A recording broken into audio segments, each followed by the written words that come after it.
It's Thursday, April 25th, 2024, around 11 p.m. Central Standard Time. I'm here in Champaign, Illinois. You're watching Co-op for Two.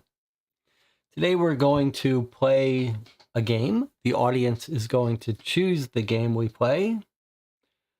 Let's do some ground rules first before we take a look at your choices. In general, when I do these short notice streams where I don't have a specific game scheduled, the general rule that I follow is we don't play any of the sort of special games that people may be particularly interested in scheduling to join. So in general, we've got here either second tier games or games that are part of a series where missing one is not going to be the end of the world. So let's look at your choices here. You've got some Deadbolt Mystery Society games. These are always good. I've got dozens and dozens of them. These are two of the most recent ones.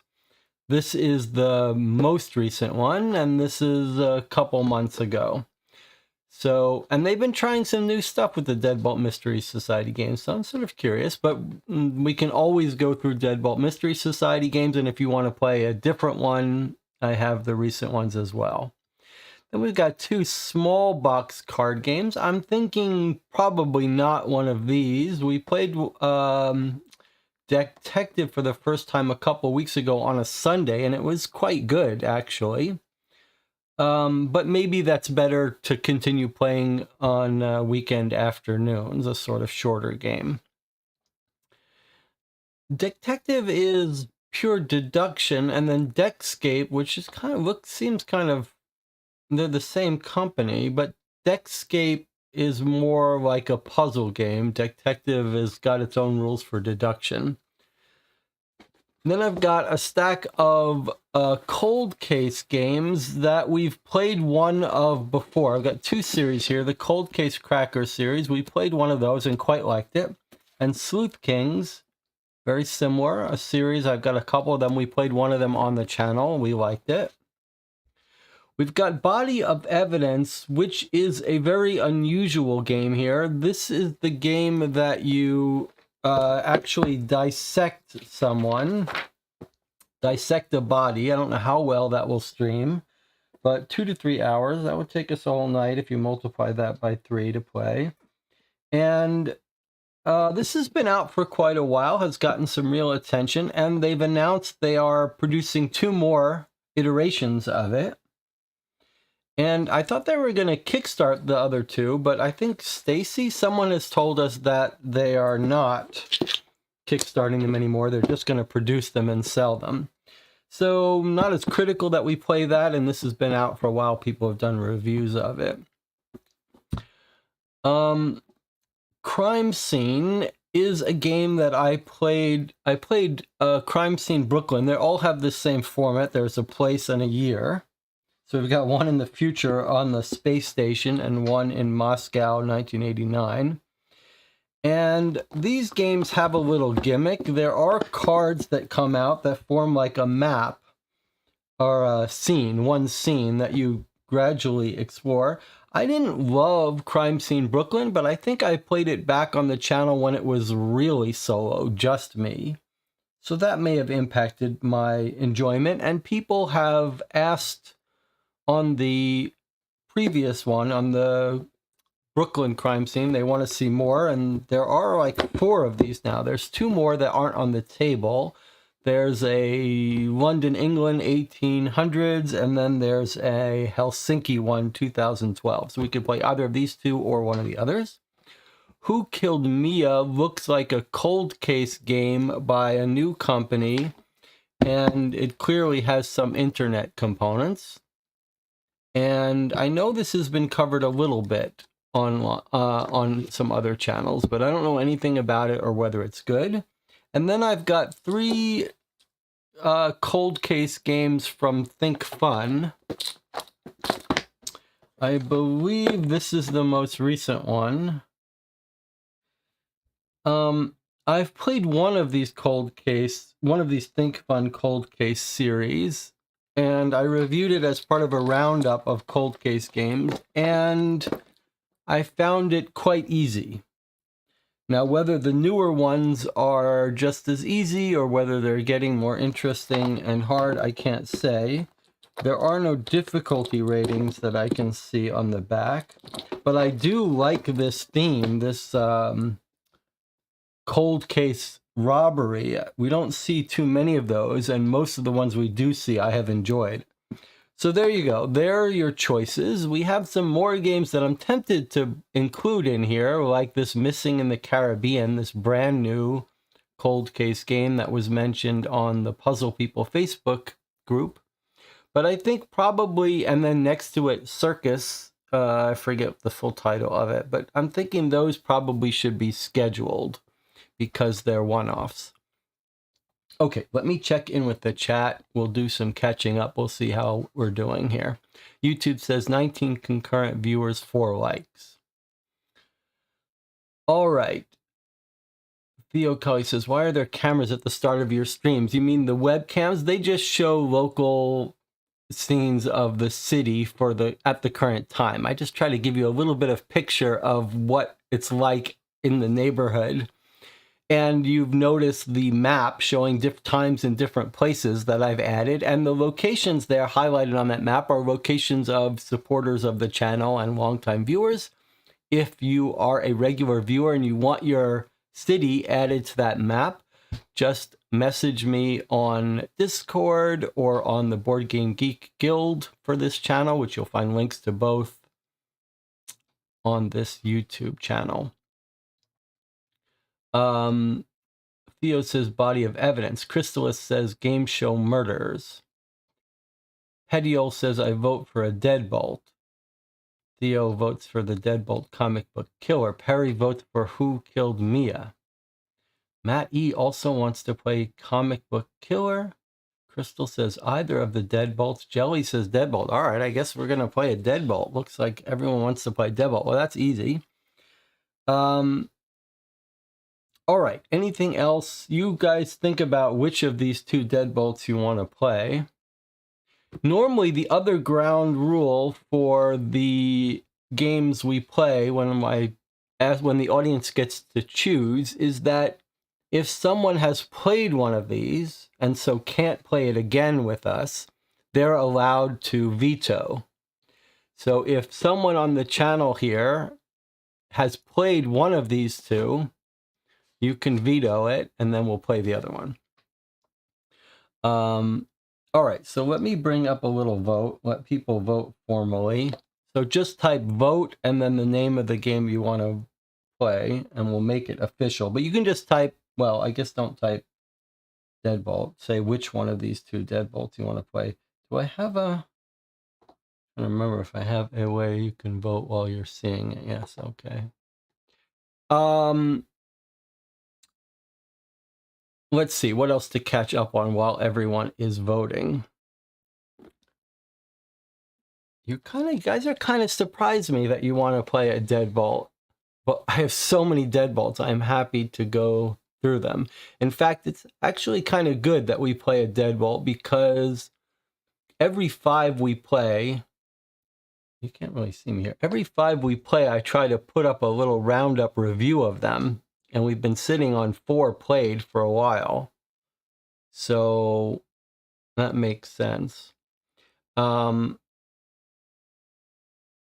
other bookkeeping to do. Jonathan Warner and I, and Asara a little bit, have been playing through the 7th Citadel. We had our 6th session on Tuesday. Our 6th 7-hour session. So we're at like 40 hours now. 30 to 40 hours. I am completely wrapped up in it.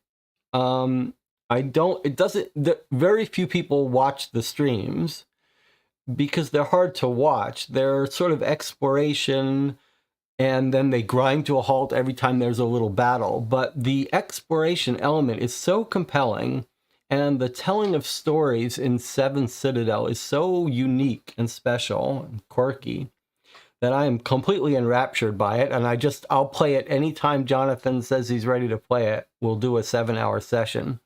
My hope is that I think we've got another 30, 40 hours to play of this threat. And then I will post a spoiler-free review of the 7th Citadel.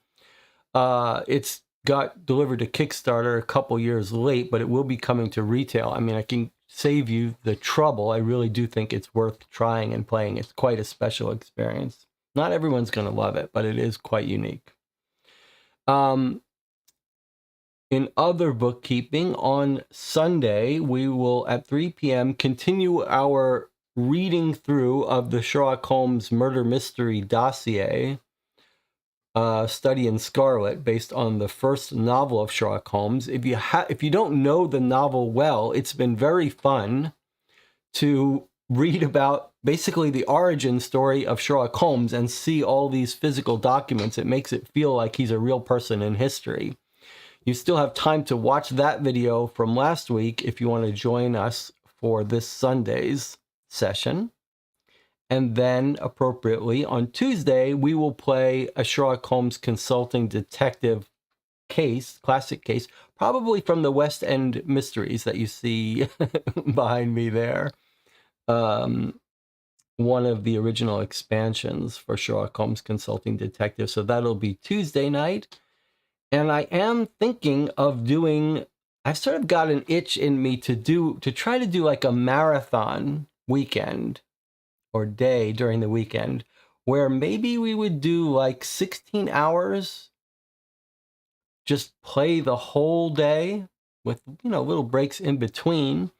And then some of you would join for parts of it. We'd try to schedule it and just play. We could even do 2 days of the weekend, but at least one full day from like morning to night. And I was thinking we would save that for like a celebration if the Patreon gets to $100 a month. Right now we're sitting at $89 a month for the last couple weeks. And that's my reminder to tell you about the Patreon for this channel. All of the games you see here have been purchased by myself, or purchased by the channel, I should say now. And I would love to have your support purchasing games for this channel. I think you might have fun. You might enjoy the process of helping this channel, helping us collaboratively, collectively, to pay for the games we play.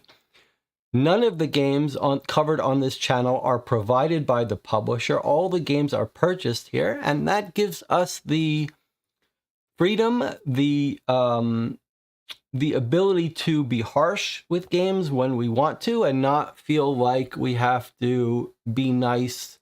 I mean, we're always nice, but we don't have to hold back when we have something we don't like or feel some obligation to cover games in a certain way. And I love that. I love that this channel is free from any entanglements or bad incentives. And I'd love to have your help keeping things that way. There is a Patreon for this channel. There are a little bit of benefits, but not much. It's more just the satisfaction. So I'd love to have you join the Patreon. There's a link on the YouTube page. And I'm going to try to occasionally schedule a game session for people who are part of the Patreon who might want games played at different hours of my normal time. So there you go. All right, let's see what we've got here. 3 votes for the game show, 2 votes for Comic Book Killer, and another 2 votes for Comic Book Killer, and 1 more vote for Comic Book Killer, and 1 vote for Game Show. So we got 4 votes for the game show and 5 votes for the Comic Book Killer. So it looks like, unless anyone else wants to jump in, that we're going to play Comic Book Killer from Deadbolt Mystery Society, which is their very latest box. So I guess that's what we're going to do then.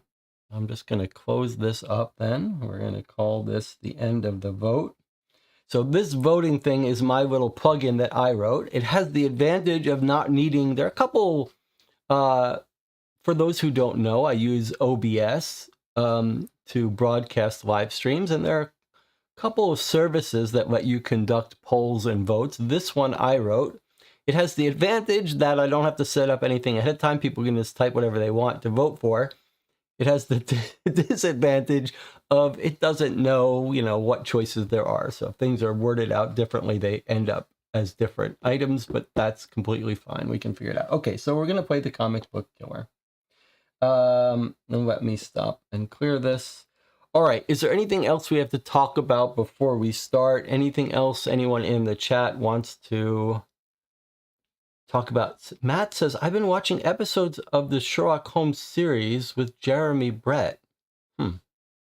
The only Sherlock Holmes movies, the person that I associate with Sherlock Holmes is the Basil Rathbone classic. That's the one, that's when I think of Sherlock Holmes, that's who I think of. Okay, I guess we are ready to go. Now we have to clear the table. Maybe the thing to do here is now that we've decided what we're going to play the Comic Book Killer. We're going to take an early 3-minute break. That'll give me time to clear off the table, put everything away. You guys can get up, go to the bathroom, get your tea and coffee, and I'll see you all in 3 minutes.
Okay, we're back. I see I've turned off the green screen, so I've got my way to turn that off. Okay, here we are, Comic Book Killer. I was asking what if there are comic book readers here in the channel. Crystallis loves Tintin, a very popular, long-running comic outside of the U.S., not very popular in the United States. French? Is it French, I believe? This Spamonite says too many good ones to list completely. I read comic books as a kid growing up. The sort of classics, X-Men, I loved. And then I stopped reading comics for a long time. And one of my dearest friends, Zachary Brown, visited sometime in the 2000s and bought The Walking Dead and brought another one called Kingdom Come. And I really fell in love with Kingdom Come and also The Walking Dead. Kingdom Come was sort of a DC Comics more adult take. It's a book, it's a graphic novel. And that was my eye-opening about graphic novels and sort of a little bit more adult take on comic books. So I don't really read any traditional comic books now, like none of the Marvel comic books, but there have been some series that I really love, and The Watchmen and The Boys, which got made into an amazing TV series that I couldn't recommend more highly. And there's another one that was like The Boys. I'm trying to remember now.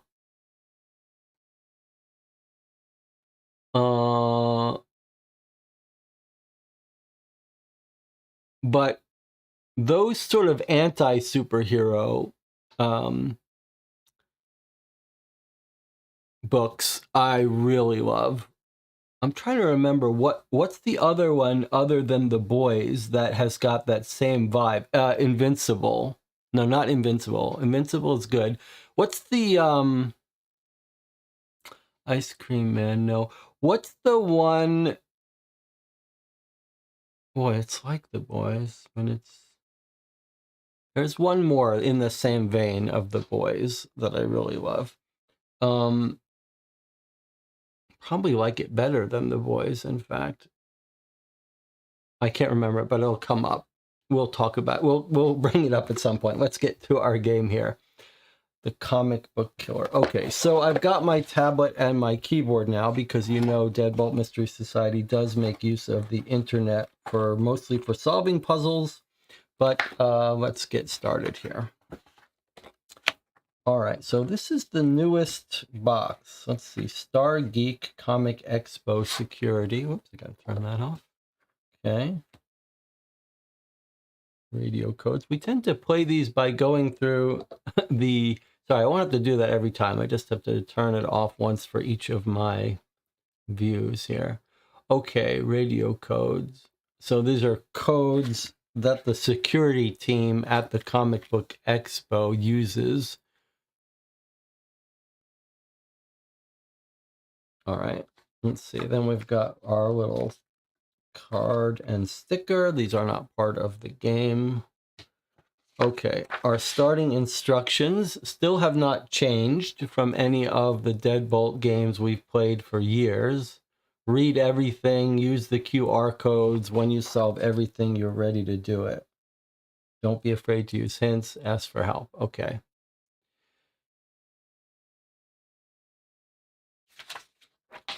What's Google Play? Just notice about QR codes. All right, let's see. Here's our beginning brief.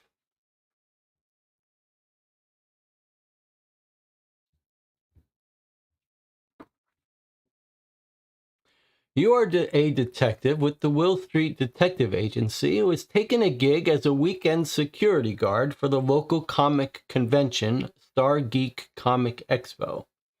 It's early on Saturday when you step into the convention lounge. You need a break. You aren't a big fan of crowds, and the crowds are here in abundance. Over the last hour, you've watched nearly 50,000 attendees pack into the Collins Convention Center in Hampstead for the Star Geek Comic Expo.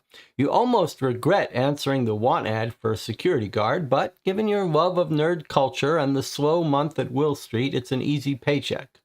All you have to do is stand around and direct people to the nearest restroom and make sure no superfan gets too close to a celebrity guest. Piece of cake.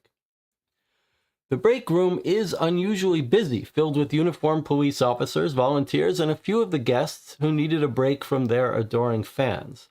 As Steph Torrance, the director of the event, locks eyes with you, she immediately heads in your direction. "You're a detective, right?" Steph asks, her face a mix of panic and desperation. You nod slowly, realizing where this is about to lead. "Good. I need your help. Someone is targeting attendees who are cosplaying at the comic book as the comic book hero, Night Detective. We had 2 attacks yesterday. They were made to look like accidents. The first victim was found in a closed-off stairwell. Another was found in the game room. Both of them are hospitalized, but may survive their encounters. Now that it's happened again today, and a pattern has emerged, we know they weren't accidents. Thankfully, all the victims were found by staff members and not attendees. What happened today would send everyone into panic mode if they knew." "What happened today?" you ask, fearing the worst. "A third victim was found murdered in a bathroom stall. He was killed with a knife. He was cosplaying as Night Detective just like the other 2. We also found the latest issue of the Night Detective comic with the most recent victim. There was a message written on it that we believe to be from the killer. It seems this person thinks they're a comic book villain. At this point, stopping the convention is not possible. The police also believe we have a better chance of catching the killer by looking for anyone cosplaying as Night Detective and following them. At the very least, it should prevent any more deaths. While they're doing that, could you gather information on Night Detective's villains? If you can figure out which villain the killer is personifying, that would be a big help. Take the comic book and look through it. Also, see if you can talk to someone at Collectors Republic. Oh, and the actor who played Night Detective in the live-action movie, Todd Rocha, might have some insights. But you'll have to get in line to see him. Just remember, we don't want to cause a panic, so keep your questions discreet." Okay, so we've got murders, 2 attacks and 1 murder. They're all attacking people dressed up as Night Detective. And they think it's someone who thinks they're a villain, who's over enthusiastic about role-playing the villain. Has anyone in the channel been to a comic book convention? I attend the Gen Con gaming convention, board gaming convention, which is in August in Indianapolis. If anyone is planning on coming and wants to play High and Low, the game behind me here that we've been working on, I'm happy to bring it and say hello and bring you a little co-op for 2 espresso mug. But I've been to 1 comic convention, but it's not really my thing. Okay, let's see. And then she's telling us they left a comic book at the scene. Did they write anything on it? The latest issue. That's it. There was a message written on it. Okay, so there is a message written on it. Okay, that's our briefing. We probably don't need that again, but let's see what else we've got here. Star Geek Comic Expo 2024.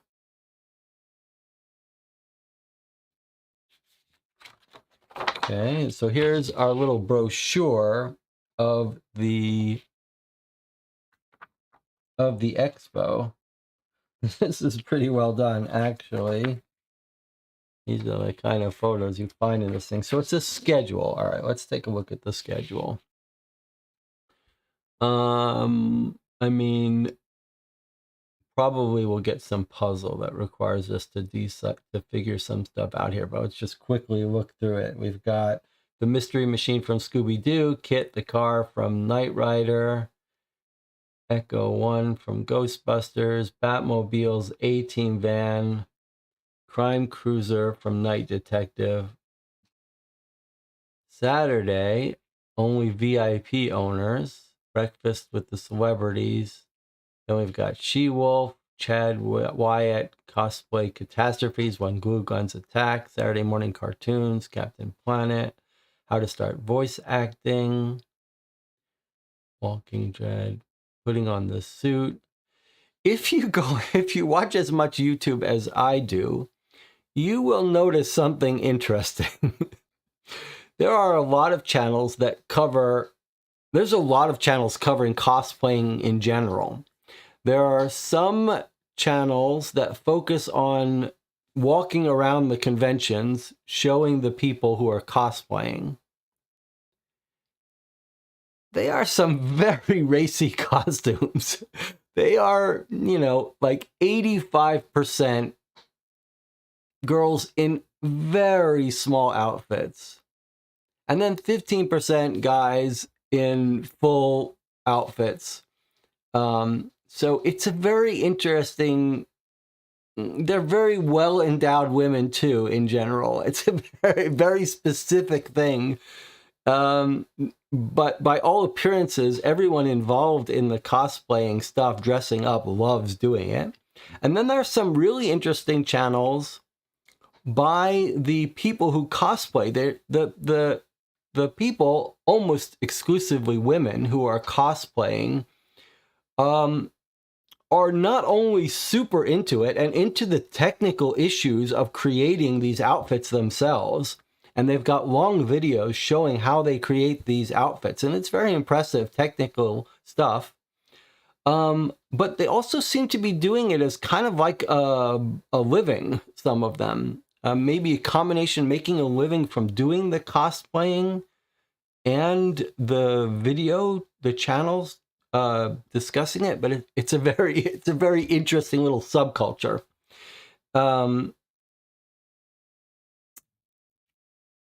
At Gen Con, there's actually a little scheduled route, there, a little parade, and all the cosplayers. There aren't that many cosplayers at Gen Con. It's not a comic book convention, but they make the rounds.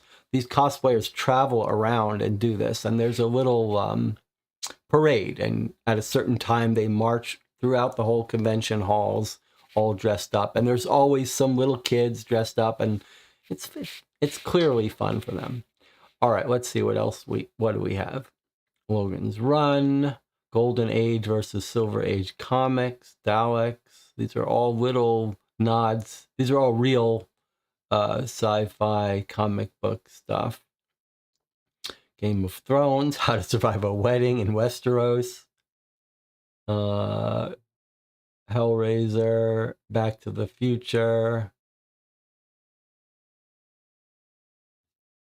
Okay, so we've got Friday, Saturday, and Sunday schedule. We'll need to use that for some puzzle at some point. Okay, activities. Geek Galaxy Arcade, sponsored by Retro Corner Arcade. 100 arcade games you can play. BattleBots Arena, test your programming skills. BattleBot Arena. Okay, robots fighting. Gaming Arena, over 1,500 board games. Our game library is guaranteed to keep you entertained. Tournament of Caverns and Creatures. Kids Activity Area, free bounce houses. Okay. Stargeek Comic Expo is an annual weekend-long multimedia popular culture convention focusing on science fiction and fantasy, gaming, comics, literature, art. Okay, sponsors.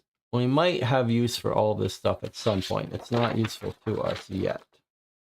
All right, we're just going through this box in order here. We've got some Punch Out. Okay, looks like a little bit of polyomino related puzzle we'll encounter in a minute. All right, then we've got some people we can talk to. What was the suggestion for where we start? We're supposed to figure out who's the villains of Night Detective. That's what she wants us to do. Take the comic book, look through it, see if you can talk to someone at Collectors Republic and the actor who played Night Detective. Okay, so We haven't seen any comic book yet, but here are the people at the Collectors Republic that were asked to talk to. And here's the woman who's in charge of this place. Let's talk to her first. Well, now that you've had a chance to go around gathering information. No, we haven't. All right, so it's not time to talk to you yet. But we could talk to these other people. Shayna Turner and Timothy Thorne. Okay. He's in line for Todd Roca. Let's talk to him first. Hi, you want an autograph from Todd Roca too? I think he starts signing at 10 a.m., which is in about 15 minutes. I've been waiting for almost an hour to make sure I was first, and now you want me to give up my spot? Why would I give you my spot? I don't care how long the line is or how important it is. I came to this con for two things. An autograph from Night Detective star Ted Roca, and to see Sean Stewart's panel. Thankfully, I should have time to do both, since Sean Stewart's panel isn't for a few hours. Are you a fan of Sean's too? You know, he almost had a guest spot on the first episode of Star Trek The Next Generation in 1987. Oh, did you get one of the D20s? That's a 20-sided gaming die they gave out for Caverns and Creatures.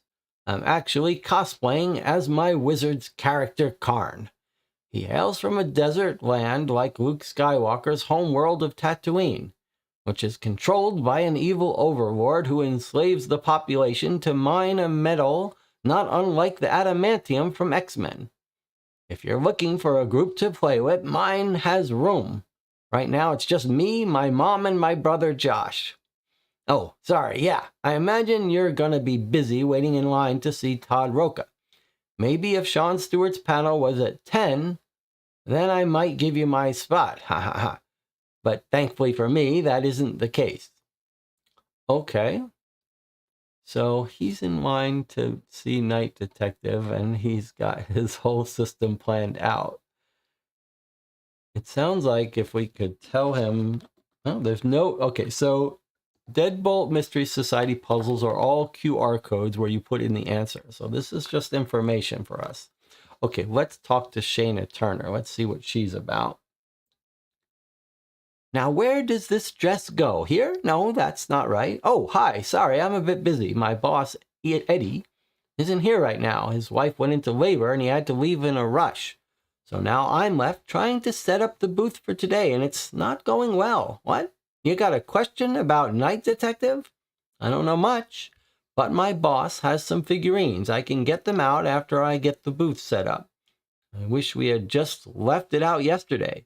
My boss set out 2 of the displays before he left. As he was leaving, he said, "It's easy. Look at what I've already placed out, and you should be able to set out the rest. Leave no empty spots on the table. You got this." But I really don't have this. Not at all. I feel like Superman dealing with green kryptonite. I know the displays can rotate, but obviously they cannot be placed face down. Once it's done, there will be some extra displays not used, since my boss got out more than was needed earlier. Seriously, why does this have to be this complicated?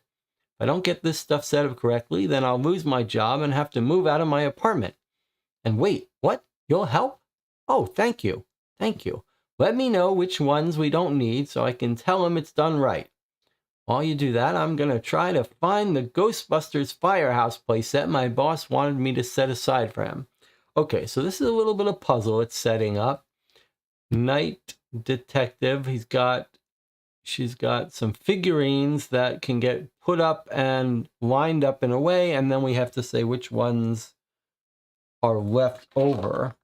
And so here's the place. I guess we're meant to set these up. So, and then some are going to be left over, huh?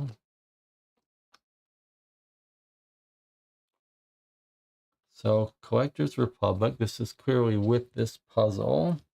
And these are sized exactly. Okay, so we're supposed to put these in here. And some are not going to fit. But what's the... Is the objective just to fit as many as we can? Let's read this again.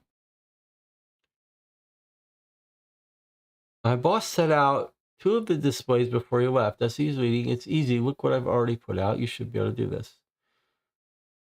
The displays can rotate. Obviously, they can't be placed face down. Okay, so we can put them in here and rotate them any way we want, but not face down. Fine. Once it's done, there'll be some extra displays not used because the boss got out more than was needed.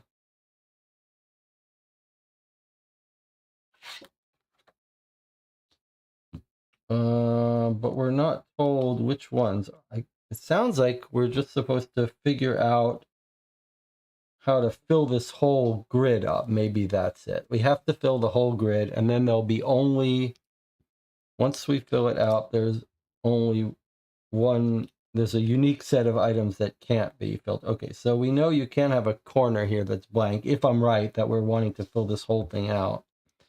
So let's just try to experiment. Unfortunately, this is one of these things where it's not the best for watching, but we can just experiment a little. You guys can catch your breath. I don't think there's not a great systematic way to do it, except you can make some assumptions about what can't be. Like, if you look at the corners, we know we can never have some singletons, so we're trying to look for something that could fill up that corner, and there's not much. In fact, probably this is going to have to go there because I don't see any other good thing for going in that corner.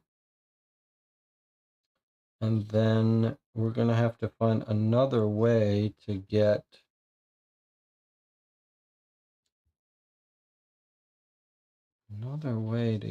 this corner filled.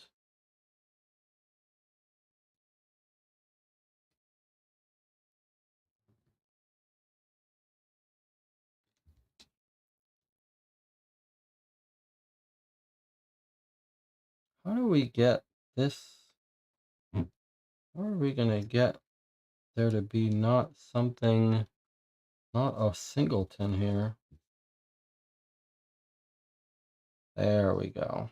That's going to be like that. These two are the only two, I think, that can hit these two corners without leaving a singleton. Here we've got a couple more choices. That could go there, or that could go there. Let's see, if that goes there, that could go there. Once we find a way to fill up this entire thing, that'll be a unique set of items left over. Okay, so this, you might want that to be, but that's not going to work.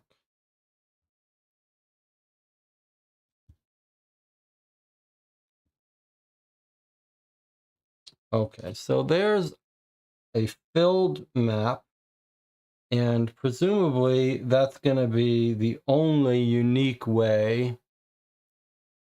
And it's not, maybe not the unique way to fill this, but it's the unique set of items that can fit and fill that thing. So these are what's left over. Pokemon, Demon Slayer, and Marvel Comics. So we're going to scan this and give it the name of these, but we'll just keep these in case we need them. All right, so our first puzzle here, she wants to know what's the ones that don't fit. So we go now to our camera. We scan. If you've not played Deadbolt Mystery Society, this is how it works. You scan the QR codes to solve puzzles. It opens up a website. Now, it used to be all opening up PDFs.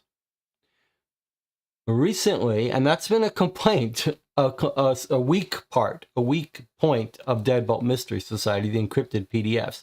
Recently, they've started moving to normal web pages, which is a welcome relief. It's much better than having a thing. Okay, what displays have been left out? So the ones that we didn't use are here. All right, so what have we got here? Let me use this so you can see what I'm doing here. Okay, Pokemon didn't get used, didn't get put out. And Marvel Comics. I mean, stop me if you disagree with my solution here, obviously. We're going to find out soon enough. Okay, so those are the three that didn't get used according to me. Let's click submit, see if I'm right. Okay, looks like it. Okay, so it did grab a PDF when we answered it. You and Shayna step back to look at the display. I think we did it, Shayna says, wiping her brow. Now I can keep my job. And you had a question about Night Detective, right? Like I said, my boss is a big fan of the series. He has a collection of figurines somewhere. Here, 1 second. Shayna rummages through the boxes and totes stored under the tables. After a few minutes of searching, she pops back up with success. Here they are. Now, just know that they aren't for sale. My boss brings them just to show off to fellow nerds. But I have to admit, they are pretty cool looking. I really like the witch lady and the bird guy. They're just so mysterious. The dude with the eyes and the one with the melting face creep me out. My boss's favorite is the dragon guy. Apparently he's all muscle and no brains. You know, the kind of villain that jumps into a crowd and starts punching people. The dragon guy definitely doesn't sneak around. No subtlety at all. All right, so it seems like we've got some clues here about some of the villains. And maybe we will make a note to ourselves. All right, so what have we got? It's figurines. We're not told these are all villains, but they sure sound like it. Okay, we've got a witch lady. We've got a bird guy.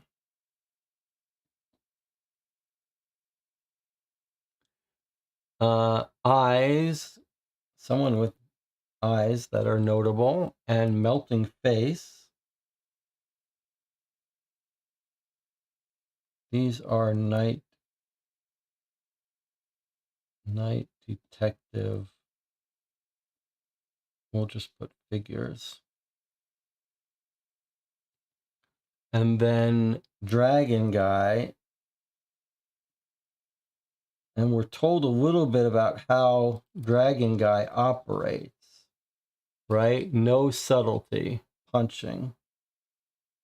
That might be relevant. Because our people are embroidered with knives. So you might expect that if this killer is thinking he's one of the villains, then he's not acting like this guy, stabbing people secretly. Dispamonite says, I can name all of the villains equivalent for Batman, which is what Night Detective sounds like it's a ripoff of, except for Witch Lady. I mean, I guess the melting face is Two-Face, who got his face melted. I don't know who Dragon Guy is. I don't know who Eyes is or Bird Guy is. So I don't know any of these except for Two-Face. All right, let's put this puzzle away. We are no doubt done with that and won't have to come back to it. Let's see, what's next here? So we took care of her. All right, so let's look at what else is in this box here. We've got a prize. Do not open until instructed, so we won't be opening that. We've got an envelope, which doesn't say don't open it, but clearly we're not allowed to open it until we get this answer correctly. So our stage one is to figure out which villain, and then we'll open this and get to the next stage. Okay, what's this? Turn in your completed answer sheet at your information booth.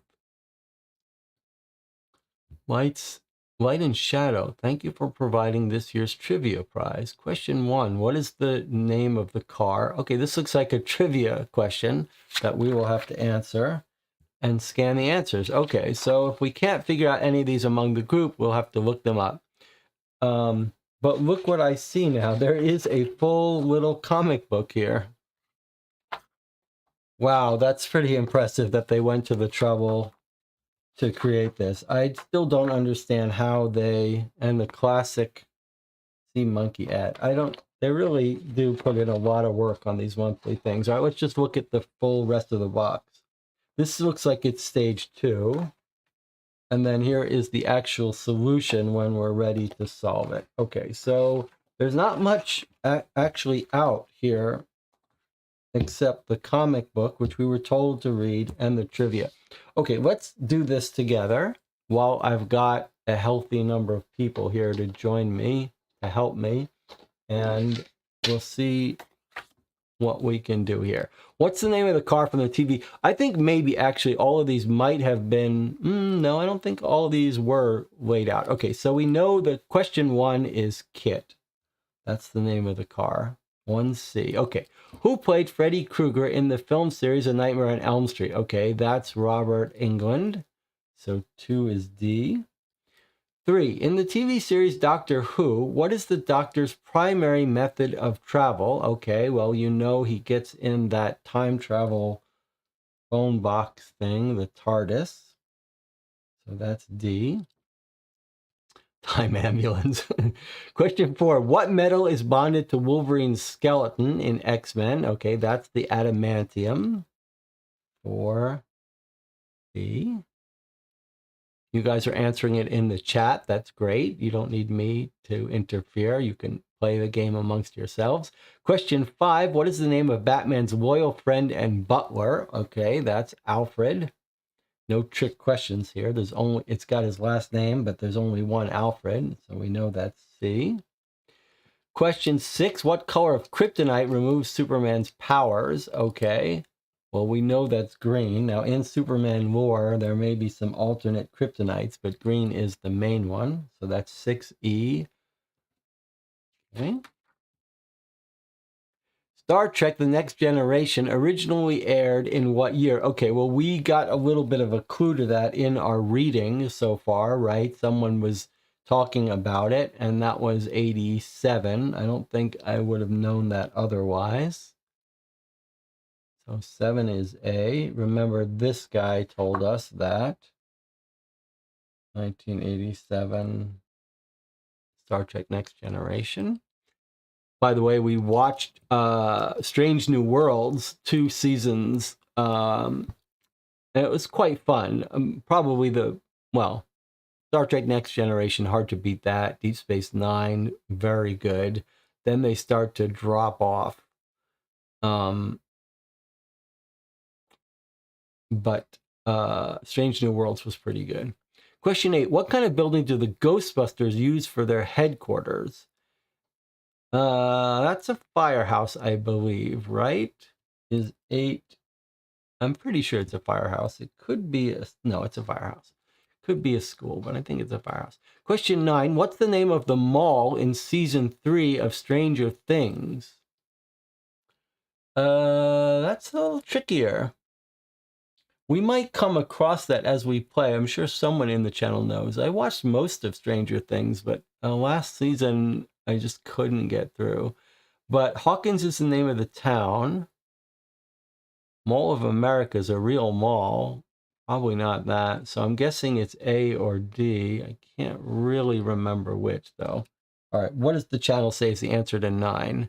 9, I don't know, says everyone. Okay, let's keep going. I'll bet we find it in one of these documents. Question 10. What anime series make up Shonen Jump's original big 3? Okay, don't know the answer to 10. Question 11. What was the original name for Mario? I believe Jumpman was the name of the original arcade game. So I think the answer for 11 is going to be B. 12. What is the name of Luke's homeworld in Star Wars? Okay, that was Tatooine. So 12E. So most of these some of these harder ones we read in our stuff. So I have a feeling that we're going to get told about Stranger Things, Mall, and 11 as we read through. But let's see if the channel has the answers to those without doing it. Okay, Jumpman DJ Moneycut agrees. So does Dispaminite.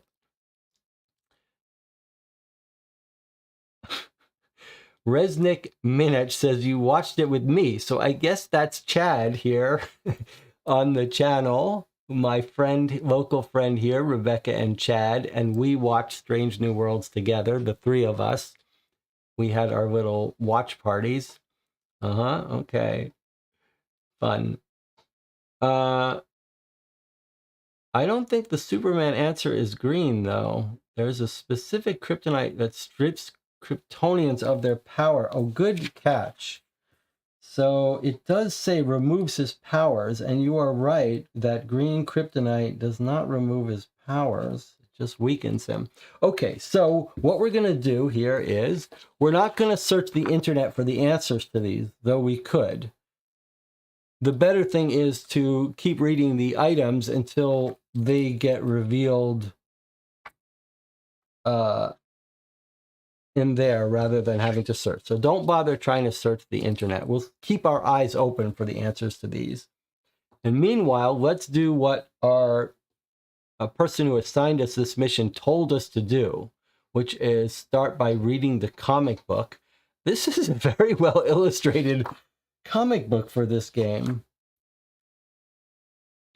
So remember, we were told the killer stabbed someone dressed as Night Detective. Here's what Night Detective looks like. Makes sense. It's sort of Batman in the medieval times. And we're told that the killer left a note. So here's the note from the killer. Let's read this. I grow disappointed with these imposters. This man might have had a better costume than the others, but he was no Night Detective. How can I become the villain I was meant to be without my arch rival? Perhaps this calls for more extreme measures.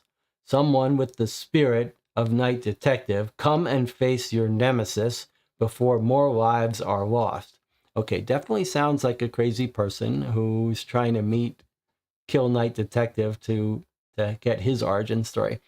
Now, this setup reminds me of the movie trilogy.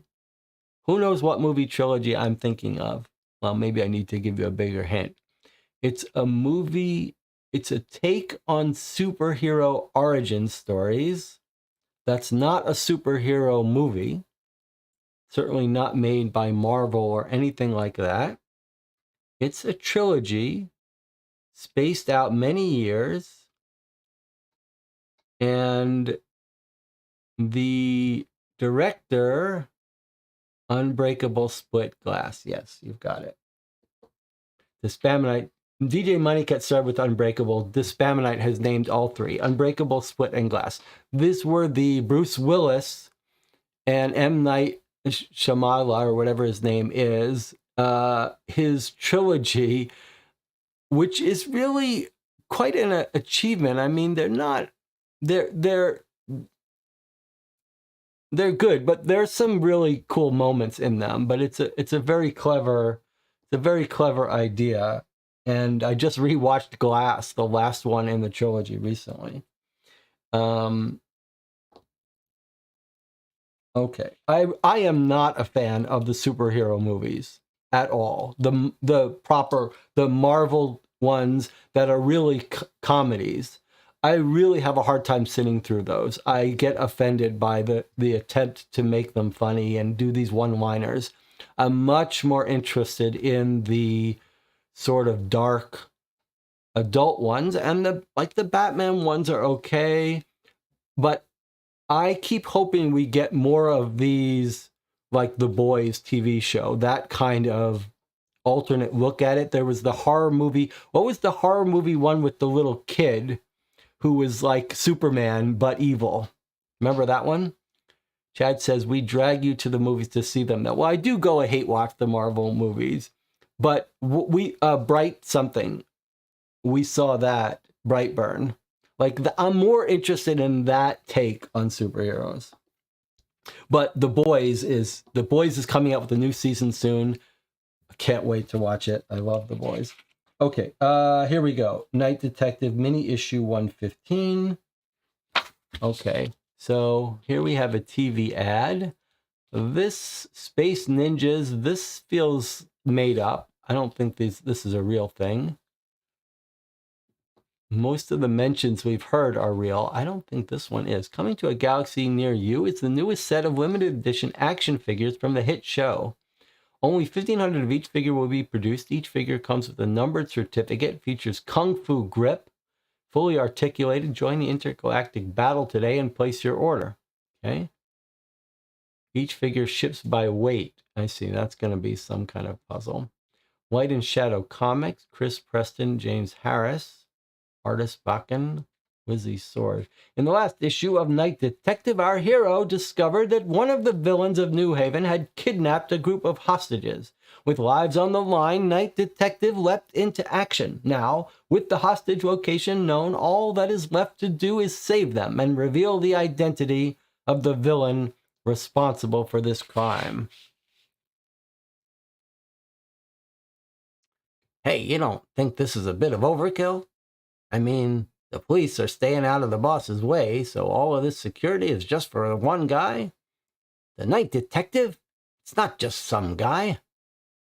You want to smoke? And then he jumps in, stomp. Thanks, I still don't know how one guy can do anything with us packing heat and oof. Don't you know smoking is bad for your health? And they start shooting at him. There he is. Light him up, boys. Bang, bang, bang, bang. Okay. He brings out his longsword. This isn't going to end well. Cuts the guns. Punches him. Okay. Where are the hostages?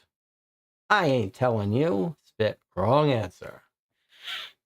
Okay, let's try this again. Where are the hostages? Are in the big blue shipping container. This seems like a trap, doesn't it? Okay, he cuts it open. There's nothing inside but a device. What is this? A bomb using element K7RX. This is bad. The bomb will deactivate when the correct 5 numbers are pressed. The order to press them is... And then it's blank. The numbers beside each other will go first and last, respectively. The number that is least is in the middle, and the number that is most will go before it. Now, there's only one spot left for the remaining number to go. Okay, let's read this again. The numbers beside each other will go first.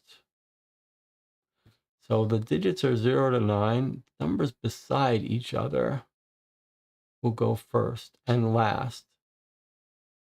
Not sure what that means. Number that's least is in the middle. So 5 digits. Okay. And then he says, the hostages will have to wait for now. I have to deactivate this bomb, or else it will take out 5 city blocks. And I still don't know who is behind all this. Okay, well, here are our 5 villains that we wrote down here. We got Witch Lady, which is Morgana. Okay, the Eye Guy, he who sees all.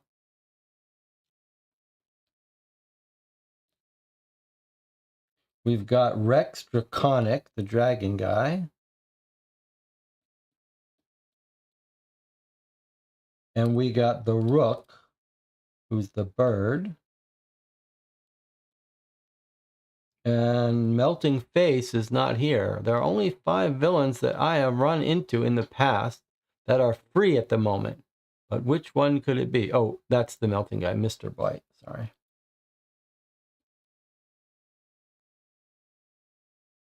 Okay, there's our 5 villains. We now know their names and how they look. All right, so we have to figure this out. We'll do that in a second. Get your official Night Detective Decoder sword. I see. Decode the message below to learn a dark truth about one of the villains. The tip of the sword pierces each number in order, and the hilt reveals the truth. Okay. And there's our sea monkeys. This was the ad. These were little baby shrimp, I believe, that they would sell, and you could put them in a bowl. This was a common ad you would find in comic books. I think they were little baby shrimps that you were meant to think were living in some world. Okay. So we've got two puzzles here. Before we solve them, let's put this aside for a second. Let's just look at a couple. Let's look at the other items we have in front of us to get our bearings here. We haven't seen anything that needs any of these codes, so that's that. This is the only woman we haven't talked to. She looks like she has her own puzzle. Let's see if she mentions anything else to us that is useful in our trivia. Well, now that you've had a chance to go around gathering information, I hope you're having a better luck than me. As if these deaths weren't enough, now Chad Wyatt is late. He was supposed to have a panel at 10 a.m., but now he won't be here until 3 p.m. So I need to change the schedule. You wouldn't be able to take a look at this, would you? I know I'm already asking a lot, but my mind is fried and I can't figure out a solution. I'm only changing the schedule for panel room 2. The tricky part is figuring out who can move around. Obviously, a person can't be two places at the same time. Oh, and Wesley Valentine is leaving at 3:30. Other than that, feel free to change the schedule however you need. If it benefits you, great. I just care that it works. I really need my own assistant like Alfred was for Batman. Okay, so normally the QR codes are puzzles. It's clear, or where you put in the answer to a puzzle. It's clear that this is actually going to get us a page where we can try to solve a constraint problem.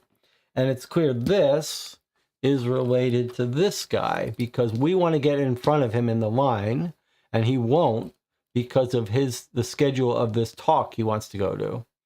So he says, maybe if Sean Stewart's panel was at 10, I might give you my spot. So it's clear that one of the things we're going to do when we solve this is make this schedule come true so that this guy gives us his spot.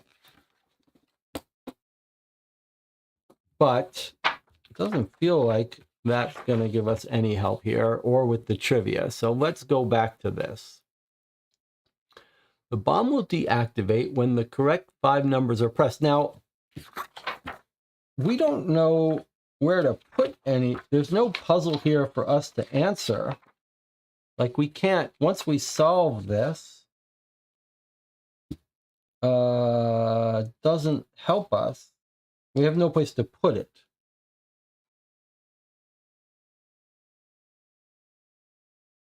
So 5 numbers, but we don't know what to do with it. But maybe we're going to get asked about it at some point. But what about this? This looks like it might let us rule out someone here because it's going to give us a secret about one of these people. It wouldn't be surprising if it let us rule out someone. Okay, so let's see. How are we supposed to work with this? It says, the tip of the sword pierces each number in order.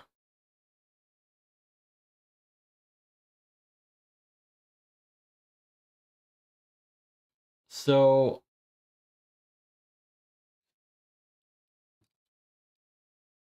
does it mean each number in order? What is this 1, 2? These things are confusing me a little bit, but the tip pierces and then the hilt reveals the truth. So you might imagine the sword pierces the number 1. So I can see the numbers here are unique. There's a 1, there's a 2, there's a 3, there's a 4, a 5, and so on, up to 9. So if we put the sword on the 1, piercing the 1, it goes up.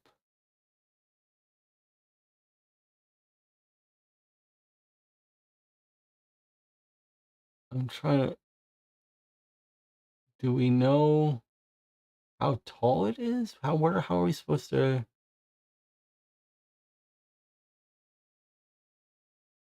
And the hilt would be 2 numbers. Why does it say 1, 3, 2? Okay, 1, 2, 3. That's the hilt numbers. Okay, so for example, where's our, let's do this properly. Use our little trick system here.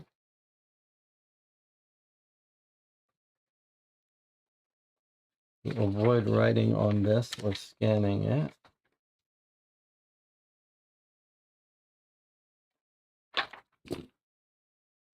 All right, put this in here and do it properly. So the only real question I have is what's the length? So there's the 1. Wherever it's going to go up, it's going to be 1, 2, 3. So if the sword is this tall, like this, then it would be KRL. Well, we know that's not likely. But what's the trick about how long this sword is? Is this telling us? 2, 3, 4, 5, 6. 3, 4, 5, 6.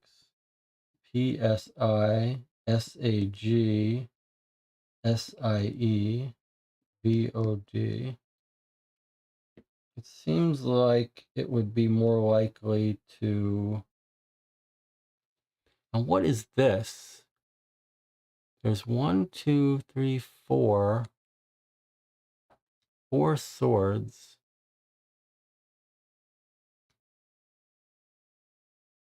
If you had to take 3 letters in this order, PSI, SAG, it would either be SAG. That seems too tall, though.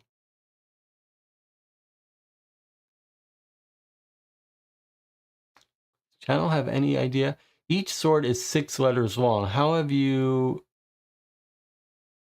decided it's 6 letters long? But okay. If you're right, and it's 6 letters long, then the first 3 letters would be KRL. That seems like a weird set of first 3 letters. Tip of the sword pierces each number in order, and the hilt reveals the truth. Well, let's try it. Where's R2? Here's R2. So if that's also 3, it's like this. No. This 1, 2, 3, 4, 5, 6. 1, 2, 3, 4, 5, 6. Unless you think you mean that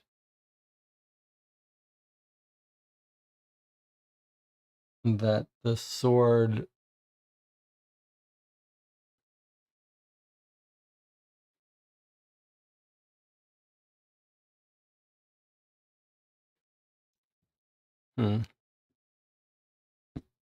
Okay, so you said a couple things in the thing that are not helpful. You said each sword is 6 letters long. I don't know how you've come up with that idea.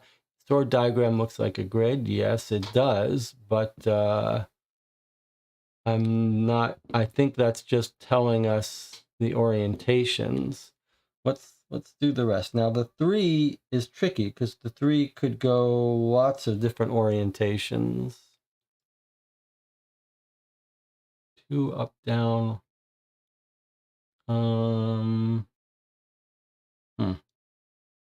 Where's our 4? The 2 could go this way too. This could be the 2 going this way, but yeah.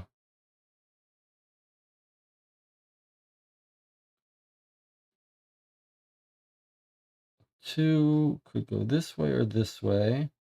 The 1 can only go this way. The 3 has a whole bunch of ways it could go. The 4 can only go this way.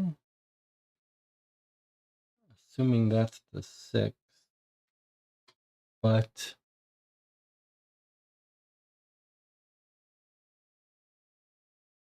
and this makes me think there's only 4 swords. Sword pierces each number in order. What why am I assuming this is a length 6 sword? I don't have any reason to think that unless you've got some theory about it, or unless you think this is showing us distance. If you're right, then 1, 2, 3, 4. 1, 2, 3, 4, 5, 6. Maybe. 1, 2, 3, 4, 5, 6.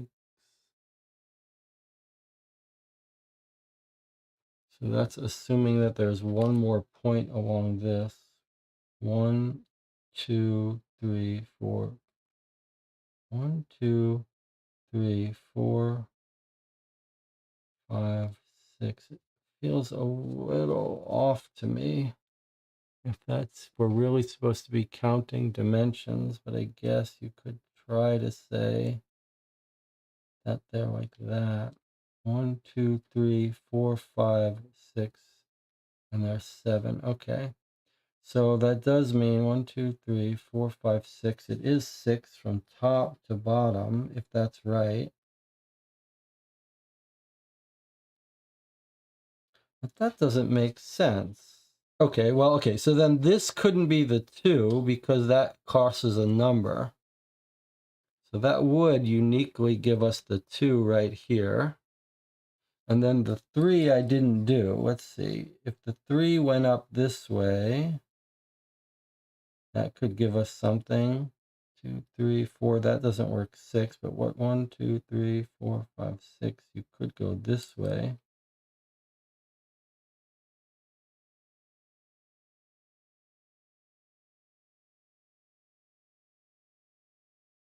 One, 2, 3, 4, 5, 6. We could go this way too. But these don't really... Okay, so if a sword is going from top to bottom, this seems to say it's 1, 2, 3, KRL. And this sword going this way seems to be 1, 2, 3. And this sword going up would be 1, 2, 3. And this is sword 1. It just doesn't seem right to me. Something's not right, but let me just run through it. This is sword 1, then the letters are K, R, L. And then sword 2, T, R, B.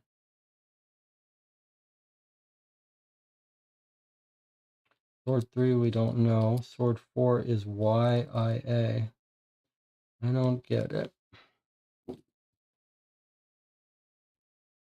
Tip of the sword pierces each number in order.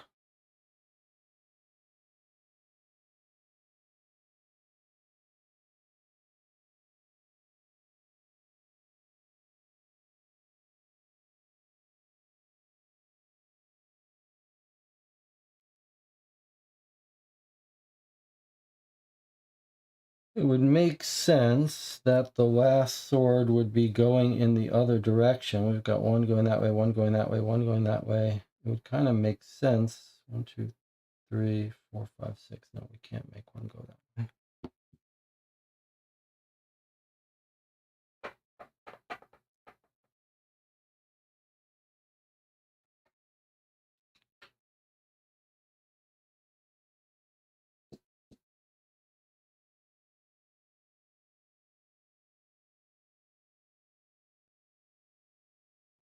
The hilt reveals the truth.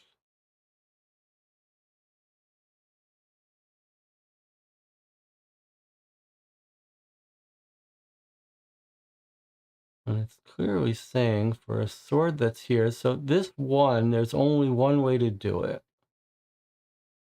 This is our thing. And then this sword pointing down looks like it's saying 1, 2, 3. KRL, TRB. If we got the length wrong, 1, 2, 3, 4, 5, 6. The length looks reasonably like 6. If we were off by one, we'd still get things that don't make sense.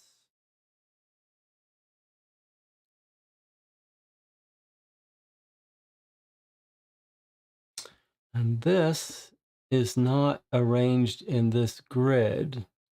Does it mean that I shouldn't be starting at 1? I should be starting at... These don't tell you the order, but okay, if these are the swords, then you could say we shouldn't be starting at the number 1. They just have to be in sequence, but not start at 1. Oh, okay, I get it, I get it, I get it. It's this order of this. That's what it is. Okay, I get it now. This, the numbers in order, they're talking about this order. Of course they are. Of course they are. Okay, so we have to solve this first. Then we'll get a sequence of numbers. Then we can do that in this order. Okay, all right. I gotcha. I gotcha. I gotcha. All right. I don't know. Probably someone in the chat said that was a long time ago. Let's see. How long ago did someone figure it out? 6 is from the positions in the design upper right. Da, da, da, da, da. The only way for the 9 to go. I remember something. Okay, so the chat did not figure that out yet, but okay. So this is clearly, we're getting these 5 numbers, and then we're going to find those 5 swords. And this just shows us how to, depending on the sword angle. Okay, so we could actually solve this by solving this. But let's see if we can't do this on its own. All right, so 5 numbers in order. The numbers beside each other will go first and last. So I guess that just means that the first and last numbers are going to be 0, 1, 0, 1, 2, 2, 3, 3, 4, 5, 6, 6, 7, 8, 9. First and last respectively. That does not grammatically make sense. If you don't give us an order first, then the respectively doesn't matter, doesn't work. Okay, but the number that's least is in the middle. All right, that's fine. The smallest number is going to be in the middle. So you could imagine if you've got your 5 spots, 1, 2, 3, 4, 5. The least one is in the center. So if the 0 was in the center, then you know that you could have, for example, 1, 2 here, but then you'd be in trouble because you've got, oh no, that's fine. Okay, so so you know that this number here, there have to be 4 numbers bigger than it. So the highest this can be is a 5. You could have a 5 and then a 6, 7, 8, 9. Okay, fine. Highest is a 5. So we've got 5 possibilities here. Okay. The number that is most will go before it. Okay. So this is going to be a 6, 7, an 8, or a 9. But whatever we pick, everything else has to be less. And the other two... And the other two have to be adjacent. It sounds like maybe it's saying this one is going to be less than this one to me, that respectively. Okay, so just as an example, we could have 1 and 2, and we could have the number that's highest will go before it. Okay, so let's just say, for example, that there's this is the highest. Okay, 6, 7, 8, or 9. So if we put a 6 here, then why can't we put a 7, an 8, or a 9 here and have that be a solution? No, we can't have a 7, 8, or 9. That's fine. Because this is our highest. Okay, but why can't we have a 7 here and a 6 here? Now the highest is here, the lowest is here. I'll put highest, I'll just put bigger than 5. Okay. And then these two are beside each other. Why isn't this a solution, but lots of other things solutions too?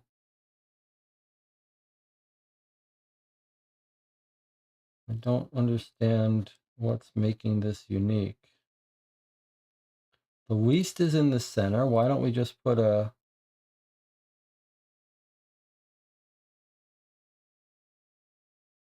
Well, if we just put a 1 here, then can't we put 2 and 3 here? And again, put the highest here and anything here. What other constraint is there that I'm missing? The numbers beside each other will go first and last. The number that's in the middle, the least is in the middle, the most will go before it. Feels like we've got too many. It's not a unique solution. Why is that? What am I missing here? That's another constraint. Is it this first sentence that sounds so weird? The numbers beside each other will go first and last. It's very weirdly put. The numbers beside each other will go first and last.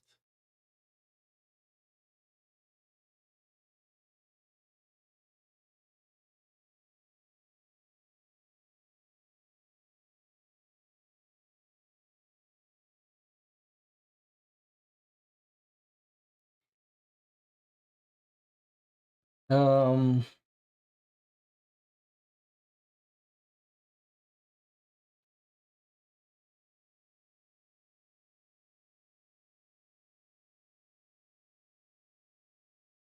I mean, there aren't that many possibilities. If we combine this with the constraints of finding words here, we could get this, but it doesn't feel like that's the kind of thing this should be doing. This should have a unique solution, it feels like. Why is this not constrained? The numbers beside each other will go first and last. Okay, that's very unclear to me what it wants. The numbers beside each other, I was thinking the numbers beside each other here go first and last, but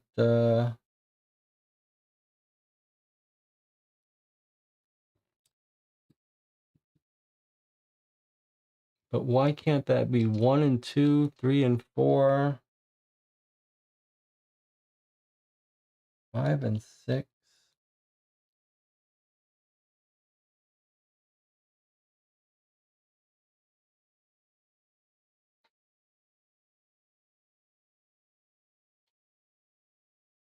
Numbers beside each other go first and last, respectively. Boy, I'm not happy with the way this is phrased.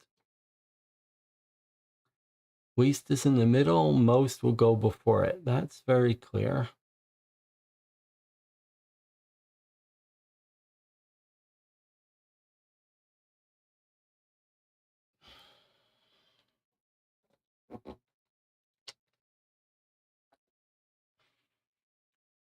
Let's just see something.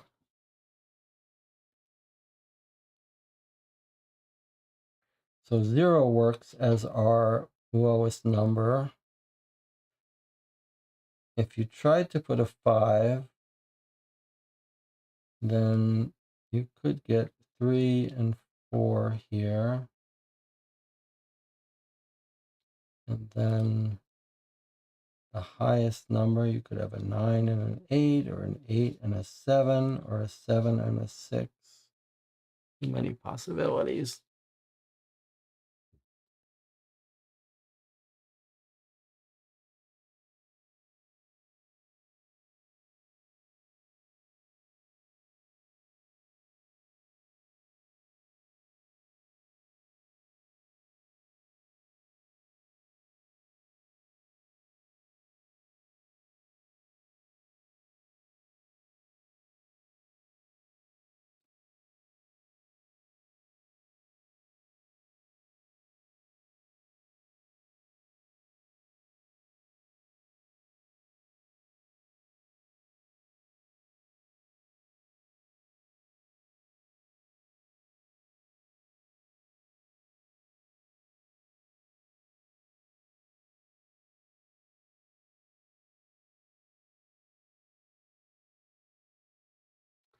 Well, why don't we do it this way?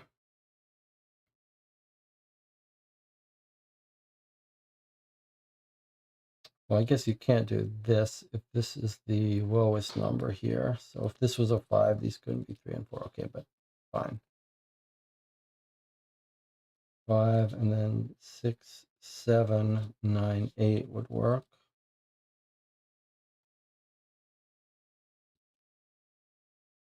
So would 4, 6, 7, 8, 9. So many things would work.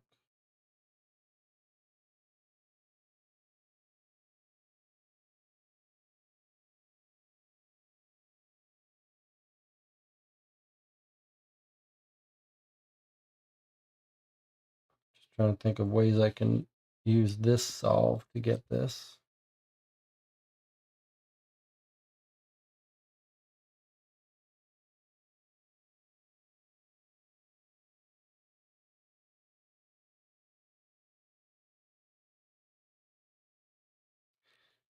I mean, if we gave up trying to find the constraint here to make this unique, which is really throwing me, then we know this lowest number is a 1, 2, 3, 4, or 5.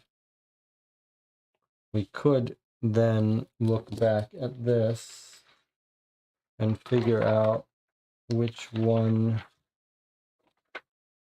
is going to be our starting number. Does not feel right, but maybe if we do it this way, we can.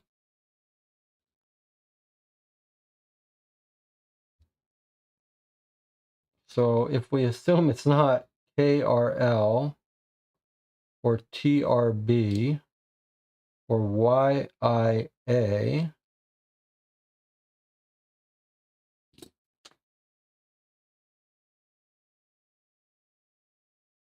or ICT,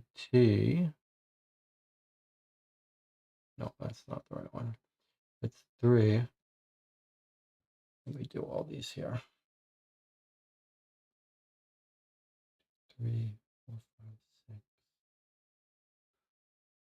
So if it's not a 1, 2, 3, 4, where's our 5? 5 has to pierce this way. 1, 2, 3. Then here. OHR. That doesn't seem right. But that's not the first letter.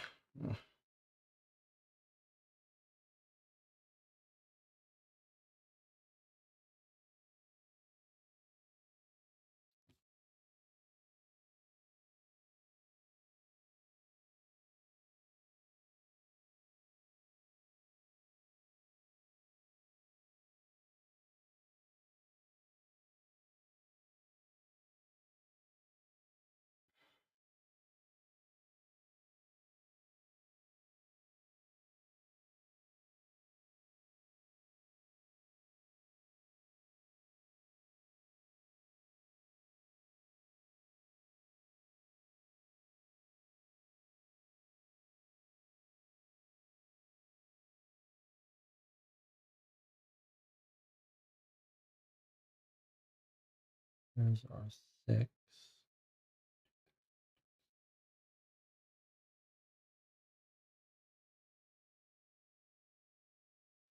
Here's our 8, which has multiple ways it could go.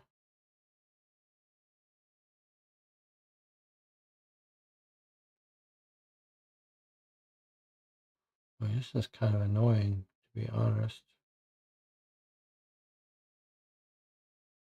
Annoying and prone to error. That's exactly what I don't like.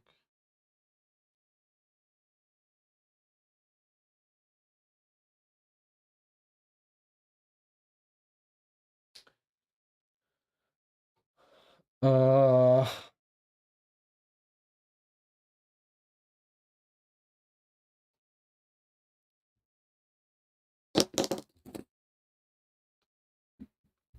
well, why don't we take a break? We'll come back. Maybe the channel's already figured it out. I'm trying to avoid looking at the channel for hints.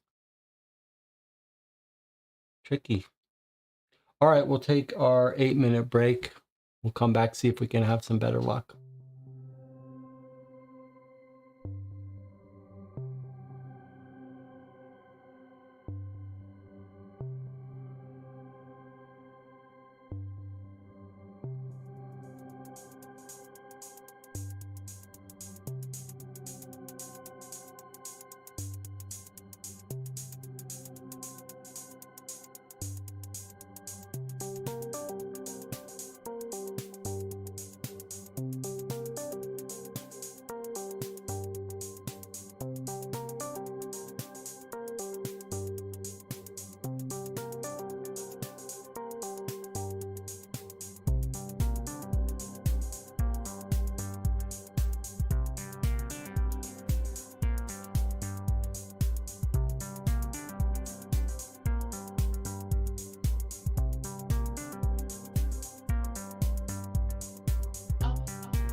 Okay, we're back. Stumped early on a Deadbolt box is an unusual experience for us here. It doesn't look like the channel has figured this out.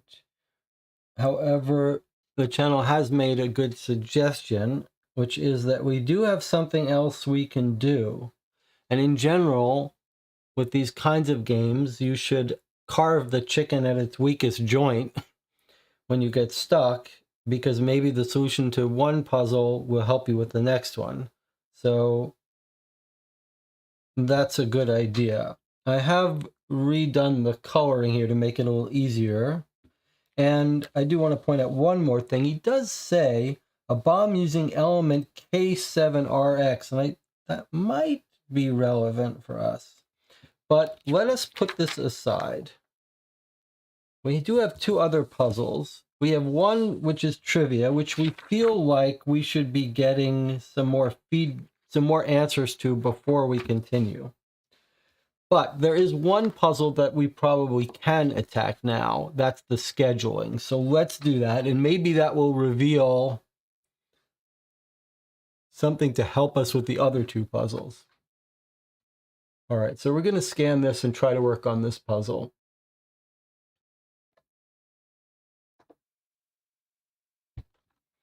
All right, let's see what we've got here. So, can we make this bigger? Arrange the list in the correct order. Okay, so we're going to reschedule for this room. We know that we want to make this guy inconvenienced so he'll move. He said, if Sean Stewart was at 10, I might give you my spot. So at 10 o'clock, we're going to put Sean Stewart.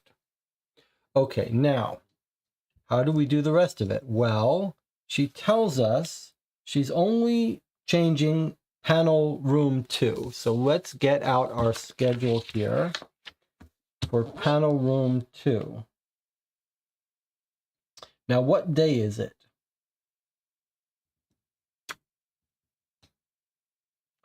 what day is it? I suppose it's Saturday because that's when Chad Wyatt would normally be scheduled for starts signing at 10 a.m. Chad Wyatt. Okay, so there you go. 10 a.m. was going to be Chad Wyatt, but we've moved around. Panel room 2. Okay, so we've got Wesley Valentine still to schedule. Sean Stewart still to schedule. Fighting as Amazonia. This is going to tell us who plays Amazonia. And getting started, the Blue Trooper, Tommy Franks. So, what does she say her problem is? What's her constraint? She says, Chad Wyatt is late. He's supposed to be at 10. Now he won't be there until 3. Okay. So, from that, we know Chad Wyatt's either going to be at 3 or at 5. If we just leave him at 3 for the moment. Okay, when he'll be there at 3. Let's see. And she says Wesley Valentine is leaving at 3:30. So he has to be before 3:30. So can we put Wesley Valentine at 11:30? Everything's broken into blocks. Actually, this is kind of interesting because look, it looks like if we're to take this seriously, whoever was in the Chad Wyatt, it needs an hour and a half block. So that these are 2-hour blocks. So, but I guess we're gonna have to move him if he's not gonna be here till 3. He's gonna have to be in a 2-hour block. Okay, I guess they don't mind that. Okay, we've put him at 3. Then Wesley Valentine, let's just, for the hell of it, put Wesley Valentine at 5. Oh, I guess we could actually keep other people where they are, least inconvenient. Tommy Frank was scheduled to be at 5. We can leave him at 5. But we put Chad Wyatt at 3, so instead Amazonia has to be put in has to be moved. So we can put Amazonia at 1, where Sean Stewart used to be, because we moved Sean Stewart to 10. And then Wesley Valentine is leaving at 3:30. So is there anything wrong with this? We moved Sean to 10 so that we would inconvenience this guy. Chad Wyatt is not coming here till 3, and so we moved him to 3. Amazonia, we moved to 11 to 1. We left Tommy Franks at 5.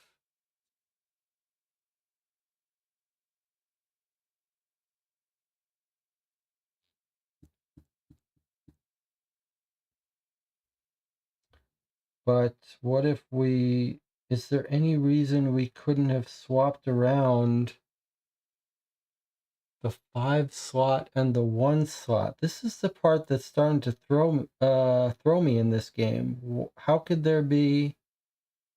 I see. Look, it is more interesting. Amazonia is scheduled to be here at 1, so she can't be here at 1.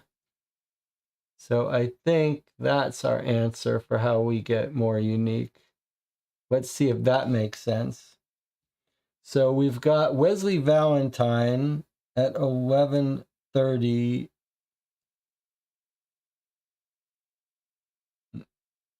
That's fine. We're keeping him at where he is. The Blue Trooper is supposed to be in room 1 at 1 p.m. So we can't have him in panel room 2 at 1 p.m. So that won't work. So I think we have to do it a little differently. No, I messed it up now. I messed it up. Okay. But at least now we've got a little more constraint. That's good. Okay. So Wesley Valentine can be at 11:30. He just has to be before 3:30. Chad Wyatt. Okay, that's fine. So at 11:30 we have Wesley. He's in where he was originally scheduled. At 1 p.m. the Blue Trooper and Amazonia are scheduled in other rooms. So we can't have Amazonia there or the Blue Trooper there. Or Chad Wyatt there. So actually, at 1 p.m. has to be Wesley.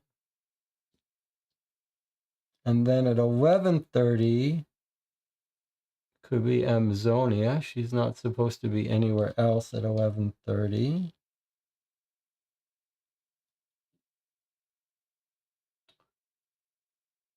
Then at 3 o'clock, the Blue Trooper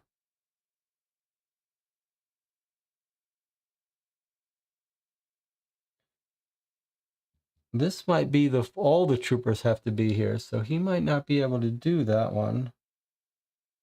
But there's no one there. There's no Blue Trooper at 5, so can we put the Blue Trooper at 5 and then put Chad Wyatt at 3?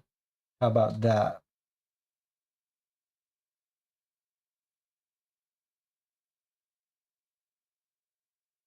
So 10 a.m., we've moved Sean Stewart. No conflict. He doesn't have to be in any other room. And he has no other time constraint. At 11:30, we've put Amazonia. She doesn't have to be anywhere else at 11:30. And her schedule is wide open. At 1 p.m., we've put the Hell Hunter, Wesley Valentine. He doesn't have to be anywhere else at 1 p.m. And he's leaving at 3, so that works for him. At 3 p.m., we've put Chad Wyatt. He's not getting here till 3, so that's fine, and he's not supposed to be anywhere else. And then at 5 p.m., we've put the Blue Trooper, and that's where he wanted to be originally. So he's fine. Okay. So it sounds like this is the right answer, unless I'm missing something. That was that was fun to find out that there are other places they have to be. So I think this is the right answer. Unless the channel has any objection, you can speak up now. Otherwise, we'll find out in a second whether I'm wrong. Okay. Looks like we were right. All right. You show Steph the modified schedule, and after looking it over, she approves. Thanks for this, Steph says. I'll get them to announce the change. At least that's less hassle than when Robert Englund from Nightmare on Elm Street showed up one year unannounced, or when a celebrity got stuck in the TARDIS from Doctor Who. So she is giving us clues to the trivia. As Steph leaves, you rush over to the queue line for Todd Roca. As the announcement is made, you see the panicked look on Timothy's face. He seems torn between staying in line to meet Todd Roca or going to the panel with Sean Stewart. Excuse me, sir, you say to Timothy. I remember you said you really wanted to go to that panel. I can take your spot in line and get the autograph you want while you head to the panel. Really? Timothy says. How do I know I can trust you? Wait, your badge says security, which means you work for the con. Okay, I guess I can trust you. Make sure he signs it to his best friend and #1 fan, Tim, okay? This is Timothy Horn here who's talking to us. Now at the front of the line, you only have to wait a few minutes until Todd comes over to start the meet and greet.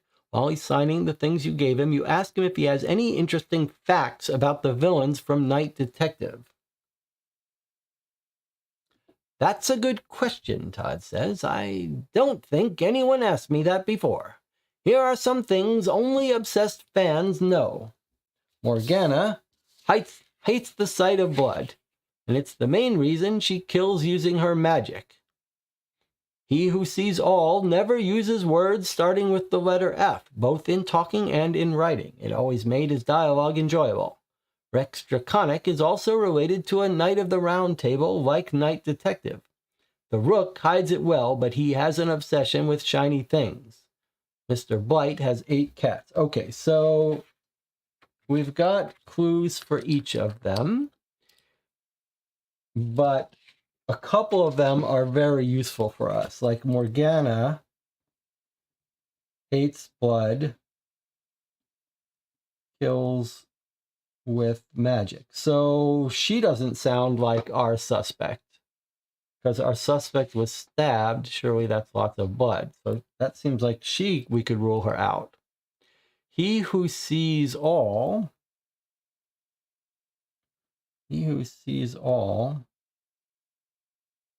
no F.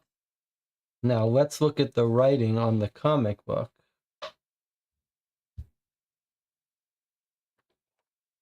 Any F's here?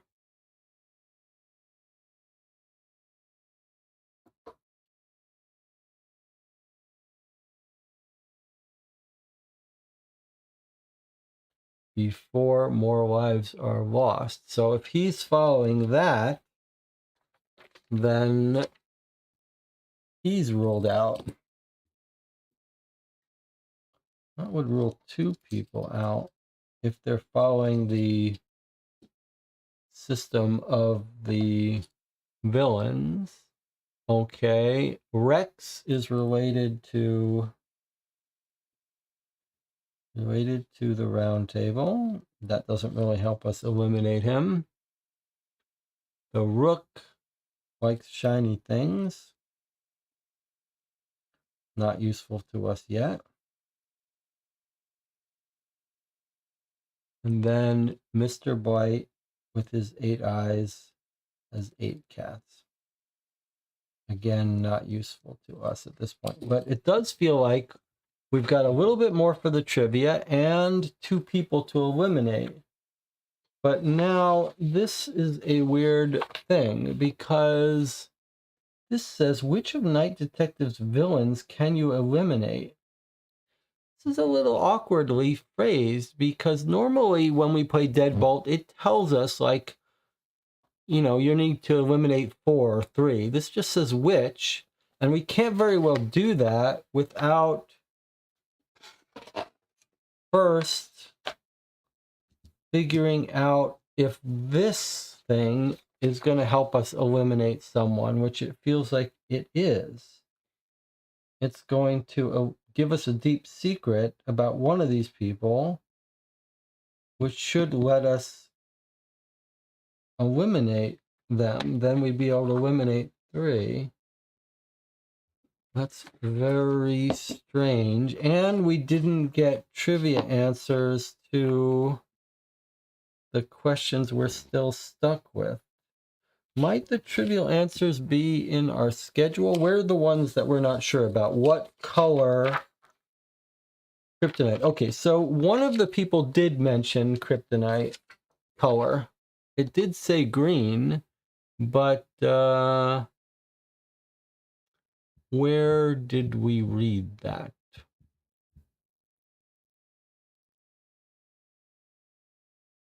Because it's not talking about Superman, so it might be green kryptonite. It did mention green kryptonite. I just don't remember what it said. Now, where did we read that?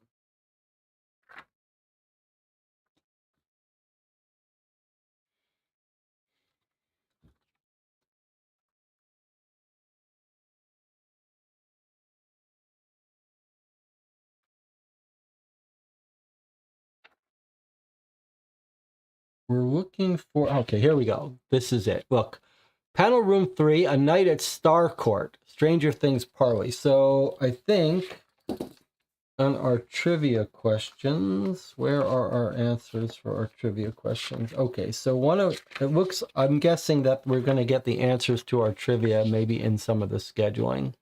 Okay, so we were wondering what's the mall at Stranger Things. So question 9 we now think is D. We did see mention of the kryptonite color somewhere, but we should look at it again. Okay, so now look at this. Shonen 3, Bleach, Naruto, and One Piece. Okay, so where was that question?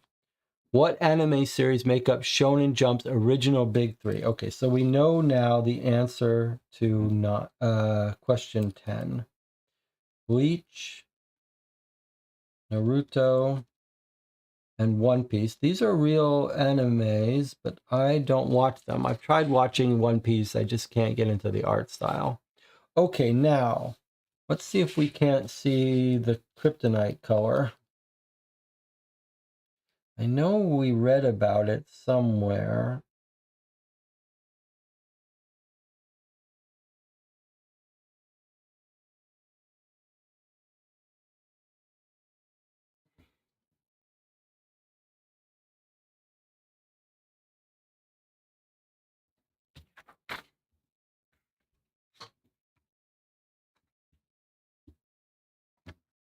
Where did we read about? Let's look at, let's see if this woman told us some stuff we've forgotten.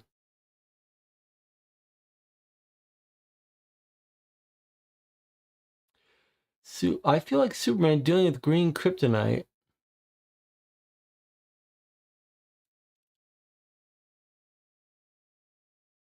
Ghostbusters Firehouse. So I feel like it is green kryptonite. It's a little tricky. I thought regular kryptonite was green, but okay. So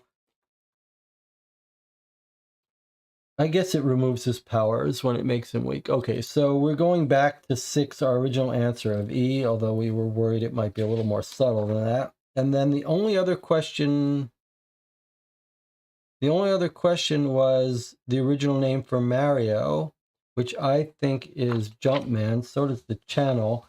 I wonder if that's not going to be mentioned in the little arcades here. Gaming area. No. Arcade. Here we go. Over 100 games. You're sure to find something. You can try your hand at the annual Monster Jump tournament. I thought that was going to be... I mean, we're pretty sure it's Jumpman, but surely it's going to be spelled out somewhere.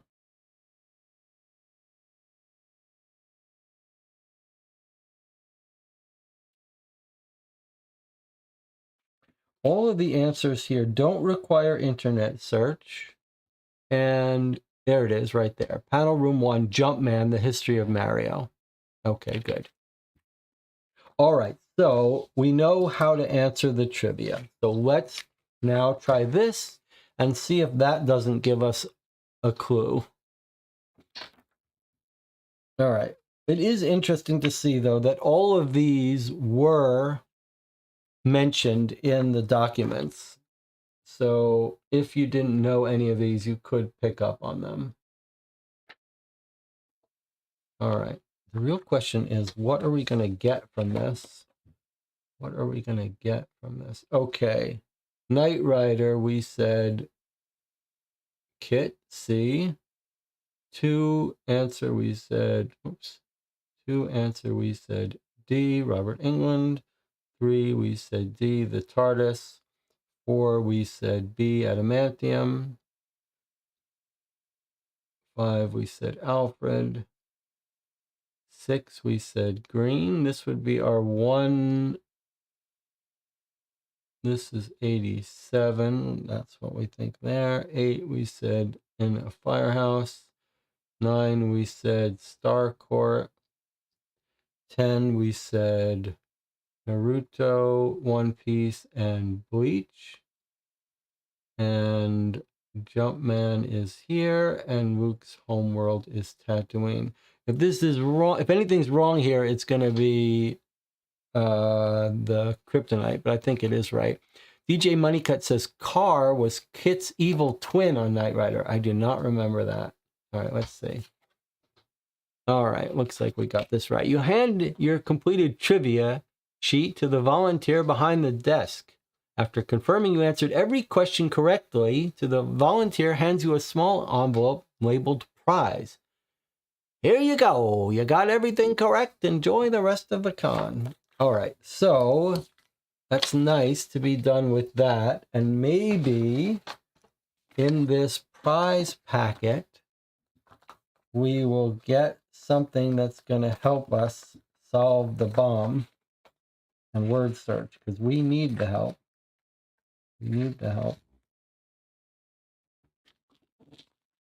Okay.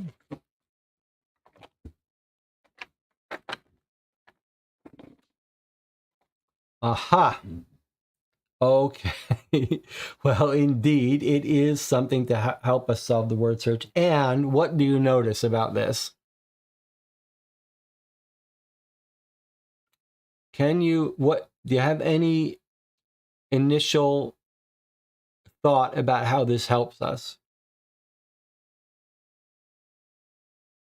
Take a look at it and tell me how this is going to help fix the mistake we were making. If I put this here, maybe this will give you a way to answer that. What do you notice here?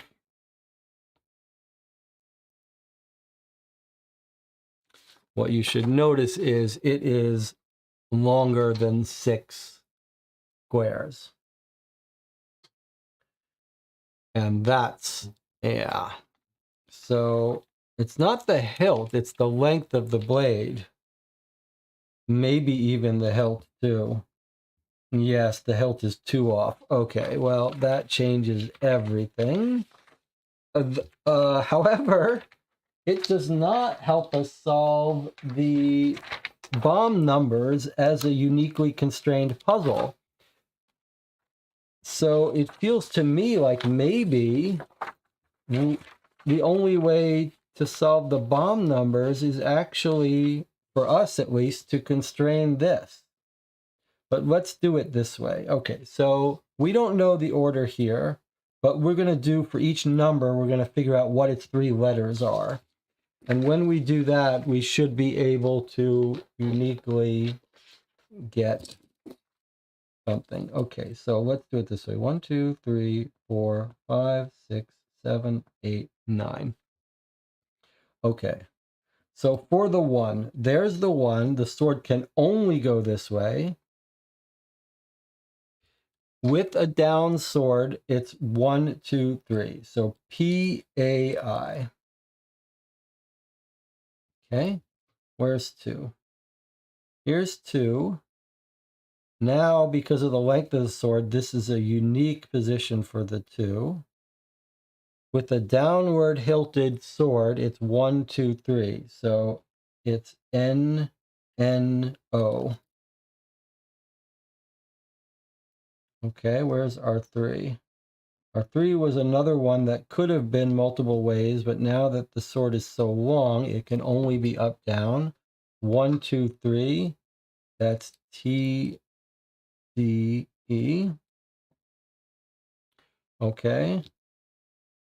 4 can only be here.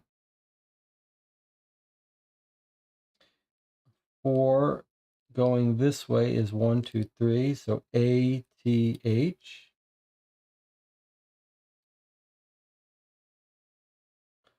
5 can only be this way. It's 1, 2, 3. So that's I, S, G. Where's our 5? Where's our 6 here? It can only be this way. The sword going this way is 1, 2, 3, which is T, V, E.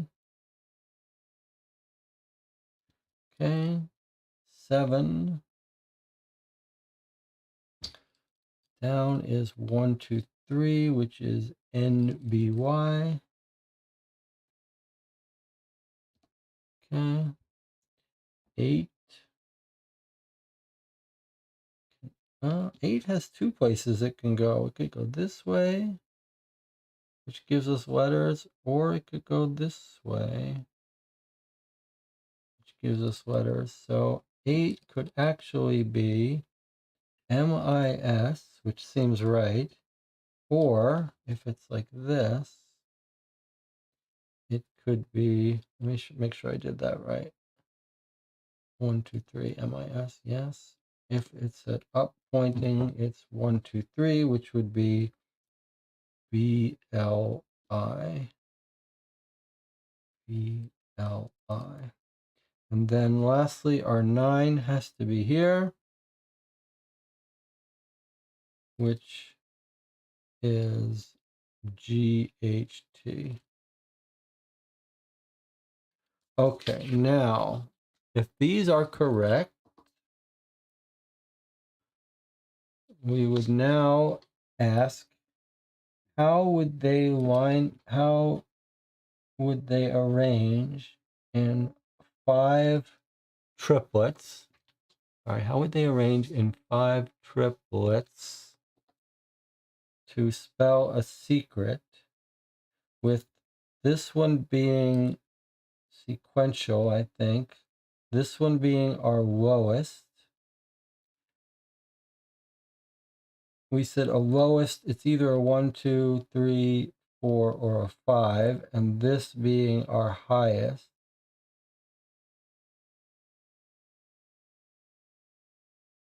Which would be 5, 6, 7, 8, or 9. Okay.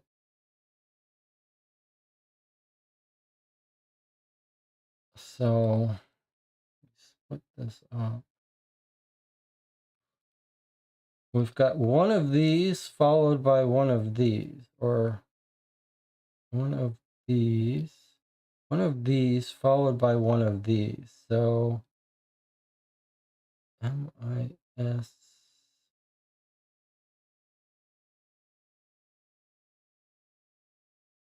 BLI could be blight, but BLI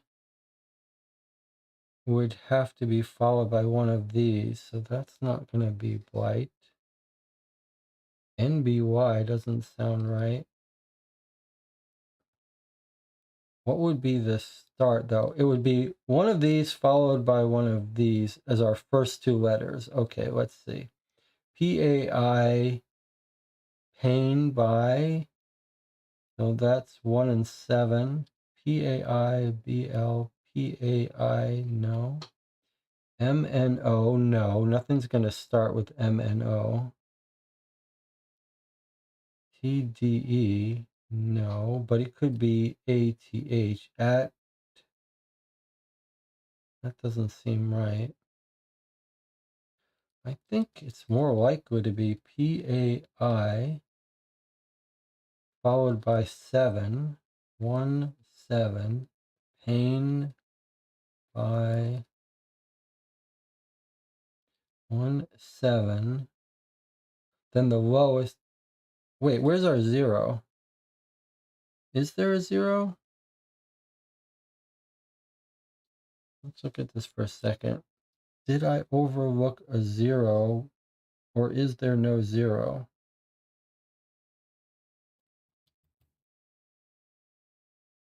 Oh. I see lots of O's. I can't see a distinct 7, a distinct 0 that looks different from an O. Could be a trick, though. Let's assume there's no 0. If there's no 0, then the first one can't be pain.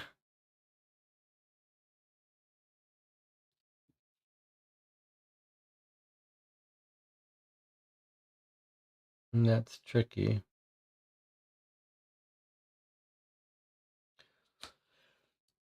Let's see. A number, then a highest, then a lowest. So it would be one of these, unless there's a 0 here, in which case all bets are off.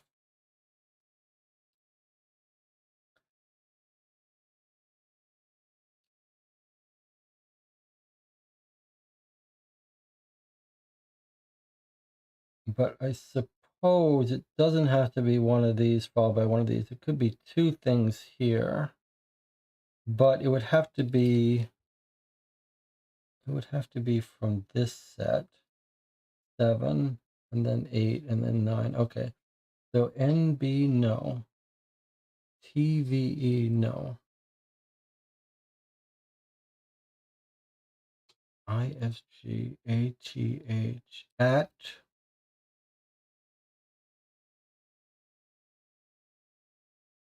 at his 4, 5. How about that?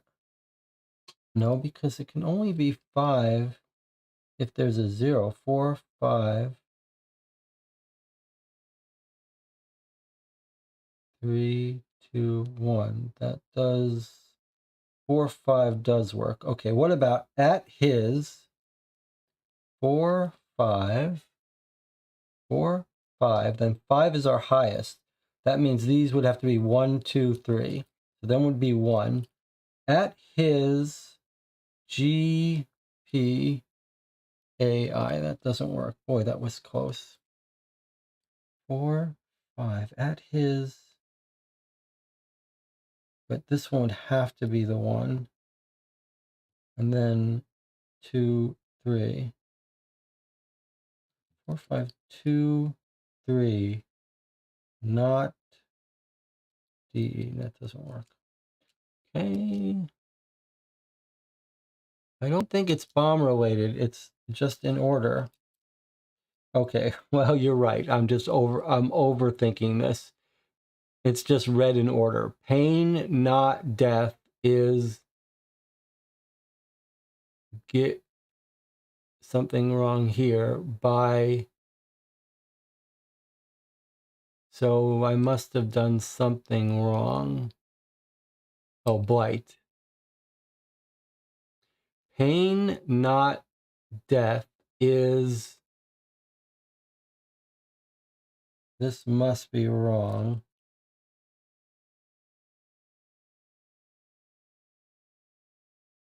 By blight.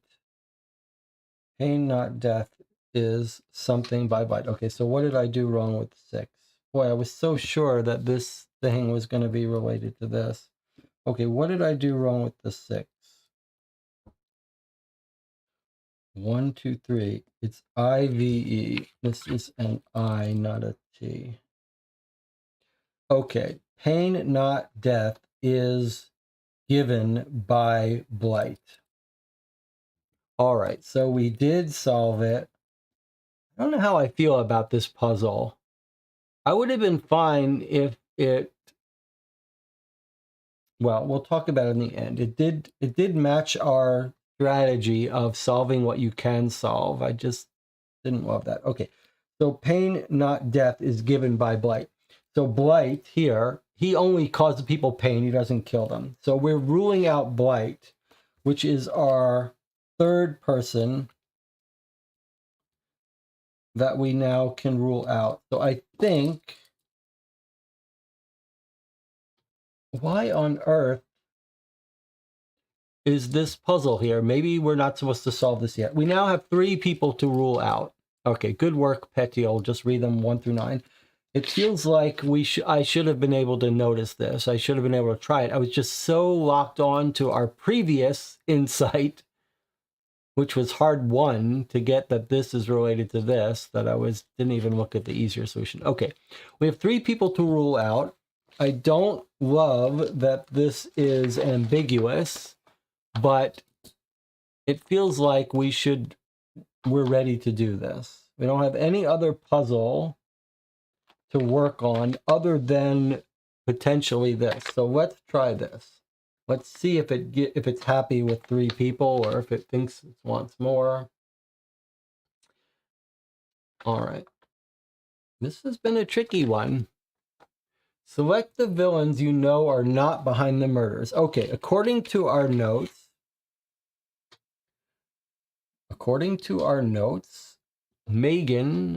Morgan, the witch, hates blood, so she would not have been the stabber, Morgana. There are only 5. These are the only 5 villains I've run into. Okay. And he who sees all never writes with F. And we know that our killer note used F. And Mr. Blight has 8 cats, but also he doesn't kill people. Now, the other things we were told is that the rook lights shiny things.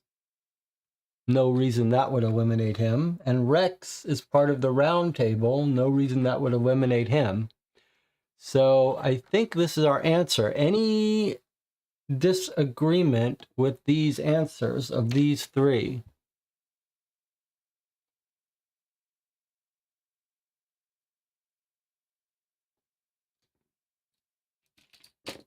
I'm going to hit submit here unless I hear anything else. Whoop, that's not right. Well, that's interesting.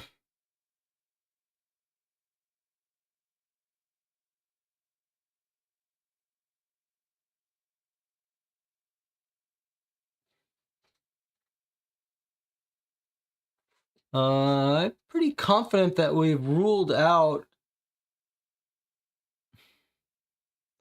That's tricky because is it saying that we're jumping to a conclusion about ruling someone out, or was there someone else that we should have been able to rule out? So are we ruling out too many or too few? Do you think it's surely not Mr. Blight, he doesn't kill people, and it's surely not He Who Sees All, because there's definite F's. The blood one, do you think we jumped to a conclusion by ruling her out because of the knife? Maybe she could have used a magic knife? So is it saying that we were too quick to rule out Morgana, or is there someone else we should have been able to rule out? I don't feel like there was anyone else we should be able to rule out. What do you think? Should we try these two? Petiole thinks the opposite. Petiole says, my guess is we're supposed to get down to one. I'll tell you why I slightly disagree with that. Look at this envelope, what this envelope says. Whose alibi can you confirm? So this makes me think that we should be down to 2 or 3 rather than 1.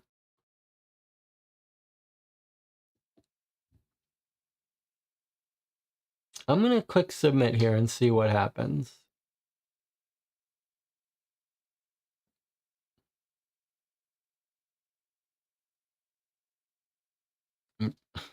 It's not changing anything on the screen, but I guess that means it's trying to say the same thing. And why is my pointer not showing up here?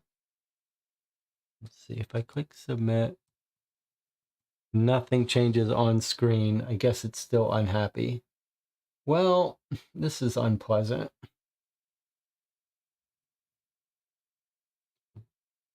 Let's read about the murders again. What are we missing?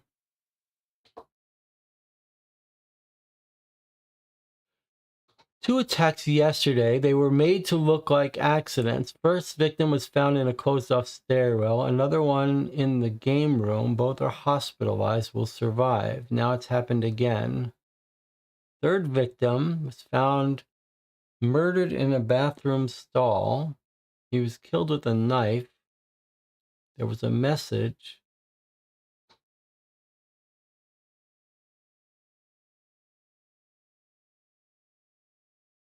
Hmm.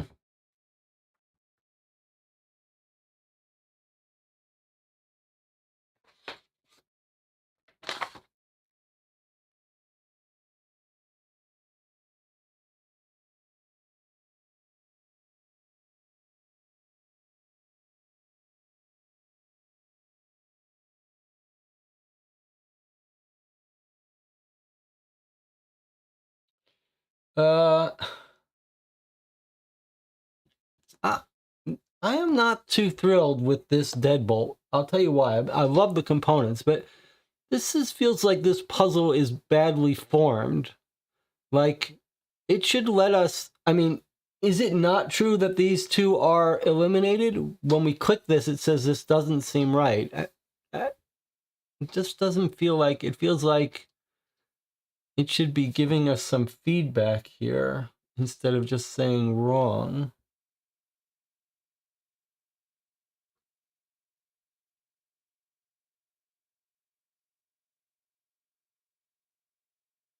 Oh, wait, did I?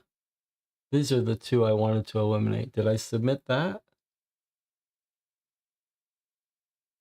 Come on, guys, this is a bad interface. All right, let's reload this. Okay, so if I say it's the guy who uses Fs and the guy who doesn't kill, you're still not happy. And if I select the woman, you're still not happy. Even though we can't even tell from the screen that anything has changed. So you think you want to eliminate one more person, huh?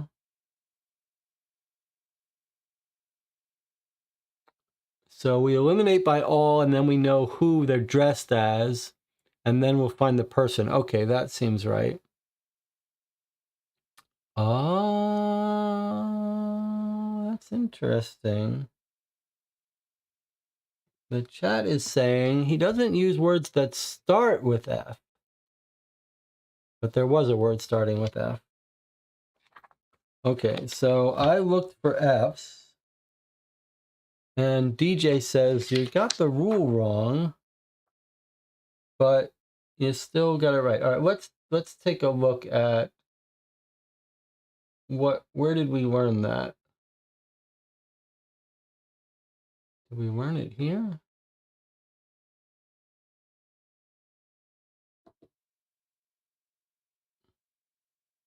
I really like the witch lady and the bird guy.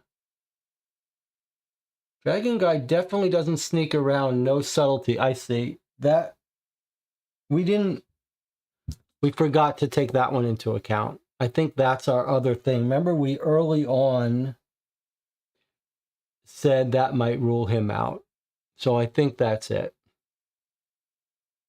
I think that's it. We did point that out very early, but then we forgot to take it into account. So now, thinking about that, we're going to get rid of Blight because he doesn't kill people. This guy who sees all because he doesn't use any words that start with F. Morgan, she doesn't like blood. And the dragon guy, he doesn't sneak around. Now I think we got it. Submit. That was it. Okay. All right. That was good teamwork. Okay. Based on what you've learned about the villains, it's clear that the killer envisions themselves as the Rook.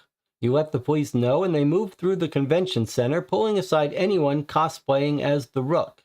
Unfortunately, while they're doing that, Stephanie pulls you aside to let you know there's been another murder. They found another body. Even though we had police watching for anyone dressed as night detective, we didn't consider that someone might change their costume midway through the day. We found a man who had just finished changing in a family restroom.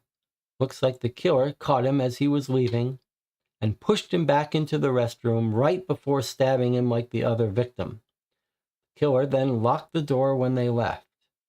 The body was only found after someone complained to the cleaning staff about the door being locked for so long. Police found this note with the body. Now that the police have the possible suspects detained, there shouldn't be any more killings. And here's the note.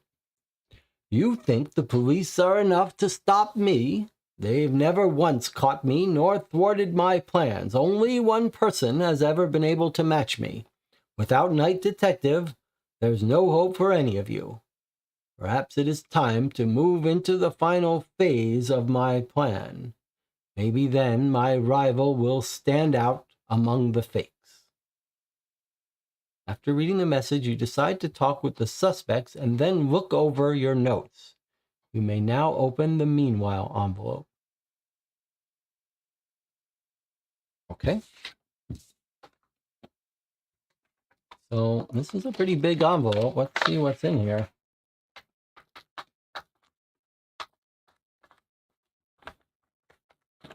This one has been a bit of a challenge for us, this box.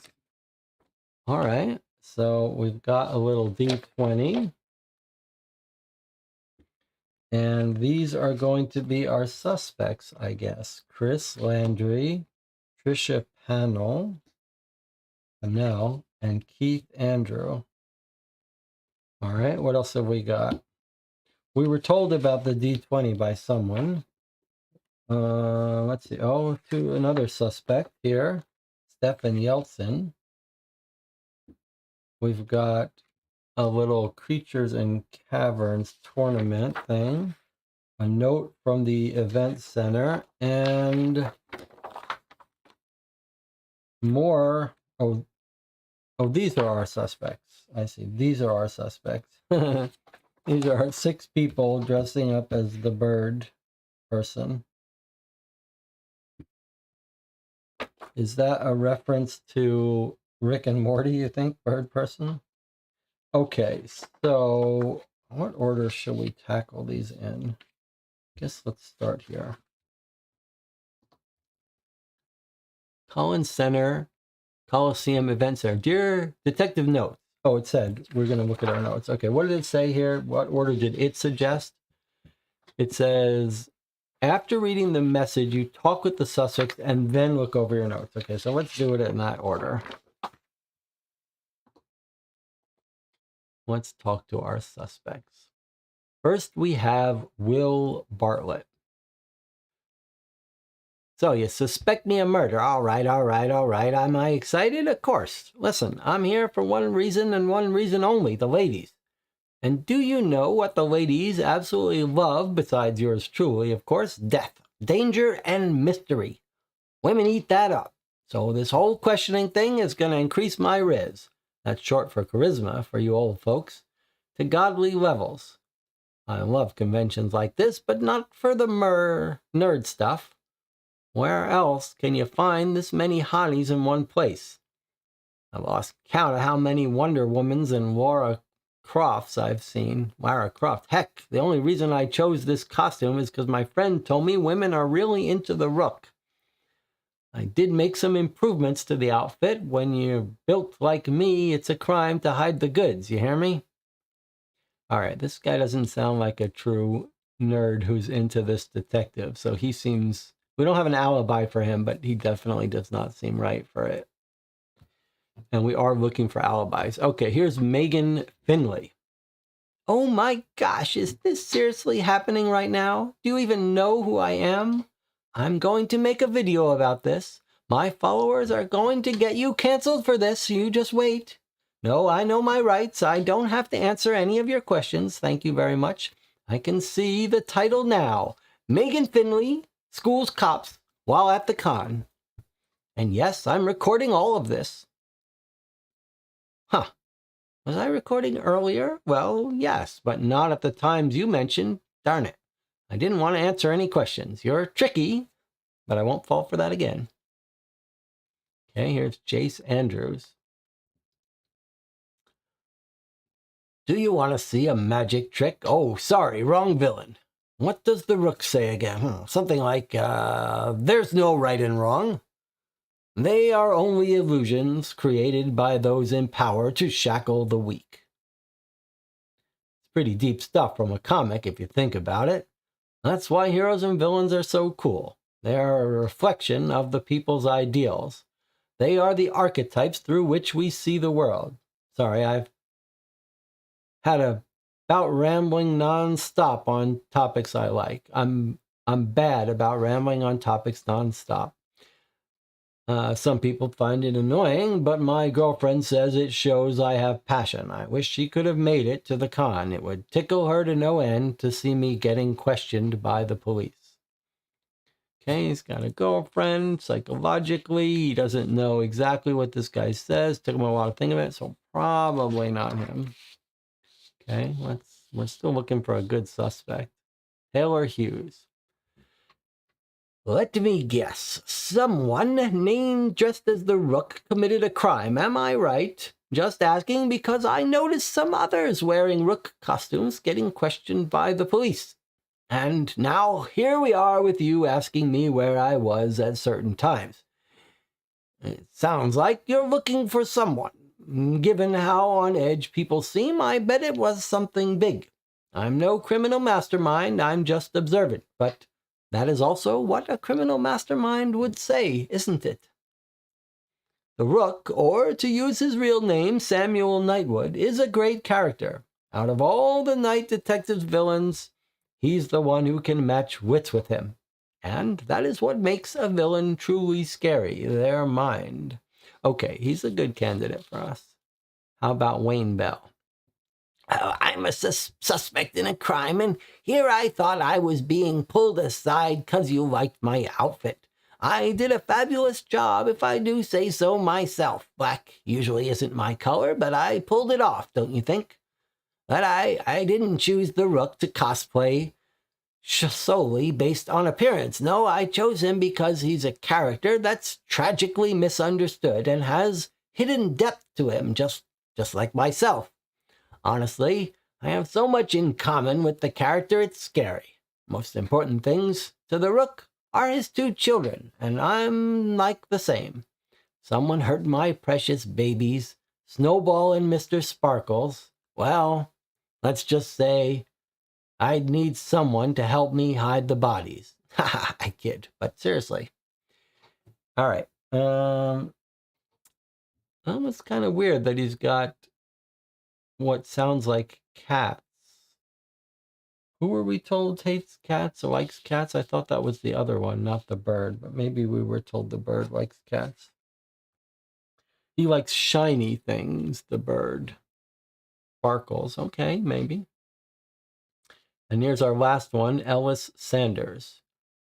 Okay, I get that you're questioning people dressed as the Rook, but why am I here? Do you seriously think I'm cosplaying as the Rook? Dude, you need to get your character straight. I'm clearly not the Rook. You seriously don't see it?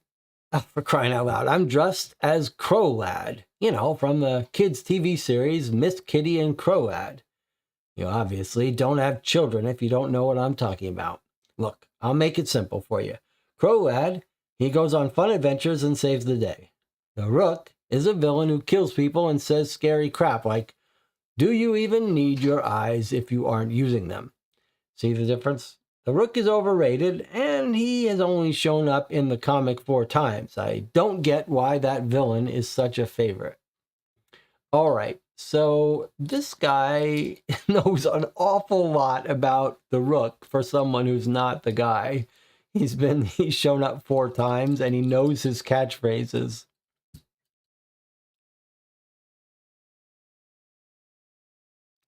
So we've got 3 good suspects, and then 3 people who'd have to be very clever to be fooling us. None of them do we have any alibi yet. All right. So it said, talk to them, then look at our notes. Okay, let's look at our notes. Found some paper to jot down the details of the case. While none of the suspects really have a concrete alibi since they've all been around various places within the con, there were a few places mentioned more than once. Maybe talking with people there can help. Retro Corners Arcade, BattleBot Arena, Board Game Horde, Landry Cosplay Photography. I should focus on the 2 murders that happened today. If I find out that a suspect was at a different part of the con when a murder happened, it would be safe to remove them as a suspect. The 3rd victim died early this morning around 8:30. The 4th victim, the one Stephanie mentioned found in the bathroom, died around 10:30. All right, so we have 2 murders, and we're going to be able to rule out people based on them being somewhere. 8:30 and 10:30. Okay, 2 murders.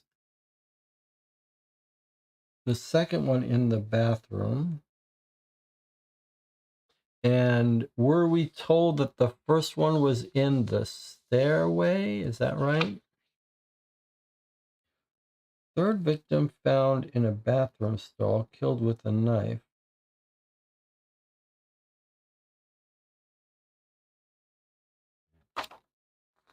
Fourth victim, Stephanie found in the bathroom. Where's our...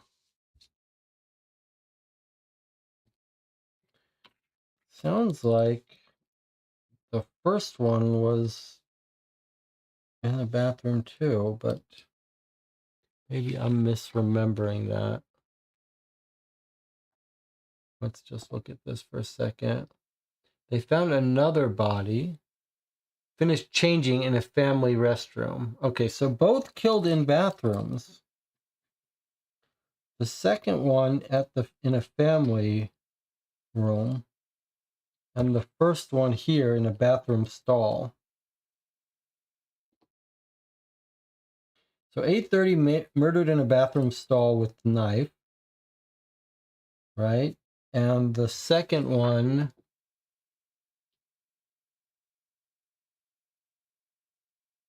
a man just finished changing in a family restroom, caught him while he's leaving, pushed him back, stabbed him like the other victim. Again, knife. Okay, 2 knife murders. Okay. We still have this we haven't used either. Maybe this is going to come in handy very soon. On our D20, which someone told us about, one of the guys we talked to, maybe this guy told us about a D20. Did you get one of the D20s that they gave out for caverns and creatures? Okay. All right, so we've got more people to talk to with their own little puzzles, a couple of them. Yes, 3, 4 puzzles or so. Let's take an 8-minute break. We'll come back. We'll get into part 2.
Okay, we're back. You're watching Co-op for 2. I'm Jesse. Here we are playing the Deadbolt Mystery Society once again, playing a case called The Comic Book Killer. We've made our way into stage 2, a little bit of a rough start. Maybe we're a little bit out of practice with these Deadbolt games, but we've got our suspects, and now we're proceeding through the next tranche of evidence. Let's see what we've got here. Petiol was just saying that she agrees there's a little bit of vagueness about how many to eliminate and then needing to do the trivia before the word search. I think the one thing that's thrown us here is this in general, this is something that happens with these Deadbolt games, which is a positive, which is you get a puzzle, you're not able to make progress on it, so you have to work on some other puzzle that gives you insight into the previous one, and figuring out which puzzle you're ready to work on in what order is part of the fun and challenge. But I felt like in this one, what really threw us is how unclear it was, how we couldn't get a good handle on whether we were ready to solve that or not. But perhaps when in doubt, you should try to solve the ones you can solve, which is what we did, which is what led us to the solution. So maybe there's nothing to complain about there. I didn't like the ambiguity about eliminating people. I just feel like it was a little weird. It was impossible to know whether we should eliminate 2 first and then get the next puzzle, but okay. Let's go back into it. Star Geek Comic Expo's Creatures in Caverns Tournament. Hello, brave traveler. Do you wish to embark on an epic adventure to slay fantastic beasts, find hordes of treasure, and cement your name as a hero? Only the very best will be allowed to join, so solve the puzzle on the back of this invitation and return it to the gaming room to claim your spot. So this is the equivalent of Dungeons and Dragons. It's got a puzzle, and when we solve it, that's how we get into the thing. Marwin the Wizard's Riddle. Okay, let's see what he's got for us. My face is strange, for everyone calls it odd. I might be prime, but please don't be odd. I'm single and alone, but I wouldn't say I'm one. And when it comes to corners, I have none. When the dice is cast, your fate is set. Shift back from the letters to see what word you get. Okay, I'm not sure about what the shift back from the letters is, but it's clear we're being told from this D20 what face is supposed to be up. Okay, so let's see what he's got. It's an odd number. It's prime. Might be prime. It's prime. So let's make our constraints here. It's odd and it's prime, which is a bit redundant. If it's prime, it's going to be odd. But okay. I'm single and alone. I think that means single digit. Not one. And then it has none, so that means like a 6 has no corners, but a 4 does have corners. Well, 4 is prime anyway, not prime, and is even. So let's see. 1, 2, 3, 4, 5, 6, 7, 8, 9. So let's think about it for a second. It's not 1. If it's not 2, then 3 or 5 or 7. If it's a single digit, it's got to be 3, 5, or 7. 7 has a corner. 5 is arguably has corners. 3 feels like our prime number with no corners, although maybe you could argue that 5 has no corners too. No, 5 clearly has a corner, so it feels like 3 is our answer. Now, when the dice is cast, your fate is set. Shift back from the letters. So I think what it's basically telling us is to Caesar cipher these letters.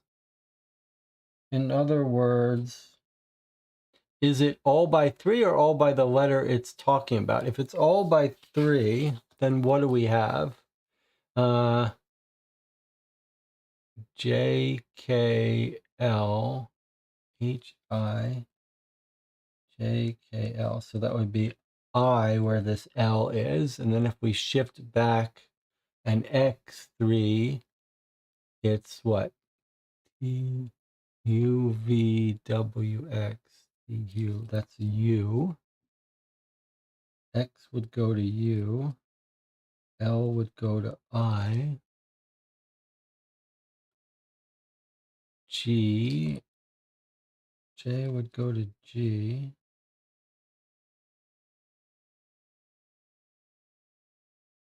If I'm right about what we're doing here, but is it all by threes? It's not, or is it all by the digit next to it? I feel like it should be. Well, let's just try this.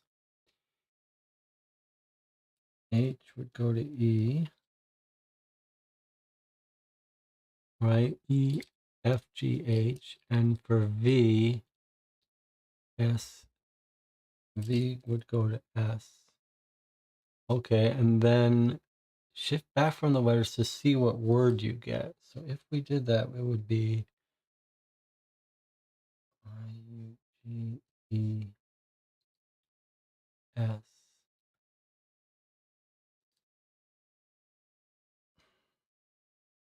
That doesn't seem right. Okay, that's not right then.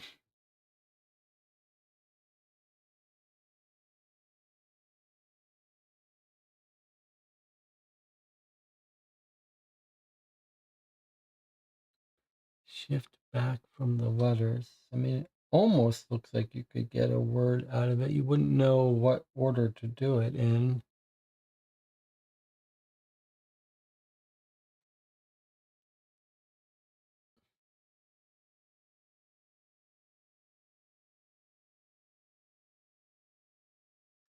So one thing that could be wrong is what the face is. It's odd. I might be prime. What does that mean? I might be prime. Don't be odd. Odd. I'm single and alone, but I wouldn't say I'm one. When it comes to corners, I have none. It feels like that's the 3.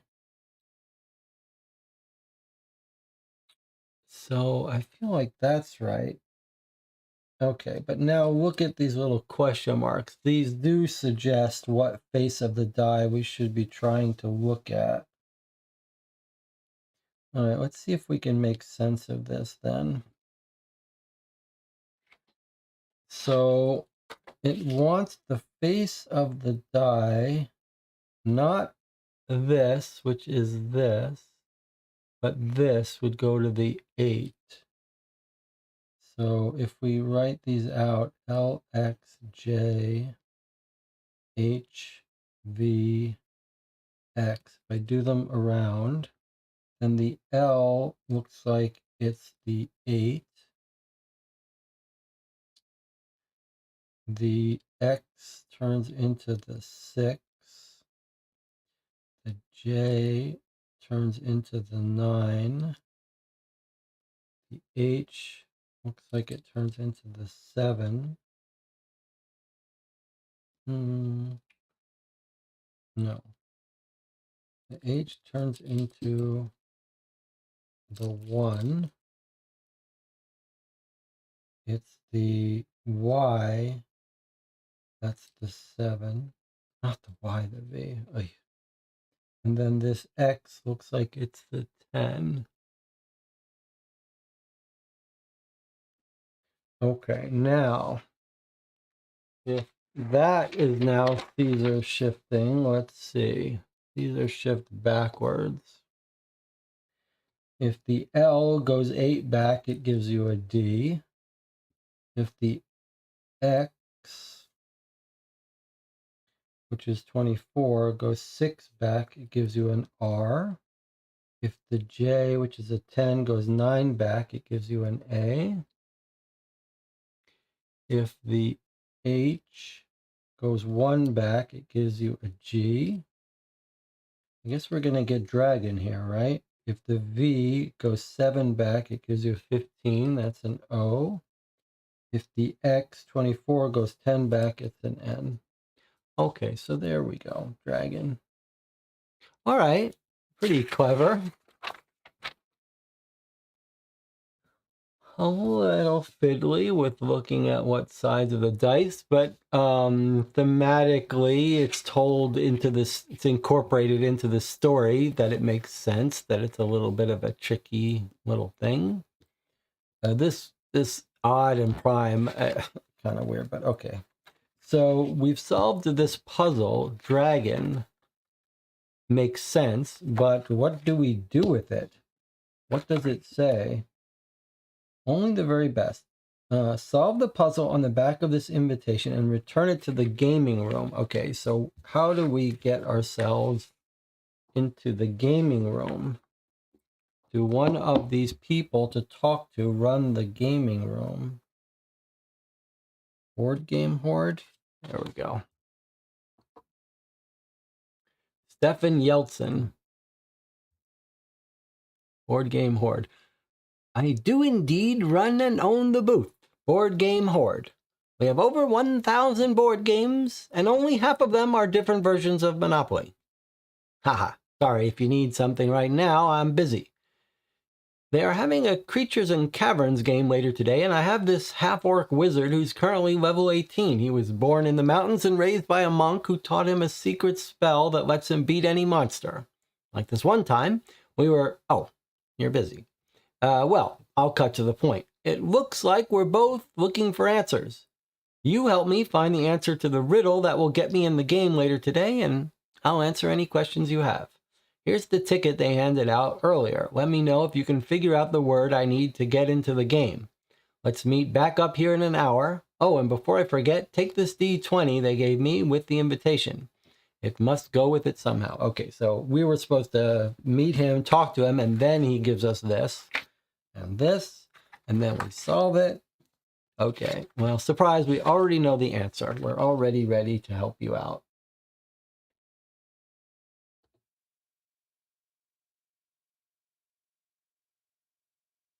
Okay. All right, so it's a free form typing here. No caps, no spaces, so dragon is our answer. No caps, no spaces. Okay. Dragon. All right, submit.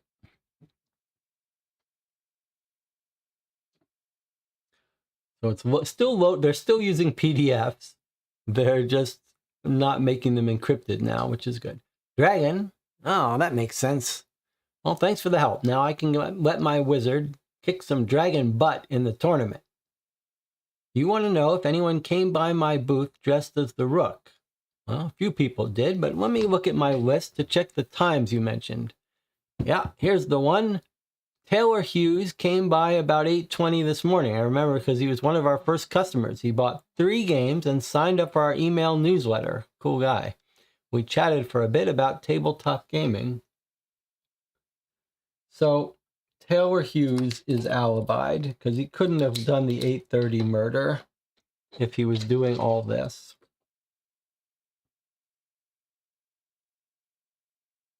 Taylor Hughes has a timeline alibi 8:30 game horde. By the way, my friend Rebecca, you saw Chad stop by. Rebecca is just starting a cat cafe, board game cafe. Cat petting, cat house where you come to pet and hang out with the cats, and you can play board games in Champaign, Illinois. Should be open before the end of the year, I think, sometime around then. If you ever want to meet up, we can meet up there. There's a Kickstarter still going on for it called The Scratching Post. You might stop by and check it out. Okay, so we've solved that. We can put that guy away. Okay.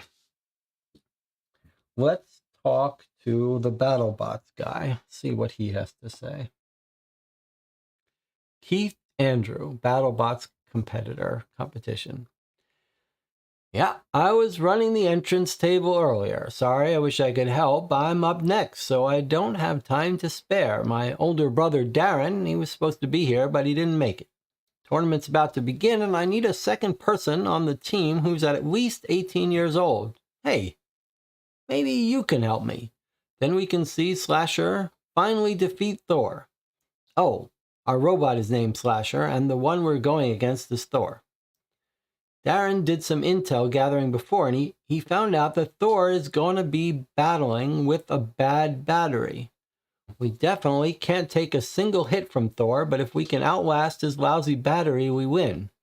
I'll let you do the honors of piloting Slasher to victory, assuming you can just run around until Thor's battery dies.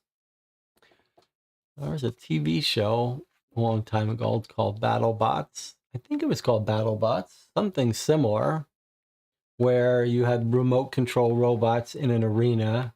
They still do it in different places, but the AI robots we're going to see fighting soon are going to be much more interesting. I was watching some videos on some AI autonomous driving and a guy walking through what the AI sees. You can see like a picture. It's almost like a little dreamlike picture of what the self-driving car sees in the world. And it sort of hallucinates obstacles occasionally. It's worth checking out. Okay, so let's see if we can solve this puzzle. It seems like a standalone puzzle we should be able to solve.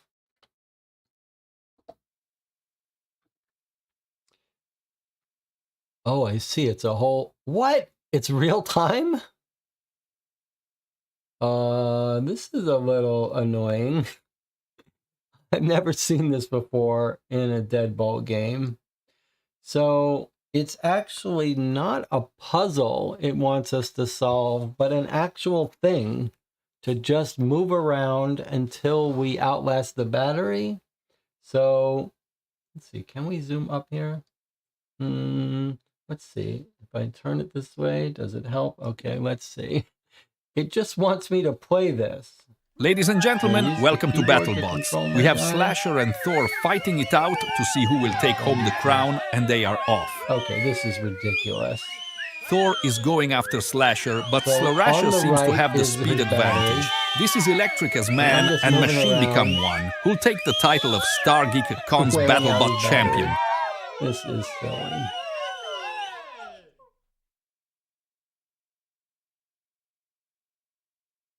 Especially doing this on the Sabbath. Whoa! Oh, what an end. Thor proved too much for This is Slasher. ridiculous. A job well done to both. Ladies and gentlemen, welcome to BattleBots. We have Slasher and Thor fighting it out to see who will take home the crown, and they are off. Thor is going after Slasher, but Slasher seems to have the speed advantage. This is Electric as man and Machine become one, who'll take the title of Star Geek Con's BattleBot champion.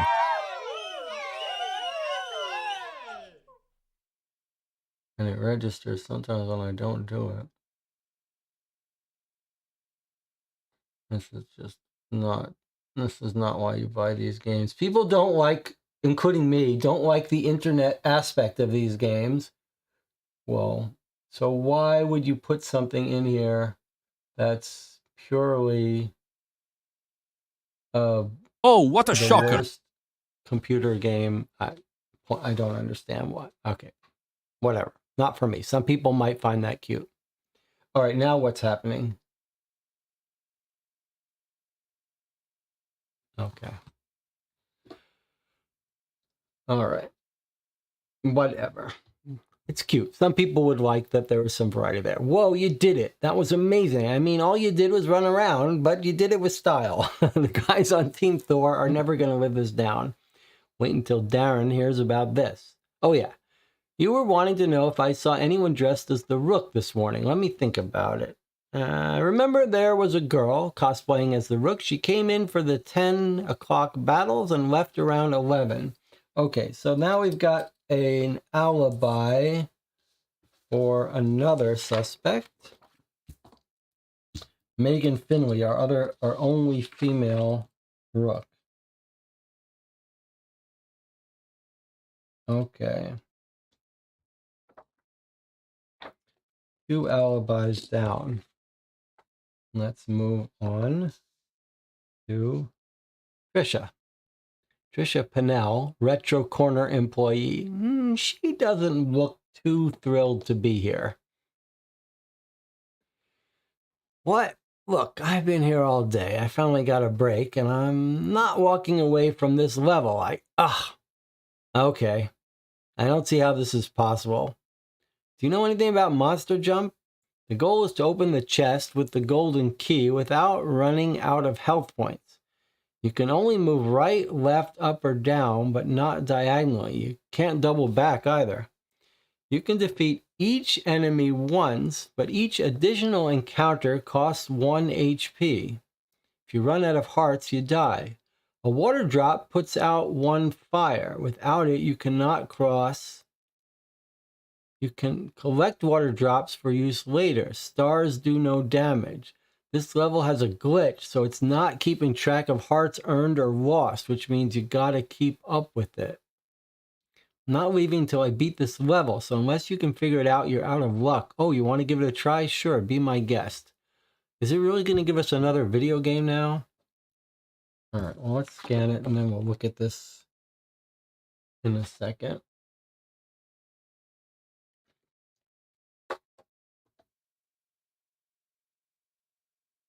I guess they're, what's the word? There's a word like stretching or something. They've hired someone to make proper web pages for the puzzles instead of encrypted PDFs, and that person is stretching their something. There's some term for it. Using your skills, stretching your abilities. All right, let's see if we turn it this way, if it will be easier. All right, let's see. What does it want us to do? Okay, at least it's not real time. Okay, so what does she say here? At least this is more of a puzzle. You can defeat each enemy once. Each encounter costs 1 HP. If you run out of hearts, you die. A water drop puts out 1 fire. So I guess we're going to be carrying around water drops. You can collect water drops for use later. Stars do no damage, so we can walk right on a star with no damage. The level has a glitch. It's not keeping track of hearts earned or lost, which means you've got to keep up with it. What does that mean? Not keeping track of hearts earned or lost, which means you've got to keep up with it. Oh, it's not showing on the screen, so we have to keep our own track of how many hearts. Presumably we have 1. Oh, it's got music.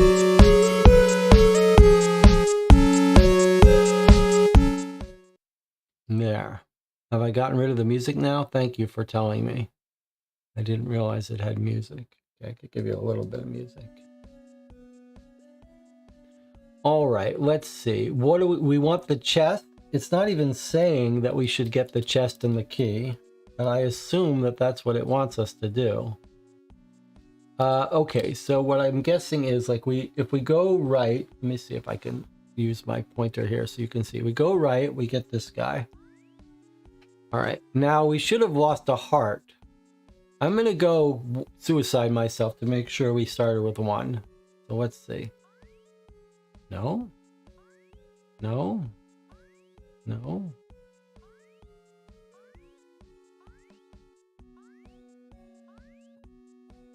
What's going on here?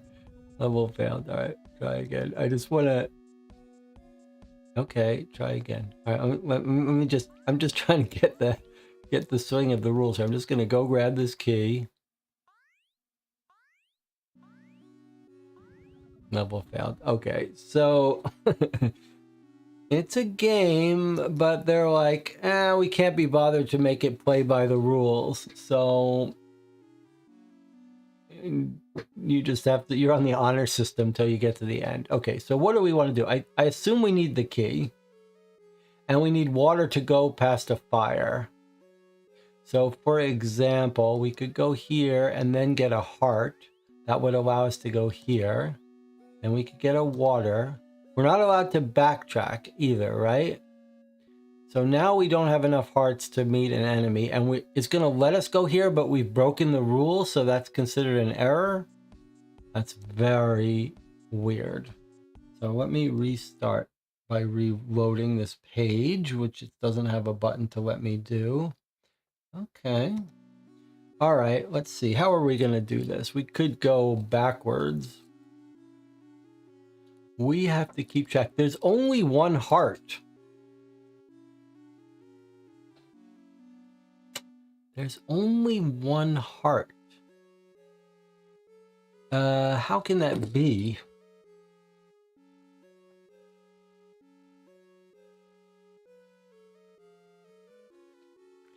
You can't double back if you run without running out of help. Oh, you do it. She does say you have to get the golden key.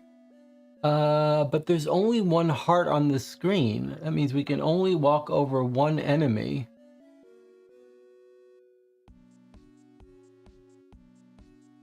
That doesn't seem right to me. But I guess we start out with a heart. Does she say you start out with a heart? Or do we just assume it's on the screen even though it just doesn't keep track? So that would mean we could run over 2 enemies.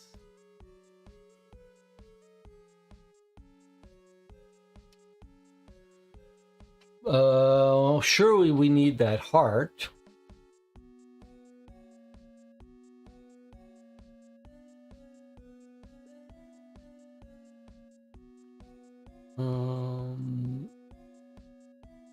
Does the water... A water drop puts out 1 fire. So 1 water for each fire.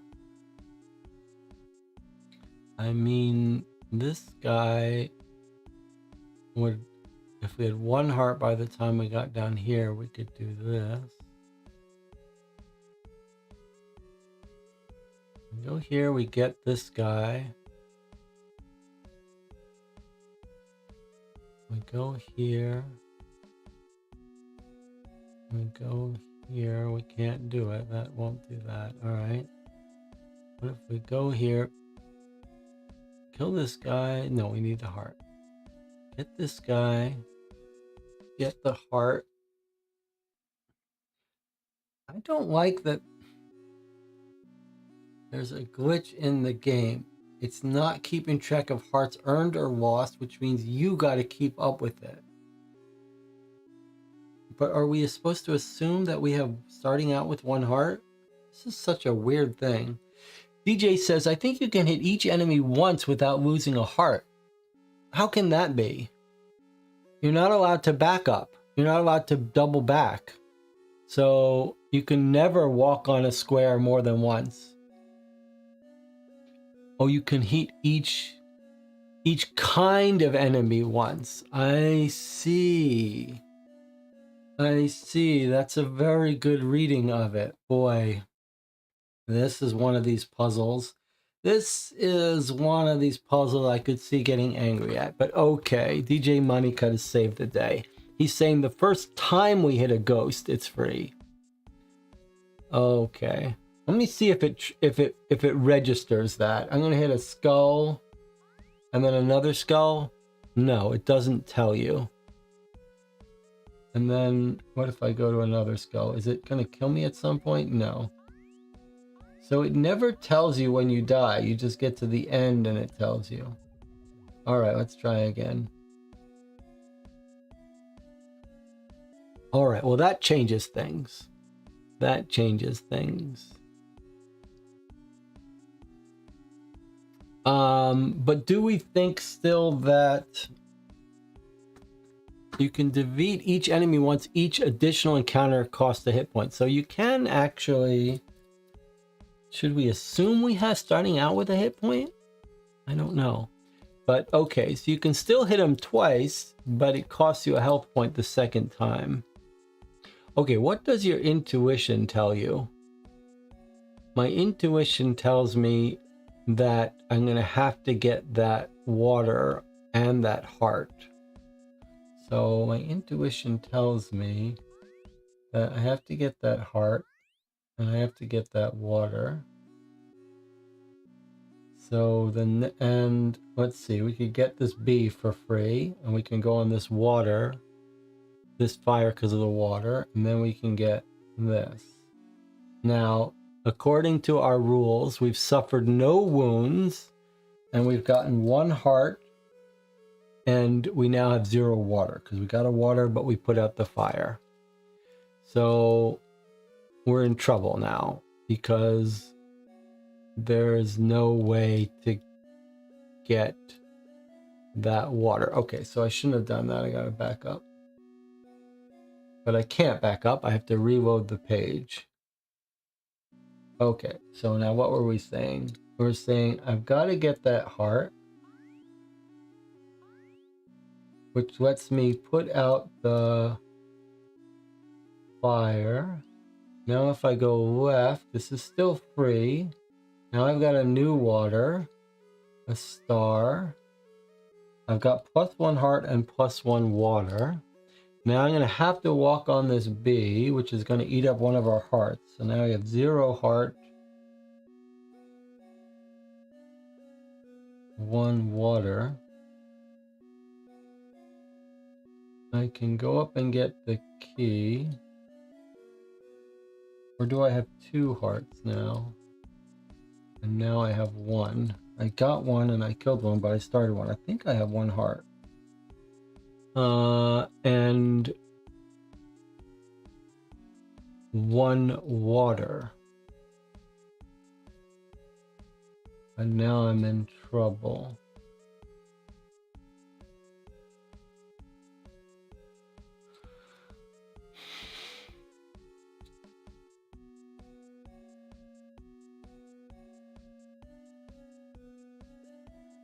Okay.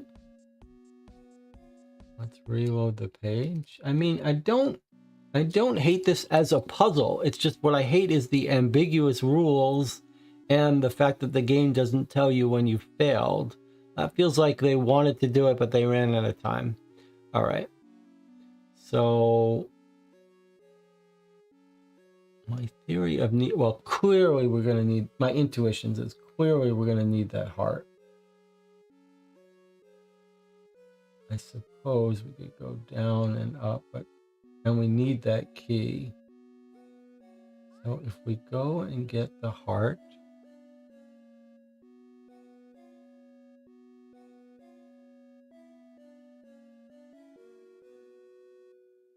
if we go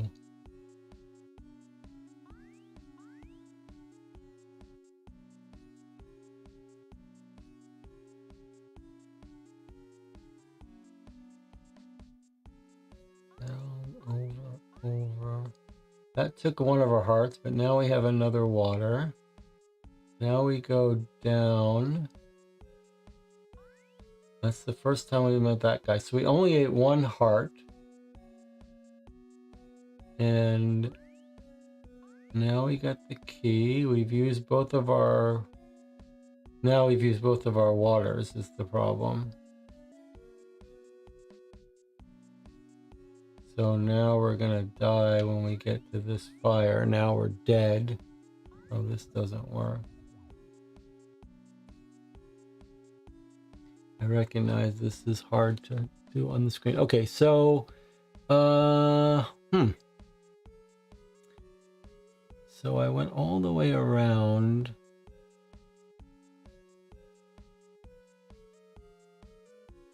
Because I wanted that second fire. What if I go...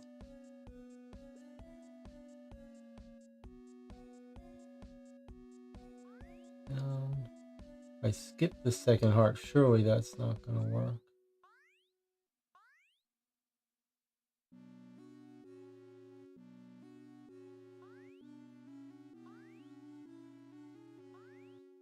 No, that doesn't work.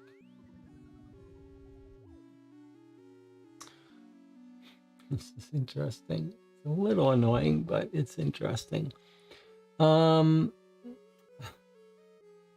Okay, all right.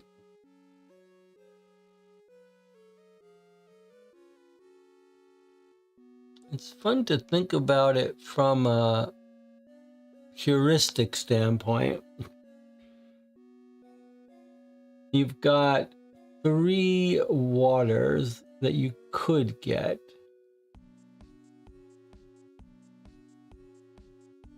If you snuck,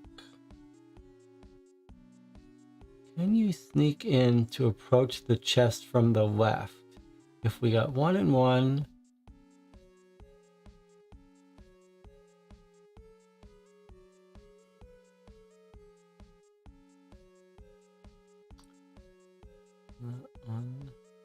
down.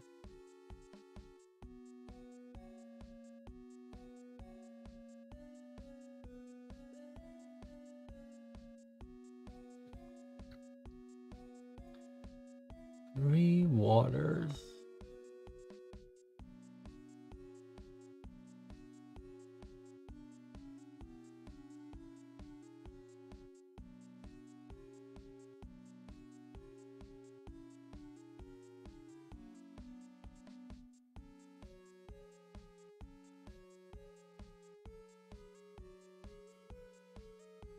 It almost feels like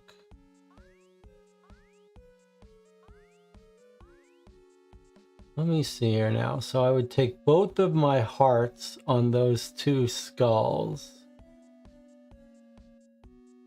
And now I've got 2 waters and I haven't hit any flames yet. So can I go like this? No, what did I do wrong?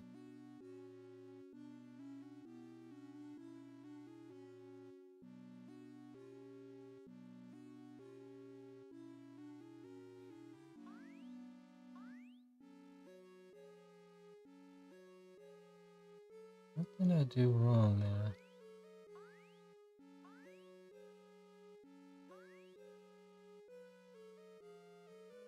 I've got 2 waters. I haven't hit any flames yet. So why can't I go?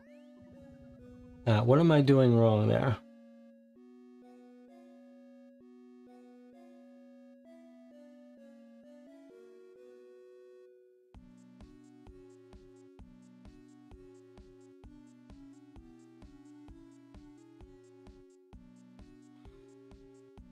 What if you go right one? So if I avoid the skulls, let's see if I only touch each one once.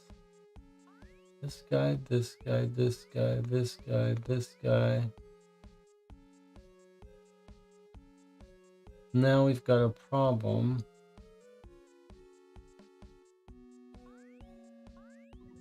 There's a rule problem here.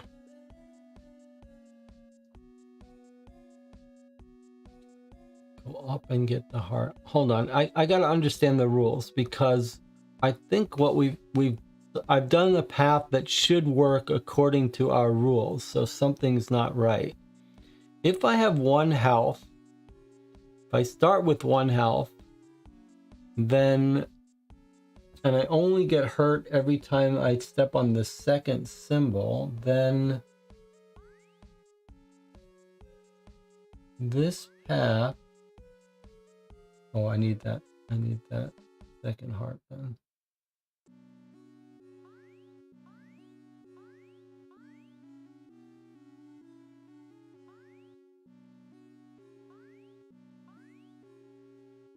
So I just want to understand these rules here.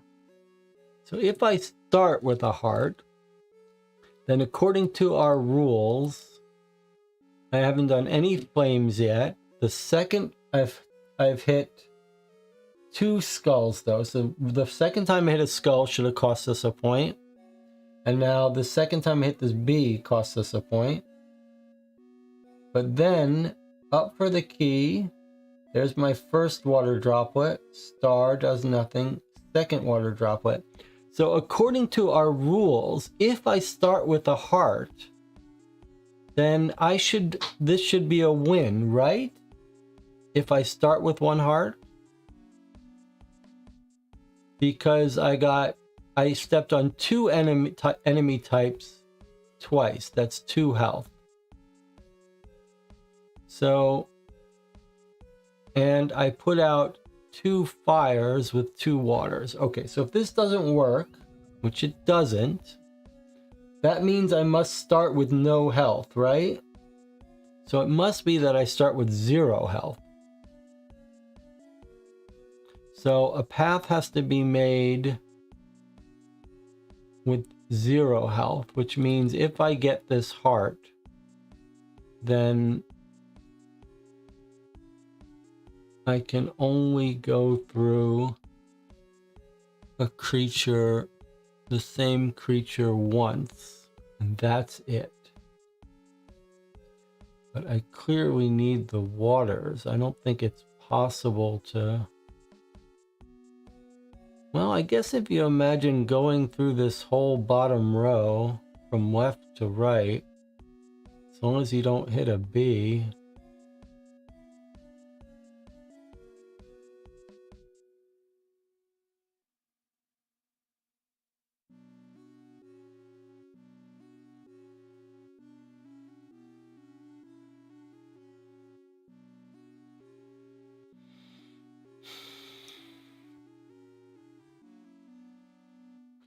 I mean, it's hard to do it without just trial and error.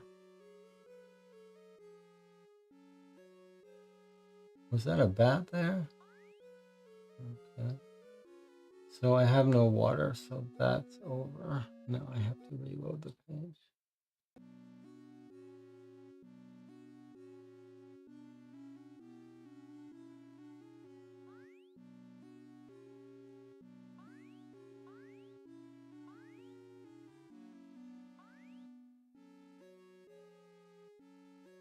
Now we're in trouble because we don't have a heart. Okay. Intuition says you're going to need this heart here and that water. Okay. So now we have 1 water.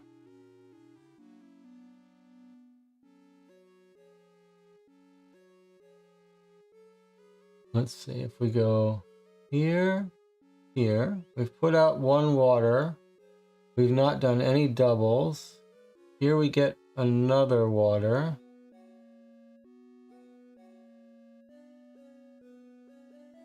Now we're in trouble.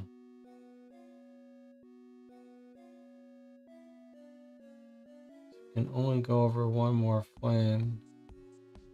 And we're gonna need 2 more flames.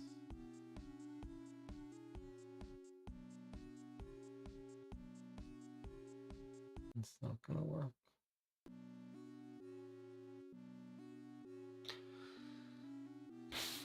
I mean, we'll get it by trial and error, but boy, this has really like brought this game to a screeching halt. And I'm sitting here twisting my neck trying to do this. All right, this is kind of ridiculous, but here we go. I'm assuming we have 0 hearts, so we have to get everything ourselves. Feel free to work on this. If you can come up with a good solution, let me know.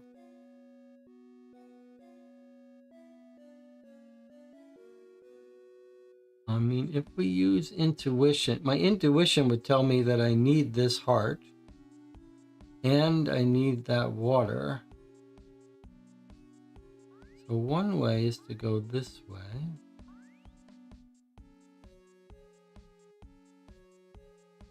But I'll tell you what, it feels like we need to go straight down for... I could see YouTube lost its connection for a second, but what's the point? Nothing matters. We have 1 water. There's no point getting that water if we have to go through a fire to get it. But what if we go down...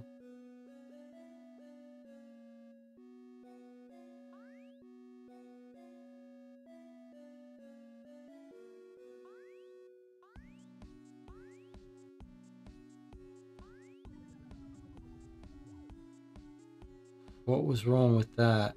I can't see.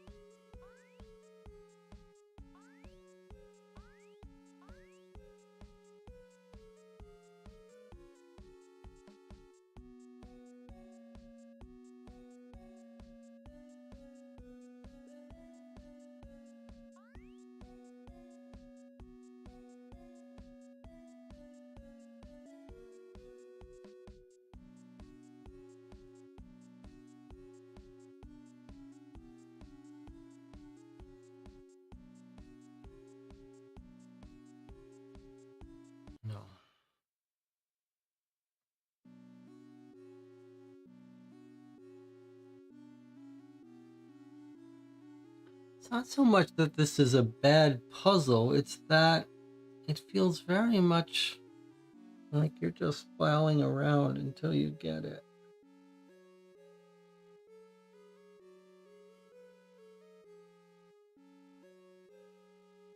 I mean, if you could get to this bottom left water, you could go all the way to the right, as long as you hadn't walked on a bee before.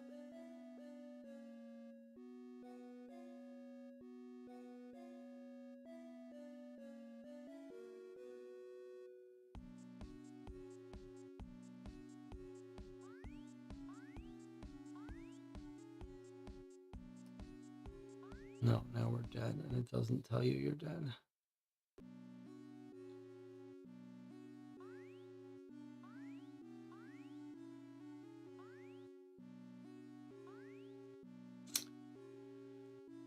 Okay, so we've got one water, we haven't been through any flames, and one heart.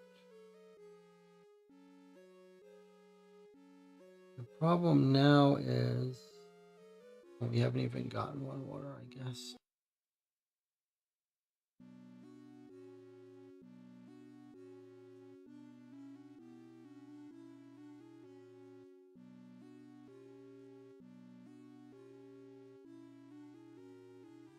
Surely we need that heart. So now we have one water.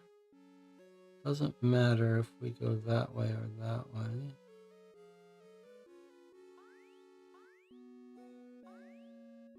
And we need that. So we've got our one water, we put our fire out, we got a water. Now we can walk through one more fire.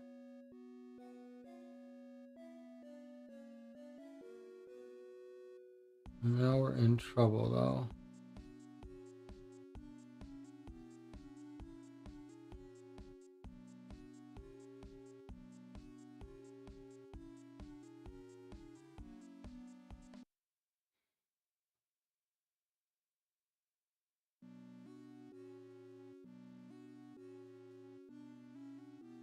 Alright, let's try going the other way.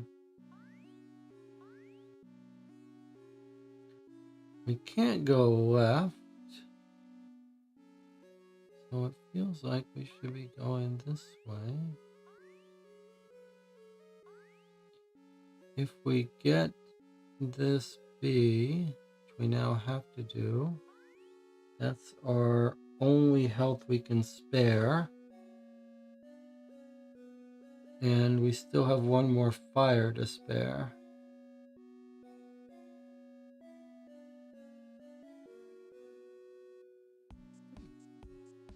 But we can't go on those people again, so it's already over.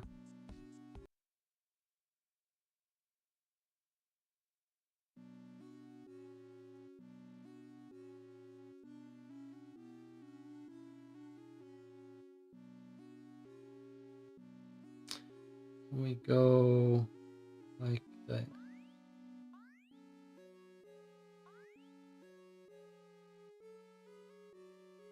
No, start.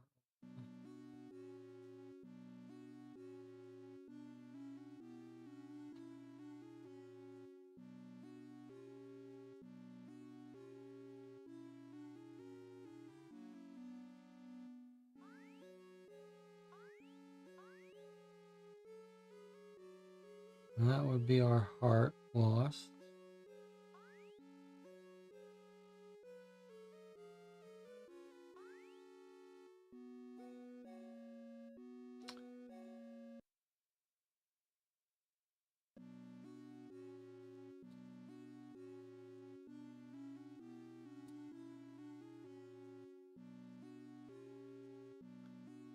Feels like the skulls are the ones to avoid. There's a lot of them. So let's walk on that guy. How are we going to get in and get that key?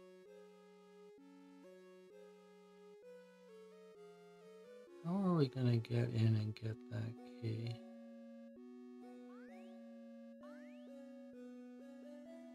I didn't get the heart, so now this guy kills me.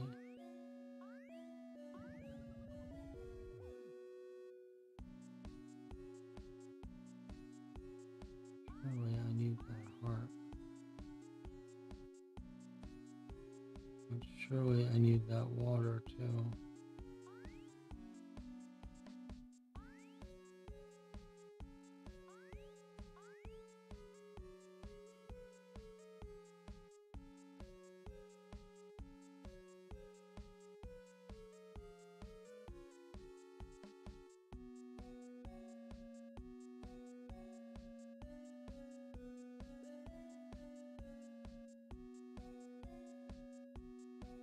What have I done now? I've got one of each and no skulls.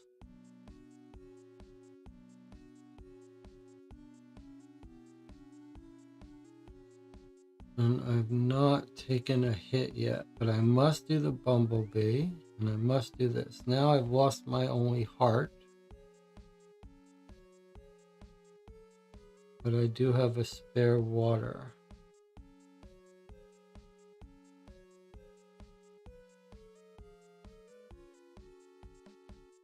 I can't go anywhere here, so game over.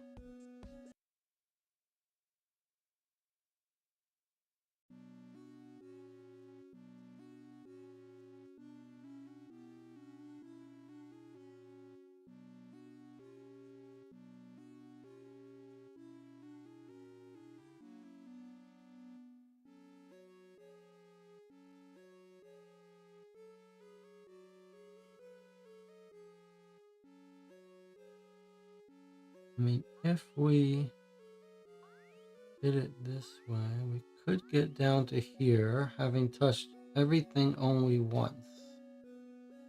Okay, and still have a fire to put out.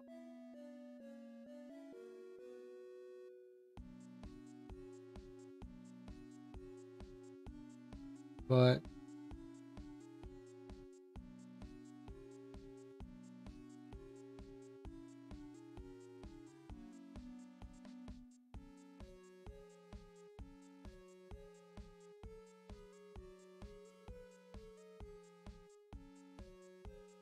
we have no hearts.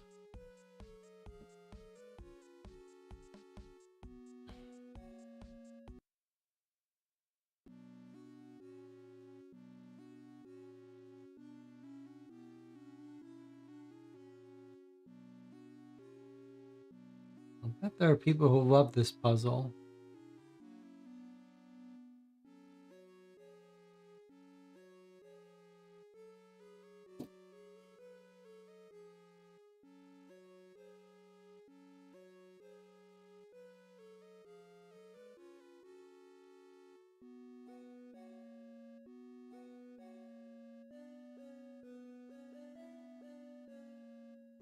Let's see if we do it a little bit counterintuitively. Let's say we're gonna go from, I can't show you. Can I show you? Okay, what if we're gonna reverse engineer it? Go this way.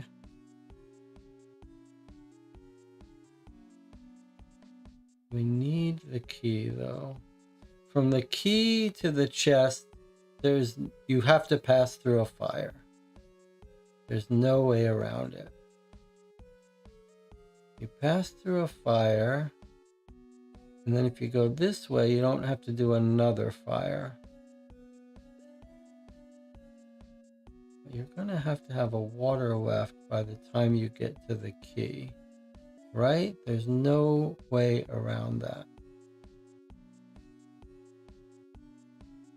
You're gonna have to have a water left by the time you get to the key.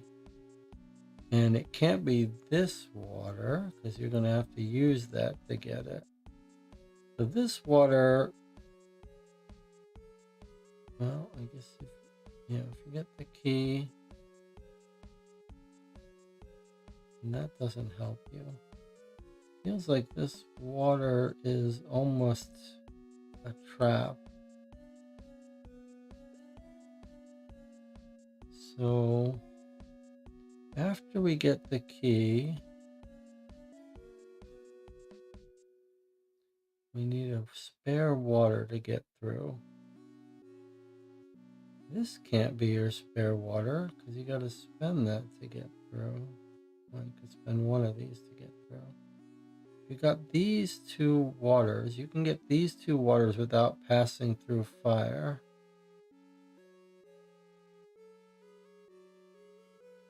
Then you walk over, pass through fire, pass through fire. Let me just see something here. So if we were to go down, down, down, down, down, this guy kills us because we don't have a heart. But it is enough fire to get through. But then this guy would kill us for duplicating.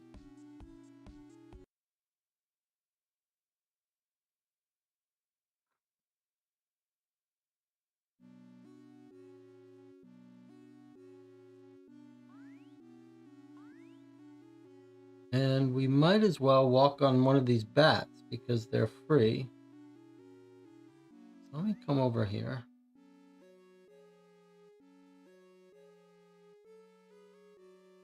Meet that bat. In fact, let me start over again. Let me come get this water and get this heart. And I come over here. Okay. Where are we? I gotta go here. Then I get this guy. Now I've not duplicated anything. The problem is I only have one water left. That's what's gonna kill me here. I have 0 waters left over here. But if you look at this otherwise, it's only 1 creature per. So actually that's a pretty good route. It's just we have a spare heart that we should trade for a fire. Let's try that again. So basically we said go like this.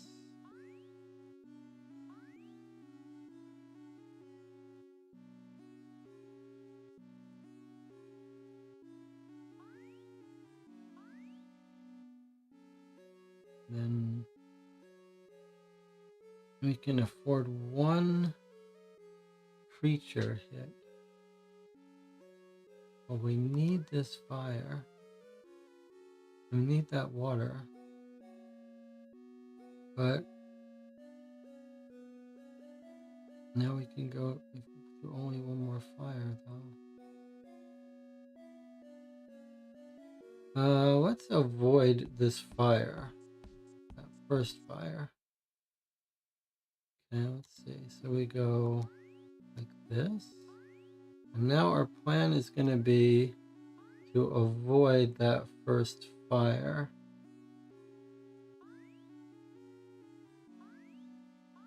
Now I have 2 fires and I've taken only 1 wound. Is this a solution? Is this going to be the win for us? We've only gone on a creature twice. We've only taken 1 hit. We've got the heart. We got 2 waters and 2 fires. I think this is the solution. Oh! Okay. Kind of ridiculous, but okay, we got it. I mean, if I wasn't streaming this live, I might be more inclined to appreciate that. It's a little harder when it grinds this thing to a halt, but I don't know who's I'm not getting scored. I'm not getting a paycheck, so maybe I shouldn't worry about it. Hey, you actually figured it out. Nice. I take back all the mean things I said about you in my head now. So why were you bugging me again? This is this girl talking to us. That wasn't very pleasant. So maybe ease up on the attitude towards us. I can see why she's in a bad mood. I think she was playtesting that game for a while. She did not like it either. Oh yeah, you wanted to know if anyone came by dressed as Bird Boy, I mean the Rook. Yeah, there was this annoying guy who came by shortly after we opened at 8. He was in here flirting for more than half an hour. Dude didn't even play any games. He was too busy hitting on any woman in cosplay. Is that all you need? Why didn't you just say that from the start? Are we done now? I have to get back to work. Some of us have actual jobs to do, you know? All right, so annoying guy flirting with girls. Okay, we know who that is. We know who that matches. It's this guy. All right, so he's now alibied. Will Bartlett.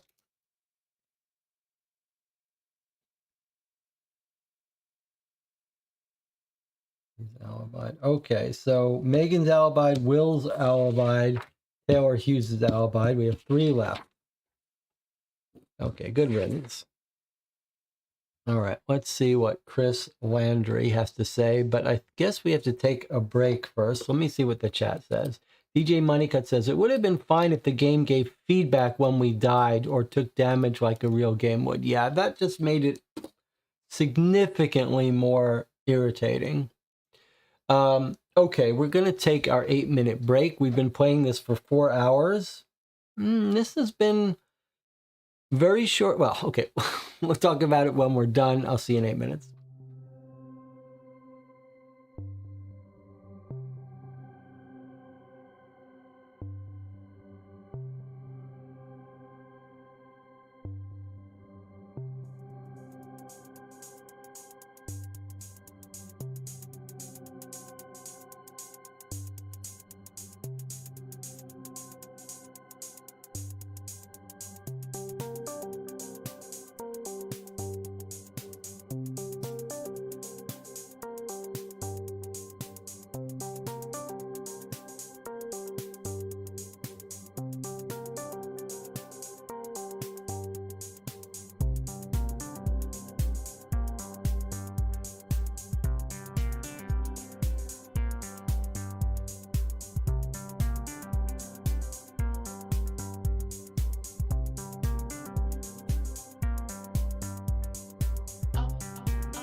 We are back. You're watching Co-op for Two. We're just wrapping up the second phase of this game. Let's see what this little puzzle is. Chris Landry, cosplay photographer. The Rook. Oh, the bird guy from that comic series. Yeah, I had a few people dressed like that come by the booth for some pictures. Oh, you want a name? All that info is back at the booth, and right now I'm in the middle of a pretty big financial investment decision. I'm desperate to get my hands on a Joan and a Keeman figure. The only place here that has them is selling them as blind bags that each contain 2 figures. So when they weren't looking, I weighed the bags on a pocket scale. I read online you can tell which figures it might be based on weight, but I still have no idea which is which. I can't find any info online that mentions their weights. I can only afford 2 bags. If I knew the weights of all 6 of the Space Ninja action figures, maybe that would help. Any idea which 2 bags I should pick to guarantee that I get a Joan and a Keeman?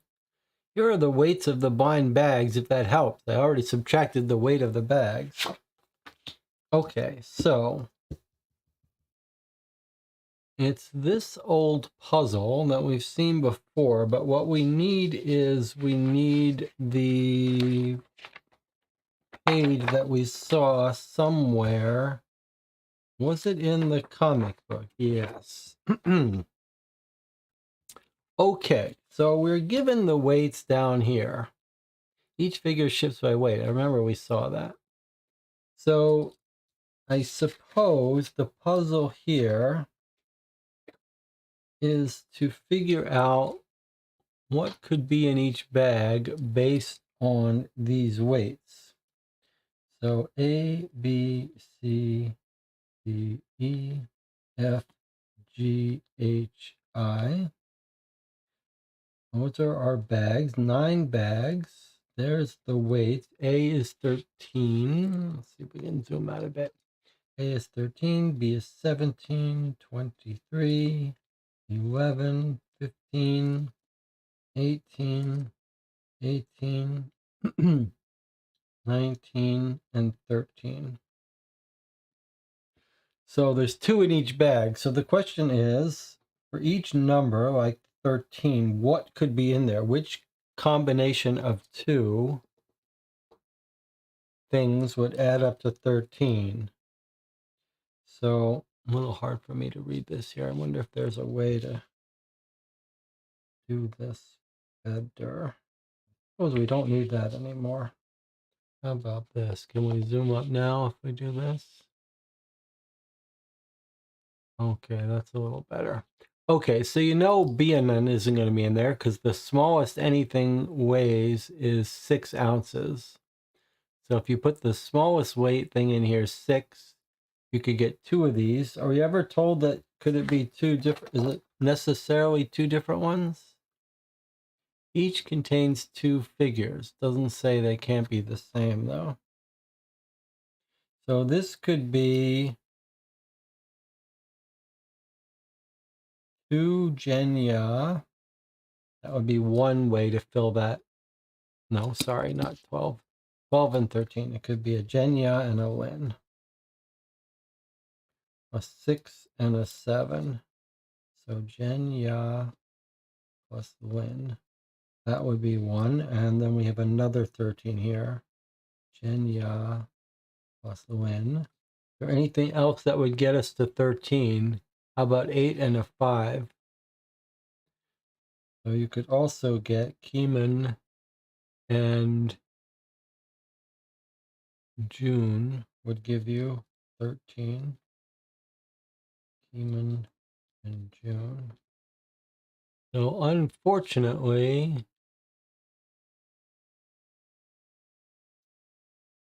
anything else in 9 and a 4? No. Okay, so those are the 2 possibilities, but he wants what? He wants a Keenan and a June. So one bag might have both of them, but that would be, you could get wrong both times. Okay, what about our 17? You could get 17 from Bionan and June. How else could you get 17? An 11 and a 6 would be a Raiden and a Genya. Is that 6? Yeah. That is 6, not 5, yeah. That would give you 17. Anything else give you 17? 8 plus 9, but we don't have that. 6 plus 11, that's what we just did. I think that's it. Okay, still. And he wants Keenan and Jones, so that still doesn't help. Okay, what about a 23? That's a Bionon and Raiden. That's the only way you get that. Okay. What about an 11? That's a 5 and a 6. That's a June and a Jenya. June and Jenya. Anything else make 11? 7 and 4 doesn't exist. 8 and 3 doesn't exist. That's it. Okay, so he wants a June and a Keeman. So this is a guaranteed June, because that's the only way you get 11. Okay, what about 15? There's no 12 and 3. There is an 8 and a 7, though. Probably this is going to be our second one. Keeman and... Oh, no, that's Lynn. Keeman and Lynn. Yes, that's going to be our second one. Is there any other way to get 15? I don't think so. 11 and 4. I see we dropped internet for a second there.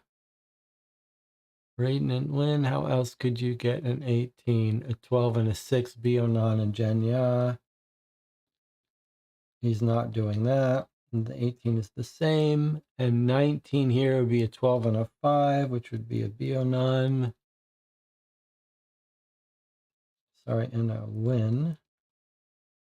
That's a 12 and a 7 gives you 19. Anything else gives you 19? Yes. Raiden and Keeman. Which is not helpful for you because you could get the wrong thing. Okay, so if you take bags D and E, in bag D, you're guaranteed to get a June, and in bag E, you're guaranteed to get a Keeman. And that's what he wants, a June and a Keeman. Which two bags? Done and done.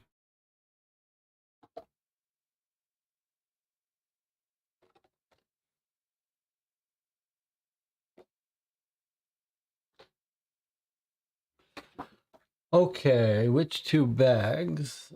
So unless I'm wrong, it's D and E, according to my notes. Submit. There we go.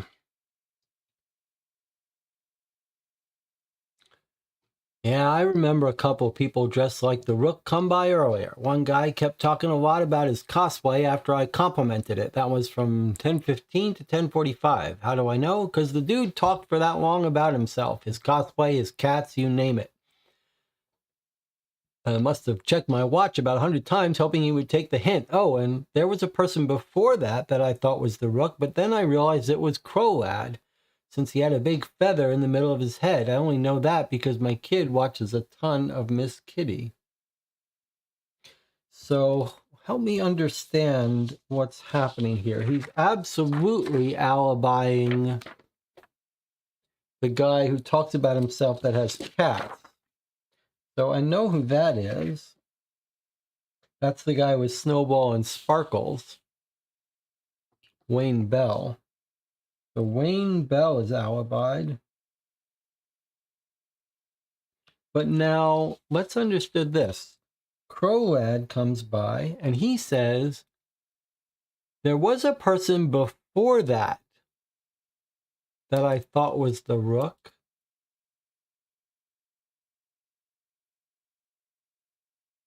But it was Crow Lad. So, but if he's before that, then he doesn't have an alibi, right? Is it just mentioning it for fun? Big feather in the middle of his head. I mean, is this just telling us that this guy is eliminated because he's not the Rook?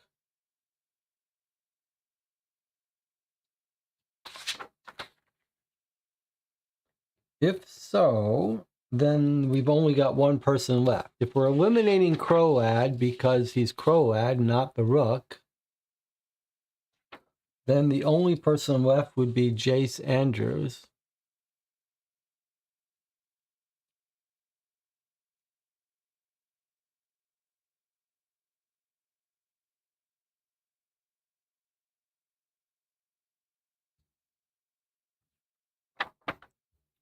And since we're basically out of stuff to do, I think that's it.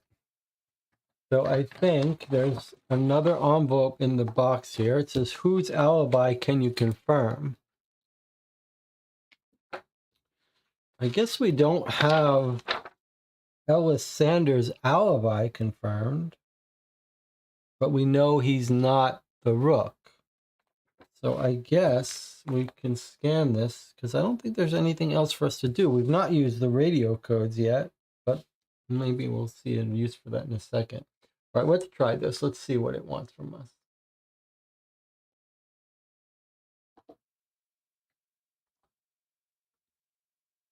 Whose alibi can confirm? All right, so we've confirmed. We have confirmed 4 alibis, and then one other person is Crowlad. So let's try answering it exactly as it's phrased. Who can we confirm? So Taylor Hughes, Megan Finley,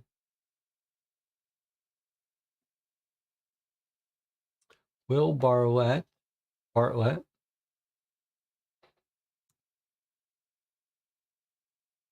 and Wayne Bell. Jace has a feather on the back of his head. He could have moved it to look like Crowlad. Yes, that's a good point. I do notice that feather.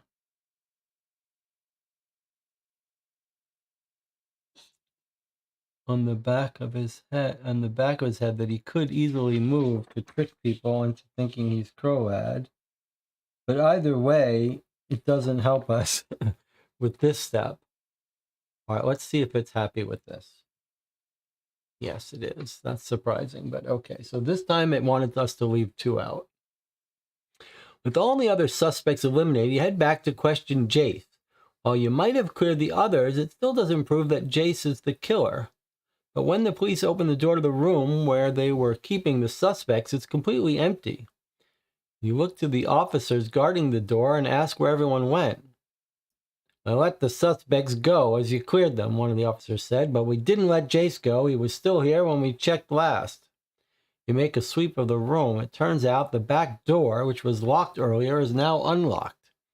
Jace must have gotten his hands on a security badge and key.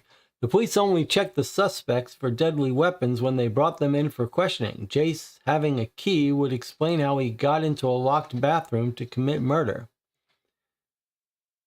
I found something. It says it's for the detective. He must mean you, says one of the officers as he hands you some papers from the con. The writing on them must be from Jace. Once you see the contents of the messages, it's clear that Jace has fallen further into his delusion. He truly sees himself as the Rook in every aspect. Or still, he now sees you as Night Detective. You start by reading the message on the back of the Night Detective sketch and pray you will survive your clash with the Rook. You may now open the exciting conclusion envelope. Okay, so it's talking about this envelope. All right, we've got our suspect. And now we have our exciting conclusion. He thinks we are his arch enemy. So final piece of the puzzle. We've got 3 items. Looks like 2 are part of a puzzle, and 1 is the note from him. He says, "See, this is you."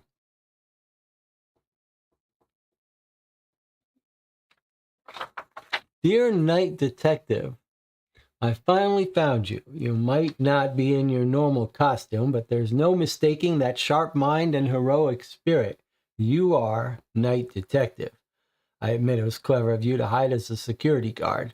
Now that I've found you, it's time for you to find me. I look forward to our final clash. There are two things you should know before you try to find me. Where is the rook? All right, so when we know the answer, we read that. And then these are going to be the final puzzle.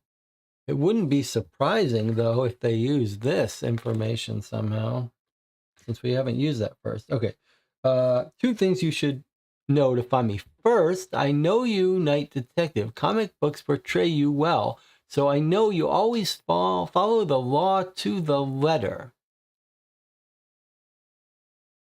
Okay, I think that's going to be a book code here. 5, 6. Each pair, I suspect, is going to tell us what line this is. Let me see how many there are. 3, 4, 5, 6, 7, 8, 9, 10, 11, 12, 13, 14, 15, 16, 17, 18, 19, 20. 20 or 21. Doesn't go to 23. 1, 2, 3, 4, 5. 1, 2, 3, 4, 5. 1, 2, 3, 4, 5. 1, 2, 3, 4, 5. 1, 2. So if it doesn't go to 23, but the first ones on the left go to 16, 23rd letter, 1, 2, 3, 4, 5, 6, 7, 8, 9, 10, 11, 12, 13, 14, 15, 16, 17. That doesn't quite work. Okay, follow the law to the letter. Well, if these only go up to 26, these could be just letters of the alphabet. So 1 is A, or the 6 is what is it? F, A, B, C, D, E, F. So some of these are mapping into letters. Oh, maybe we just map these numbers that go up to 23 to letters, and then we order them in this order. I think we're going to number the letters and then put them in that order. Let's just try this. This is sort of my guess here.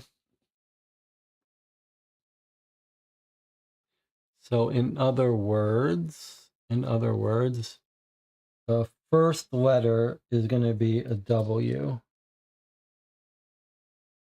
The second letter is going to be an M. Well, this doesn't look right. Second letter is 13M. That doesn't look right. Okay, maybe it's the opposite, but then the letters would only go up to 16. That seems unlikely. Well, I thought that was going to be it. 4 would be a 12, WML. Okay, so that's not right. Law to the letter. Well, maybe there's a book code then. Let's put this aside for a second. What's this? Dylan Lewis to Samuel Knightwood, keep on rockin'. Dylan Lewis.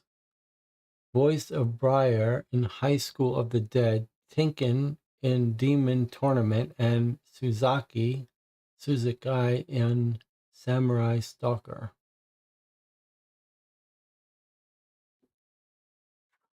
Okay. Let's look at this one. Second, I was disappointed at first when I came here in search of my nemesis. This place seemed to be filled with only teens, hyped up on energy drinks, worthless drunks, and self-important celebrities. After digging through all the trash, I found the missing key item. I need to realize my goal, and it is you.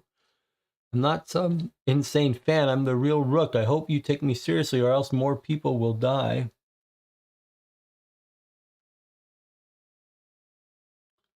Okay, and he's got little circled eggs or something. Do you feel safe, need help, or see someone in need? Do the right thing, contact security. Sometimes being a hero means saying something when others stay quiet. I wonder if, I still think this is going to match to this.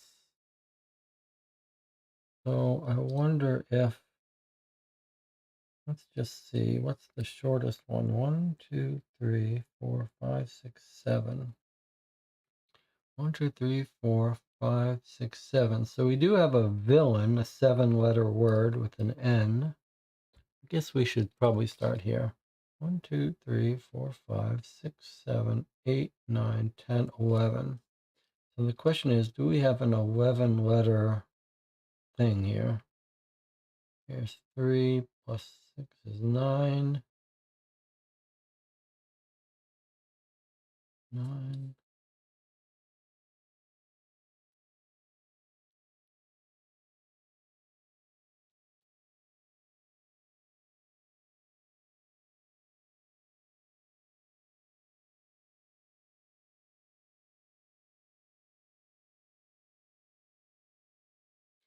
Okay, so an 11 letter word is Super Saiyan. So if this 11 letter thing is this 11 letter thing, 1, 2, 3, 4, 5, 6, 7, 8, 9, 10, 11, then the two circled letters would be S-U-P-E-R, and then A would be the second to last.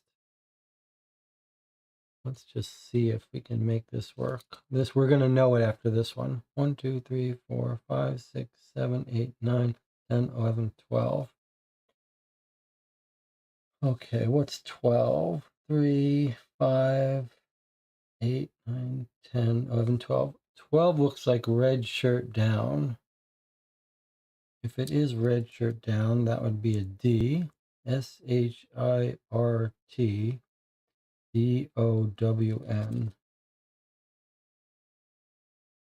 That does not look right. Okay, well, that's unfortunate.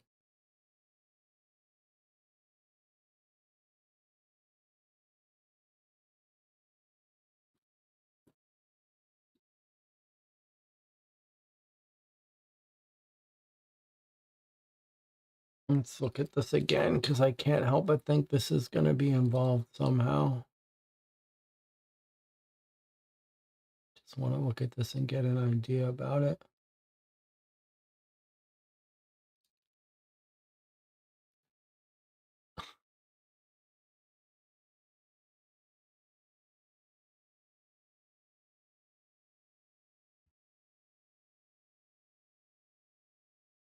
So we got two puzzles here. 1, 2, 3, 4, 5, 6.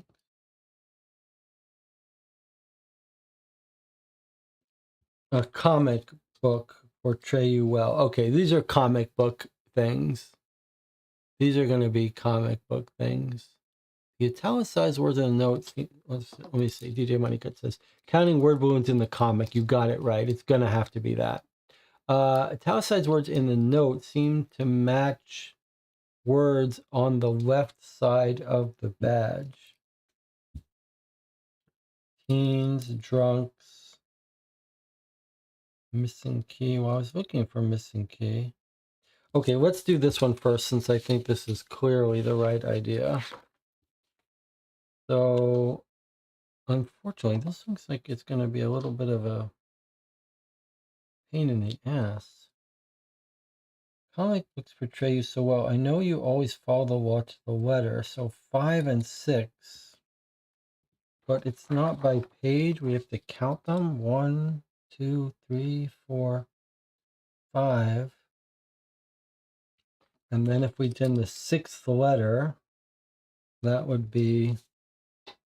Okay, so in the 5th word balloon, 6th letter, he does say letters, not words. Okay, so the 6th letter is an S, for thanks.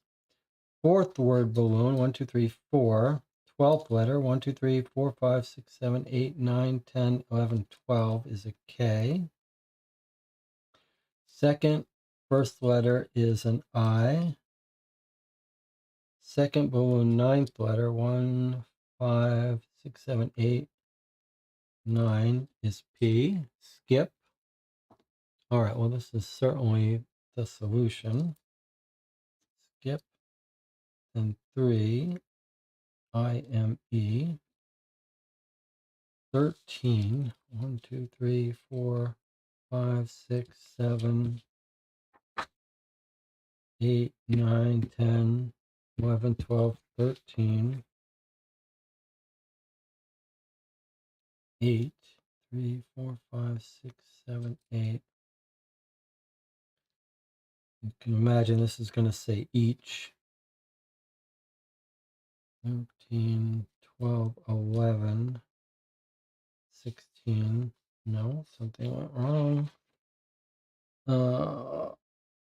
SKIPEA 13, 8.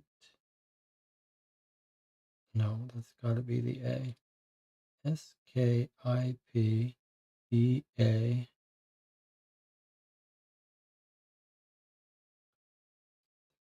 12, 11, 16. No.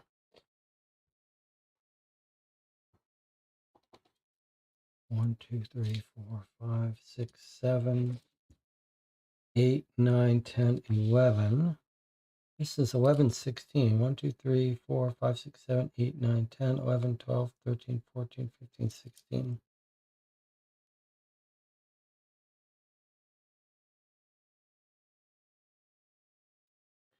Okay. 16, 3, 12, 13, 14, 15, 16. Okay, skip E and 16, 3.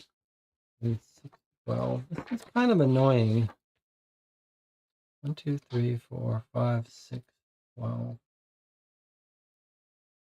1, 2, 3, 4, 5, 6, 7, 8, 9, 10, 11, 12. This is an S. 10, 2, 7, 8, 9, 10. 2 is an R. I feel like something went wrong here, which of course it did, because this is so annoying to do. 1, 2, 3, 4, 5, 6, 7, 8. But hopefully it's still enough to put in the pieces. 5, 1, 2, 3, 4, 5. T.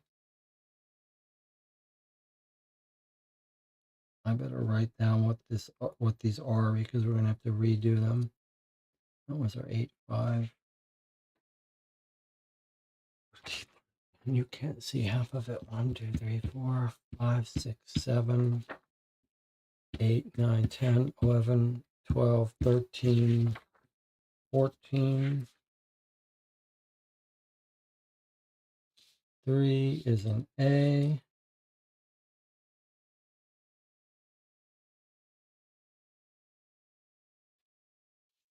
15, 16, 3 is a D.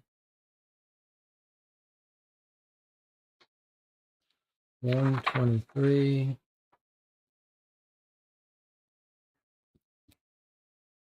Obviously, there's a mistake here. I'm hoping that when we get the rest, it'll make sense. Otherwise, we'll have to redo this one at least. 123. 1, 2, 3, 4, 5, 6, 7, 8, 9, 10, 11, 12, 13, 14, 15, 16, 17, 18, 19, 22, 23 is B. B is 123. So we can keep track. Now we have to go to 13. 1, 2, 3, 4, 5, 6, 7, 8, 9, 10, 11, 12, 13. 8, 3, 4, 5, 6, 7, 8 is an A. 2, 13. 5, 6, 7, 8, 9, 10, 11, 12, 13. C. That's our 2, 13. 4, 12. 1, 2, 3, 4, 5, 6, 7, 8, 9, 10, 11, 12. This is back. This is our 4, 12. Okay, well, we're almost done. 10, 1, 1, 2, 3, 4, 5, 6, 7, 8, 9, 10.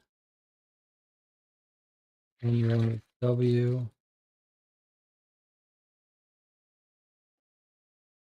14, 3, 10, 11, 12, 13, 14.3 is A. 14.3. Then 2 again.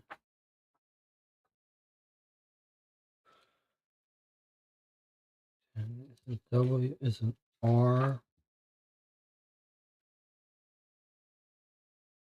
S is going to be a D and an S, surely. 5, 6, 1, 2, 3, 4, 5, 6.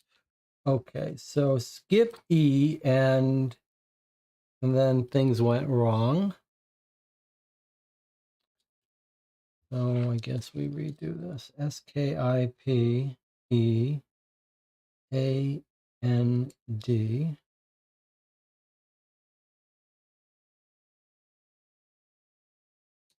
So this should be 11, 16.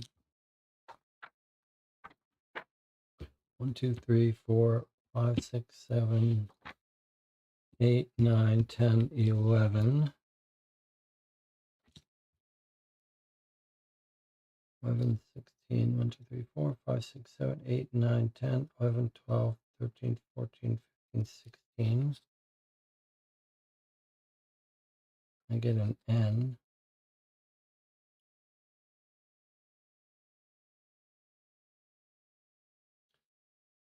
16, 3, 11, 12, 13, 14, 15, 16. 3 is a D.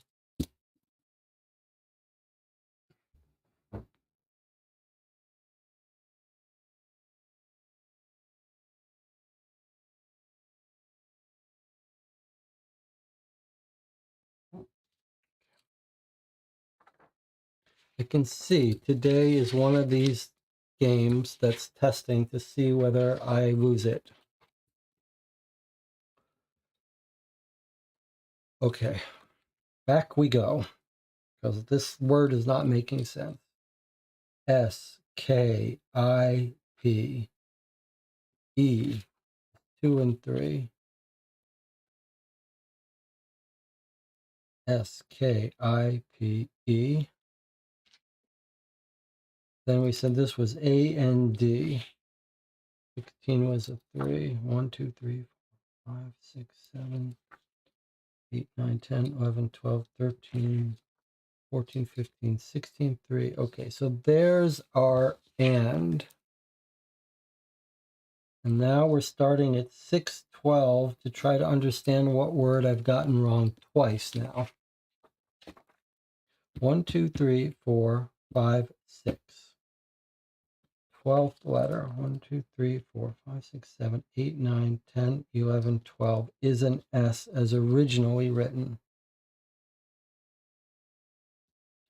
Next word, 10, 2. 1, 2, 3, 4, 5, 6, 7, 8, 9, 10. 2 is an R.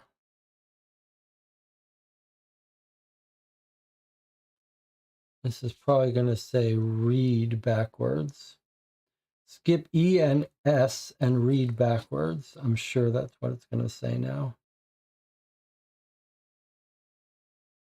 10, 2, 8, 5 should be an E. 1, 2, 3, 4, 5, 6, 7, 8. 1, 2, 3, 4, 5. Yes, okay. So this message says skip E and S. E and S, and this says read backwards. Skip E and S, read backwards. Okay, that was not fun. Skip E and S, read backwards. Boy, but we better be right about these two letters. I guess I translated the S twice. But, boy, I'd hate to be wrong about one of these letters. 11, 16.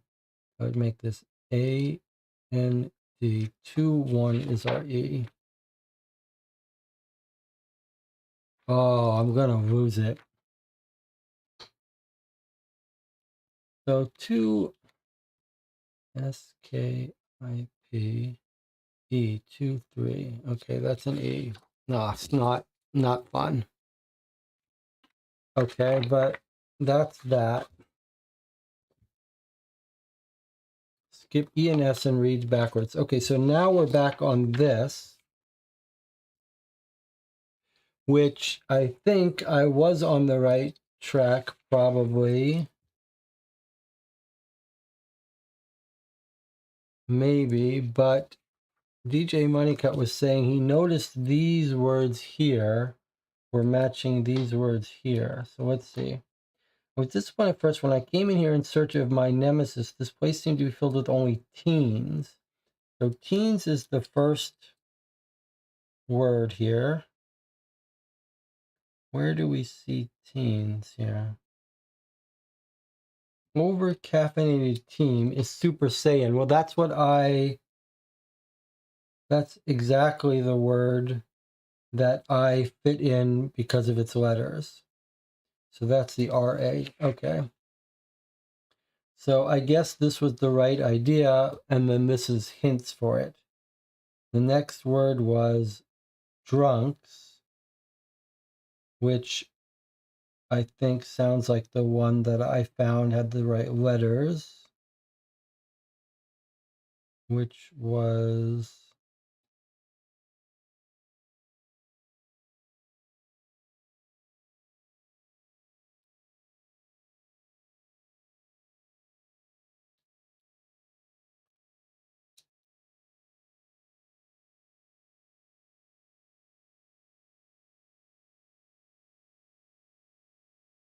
you can see, I'm just getting tired. Drunk person is cactus juicer. Okay, so that part was not right. Cactus juicer. That's so these clues help disambiguate, I guess. So cactus juicer would be CACTUSJUICER. Okay. Next one is going to be celebrities.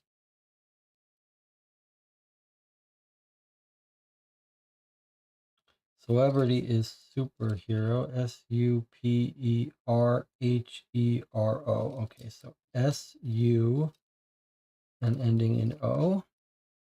Okay, next one is a missing key item. Missing.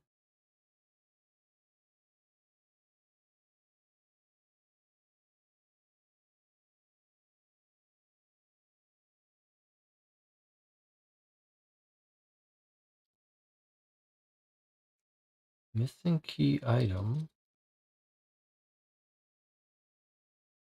I mean, we have missing. Is missing the only thing that's italicized? No, all three are. Missing key item is this long one. Where's our missing one? Okay, dropped utility belt. DROPPEDUTILTYBELT. Fuck you. DROPPEDUTILITYBELT. TYBELT. So that's Y and an E. Utility belt. Okay. Next one is insane fan.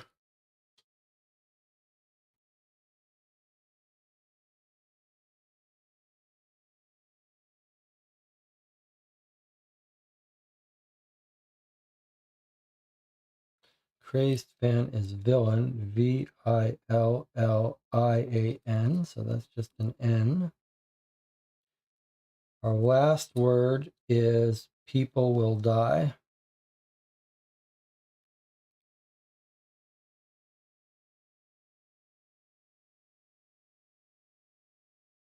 Person dead. Red shirt down.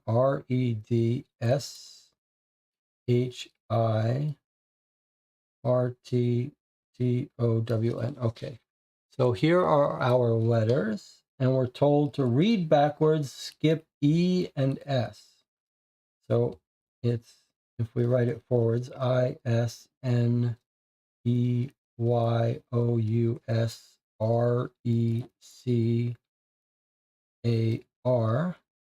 And now we skip the E's and the S's.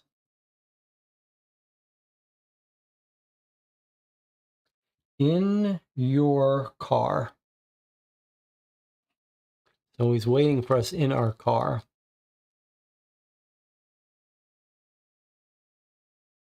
In your car. Okay.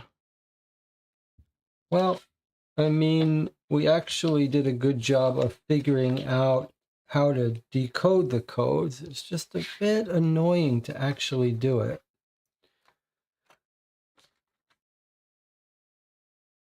Okay, so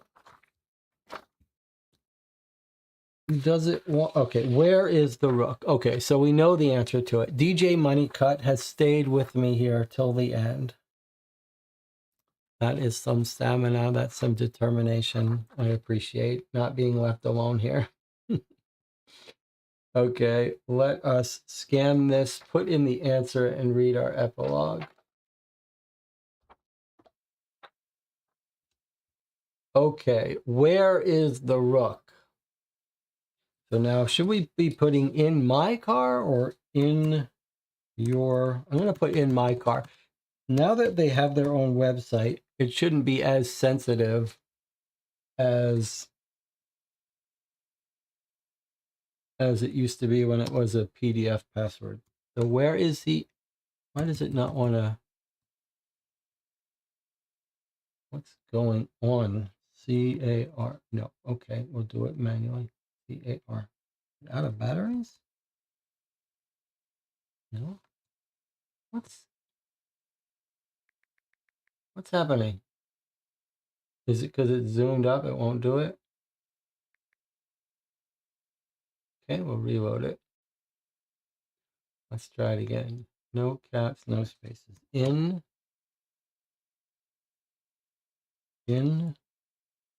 my car.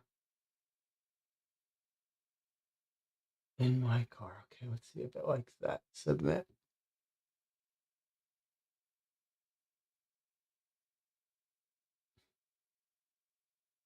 It doesn't want to let me... Once I zoom in, it seems like it's not happy with it anymore. Okay, let's try again. In... Rather than the real-time robot avoiding game, maybe they could spend their effort just making this process a little more smooth. It says, I don't know, that doesn't really make sense. Really? It doesn't make sense? So you're saying in your car is going to make sense? Remember who the rook thinks you are.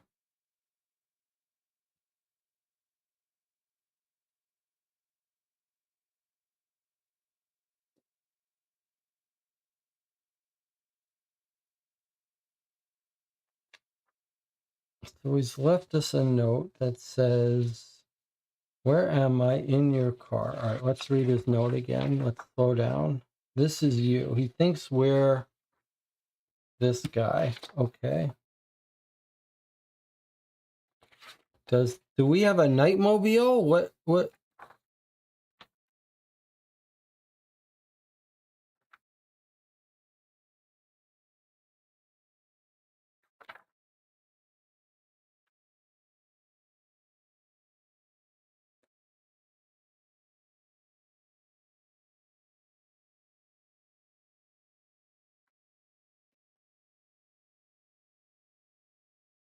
does this have anything to do with?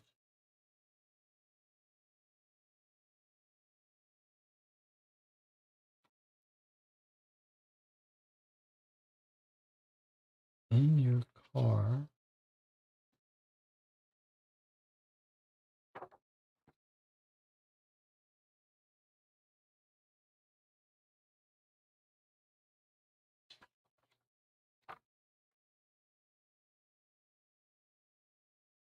Let me see what the channel thinks. It's in the schedule. The night detective car is on display. Oh, good catch.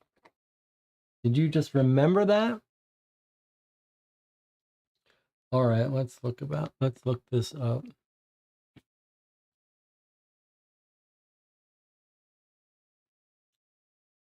Let's look up Sunday.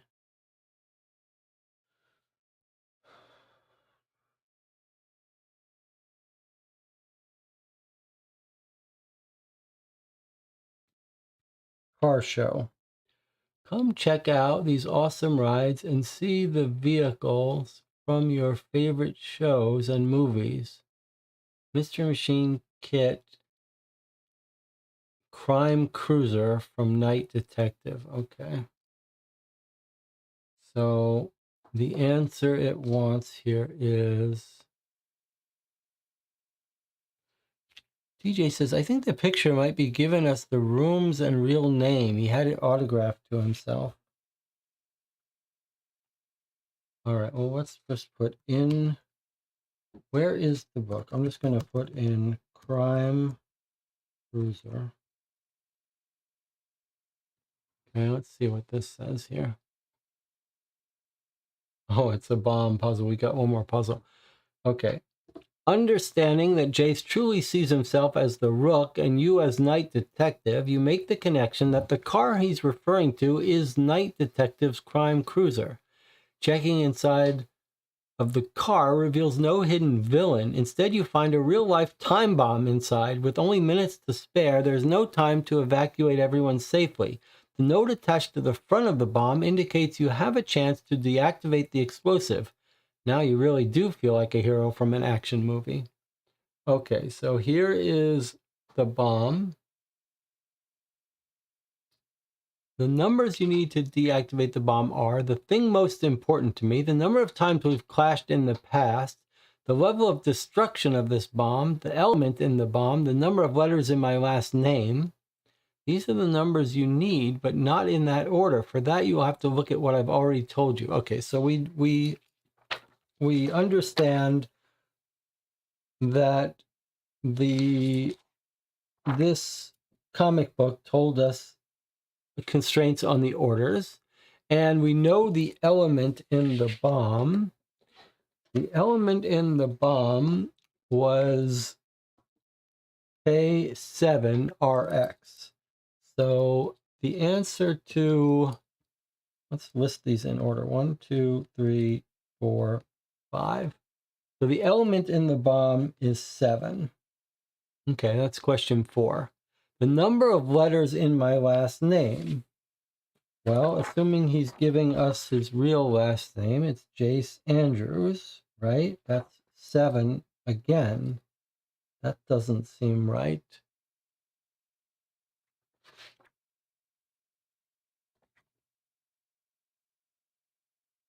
But maybe he means the Rook.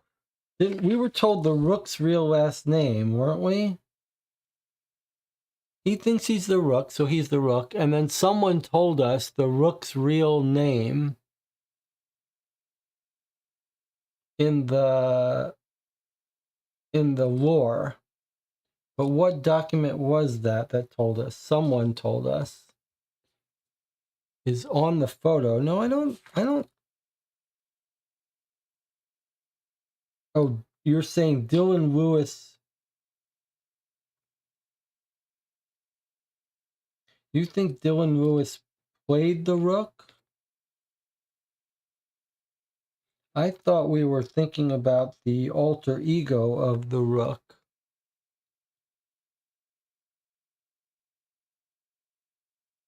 Samuel Knightwood. That sounds right. Was it here that told us that? I need some guidance about where we're finding that, because I can't just... There it is, right there. So we knew one of these people revealed the name. Okay, of all he likes the Rook. Of all the Knightwood villains, he's the only one that can match with him. His real name is Samuel Knightwood. Okay. So I remembered we saw that somewhere. 3, 4, 5, 6, 7, 8, 9. 3, 3, 3. Okay, so the answer to that is 9. Letters in my last name is 9 because he thinks he's Knightwood. Okay. The level of destruction of this bomb, that's in the comic book, isn't it?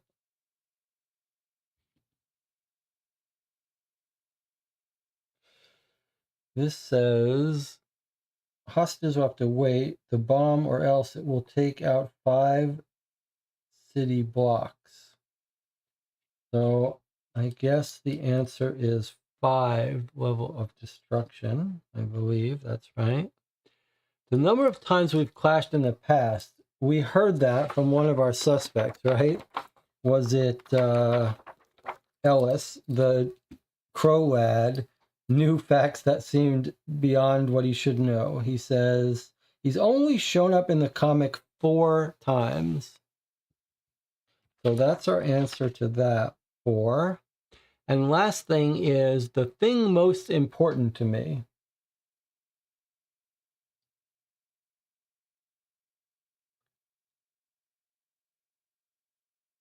What did we think is most important to him? Wasn't he the guy who liked shiny things? But that's not the most important thing to him. Maybe we don't even need to know it. Yes, it kind of seems like we do. What is the thing most important to him?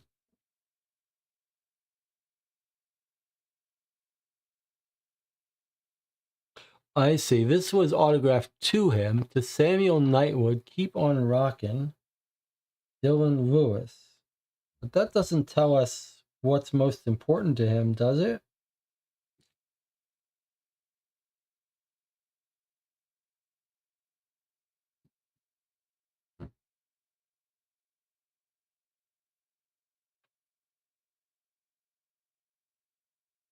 So this isn't our guy. This is our guy. Let's read this again. Let's read what he says is the most important thing. His wife. I wish she could have made it. No, let's see. Let's read it. You want to see a magic trick? Sorry, wrong villain. What does the Rook say? Something like, there is no right or wrong. There are only illusions created by those in power to shackle the weak. It's pretty deep from comics. That's why heroes and villains are so cool. They're archetypes. Sorry, I'm bad about rambling nonstop on topics I like. Some people find it annoying. My girlfriend says it shows I have passion. I wish she could have made it to the con. It would tickle her to no end to see me getting questioned by police. So what's the most important thing to him?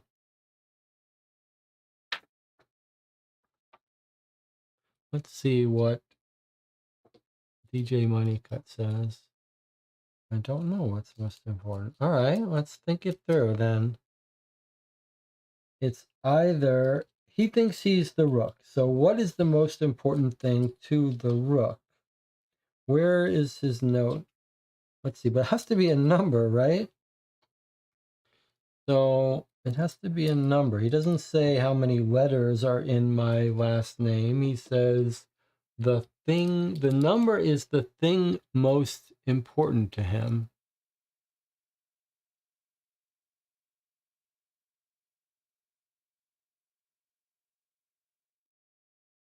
I mean, he certainly liked the number 2. He likes the idea there's the nemesis, the villain, and the hero, but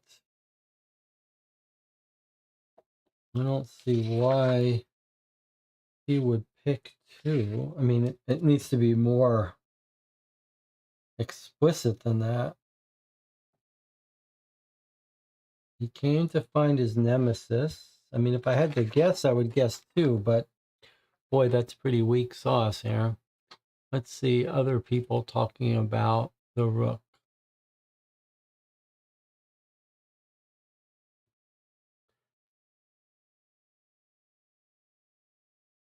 Here's the guy who it is. Doesn't say much.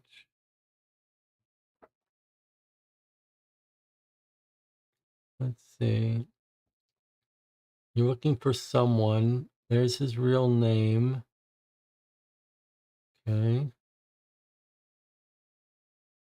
The Rook. He's cosplaying. I have so much in common with the character. The most important things to the Rook are his 2 children. The most important thing to the Rook are his 2 children. And he's got 2. It's got to be 2. Everything points to 2. Okay. So there are our numbers, 2, 5, 7, and 9. Now, if we go back to our rules about the bomb, 5 spaces. The least is in the middle. That's our 2. The most goes before it. That's our 9. And then the 4 and the 5 are at the beginning and the end. It says respectively. So I guess that he means the left one is lower. And then whatever's left has to go here. 4, 9, 2, 7, 5. That's what I've got. All right, DJ Moneycut, do you agree with me? Are we ready to try this code? If so, well, I'll start disarming and see what happens. It's trying to connect to a bomb. Let's see, is it going to start counting down? 2 minutes? What happened to 5 minutes? All right, let's see. 4, 9, 2, 7, 5. Looks like we got it. You breathe a sigh of relief when the timer on the bomb stops after you enter the final number, but then you jump at a loud buzzing sound. Calming your racing heart, you listen as an audio recording starts to play from the bomb. Well done, Night Detective. You have thwarted my plans once again. Now it is time for our epic clash. Meet me on the roof for our final showdown. Stumbling out of the crime cruiser, you shout to the nearby police to call the bomb squad and to keep people away from the car as you sprint to the roof. Hopefully you can put an end to this madness once and for all. You may now open the solution. Okay, here we go. I don't know what is going to... I mean, we seem to know the solution, but I guess the question is whether it's going... how it's going to end. All right, here we go.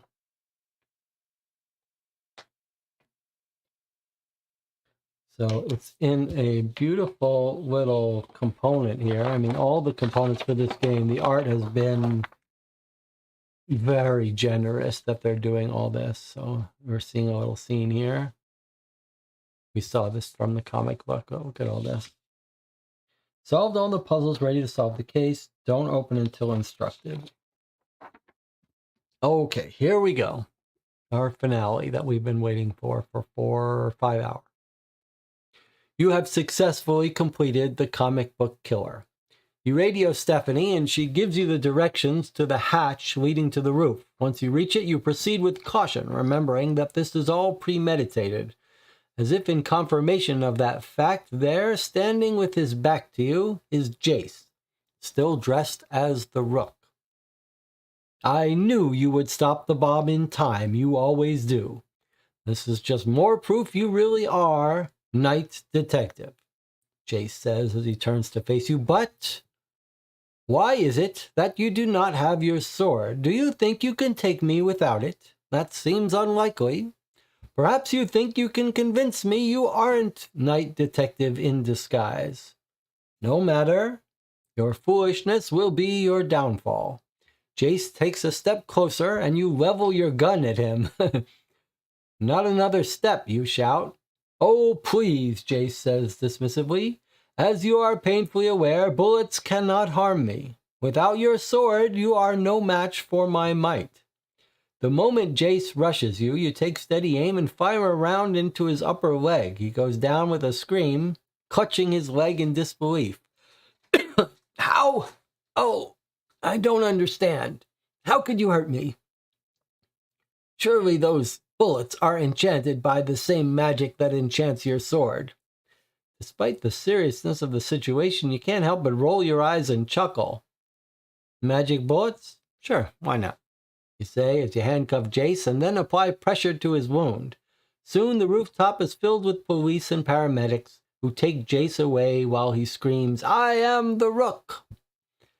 After Jace is taken back to the station for processing, a police officer walks up to you and fills you in on what they learned. Apparently, Jace is supposed to be on meds for delusions, but he's not taken them for the last few months. Based on the events of the last 2 days, it's obvious what form those delusions took. Relieved that the situation is finally handled once and for all, Stephanie joins you.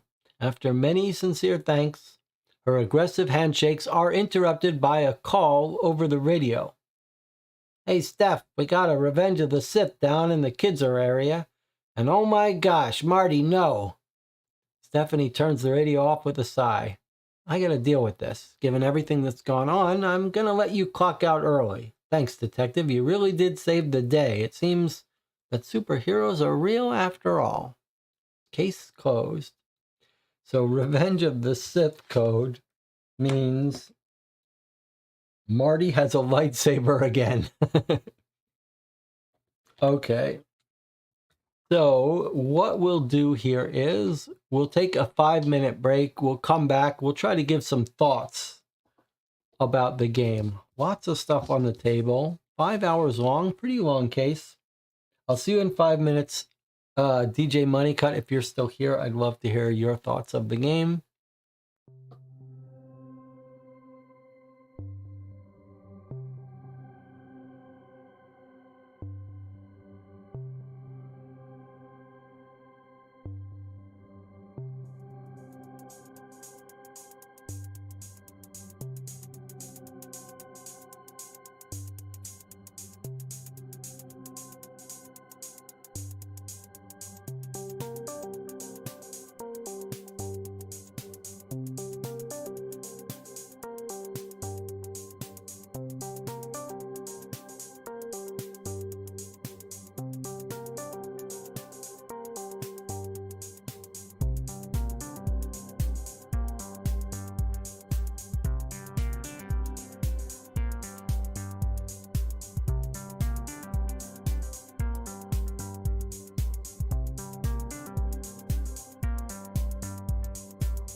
We're back. You're watching Call for Two. We're here to give our final thoughts on the comic book killer. Sarah. DJ Moneycut says, it was about what I would expect from Deadbolt. Video game parts were pretty lame, but still a fun story. None of the puzzles blew me away, but nothing too terrible. I'll give it a B. Nice production value. It did have all the hallmarks of a Deadbolt Mystery Society game. The art here and the effort to make everything here look like a comic book, whether it's the outside of the box, these dialogues with people, this over-the-top illustrated comic book, illustrated very high quality. The production quality, especially for a monthly game, is really very good. And the online stuff, I mean, I would say they're experimenting with now having new websites, but the first thing is that real-time one where we're just avoiding the guy, that feels like complete fluff. Has nothing to do with mystery, solving anything. It's just a filler. And I just think it's totally unnecessary. And then the second online one was bizarre in that they didn't go to the trouble to make it actually so you died or anything, which was kind of annoying. It was kind of annoying having to do that. And it was totally static. So it feels like that in any other situation would have just been a piece of paper with a picture of that puzzle. And then you try to work out how you did it. The second thing was, though, that puzzle and several of the others felt a little annoying to go through. Like, it's not that there was anything structurally wrong with the book code. We recognized right away that it was probably a book code. It took us a little while to figure out it was the balloons, but it made sense. It completely made sense that we were counting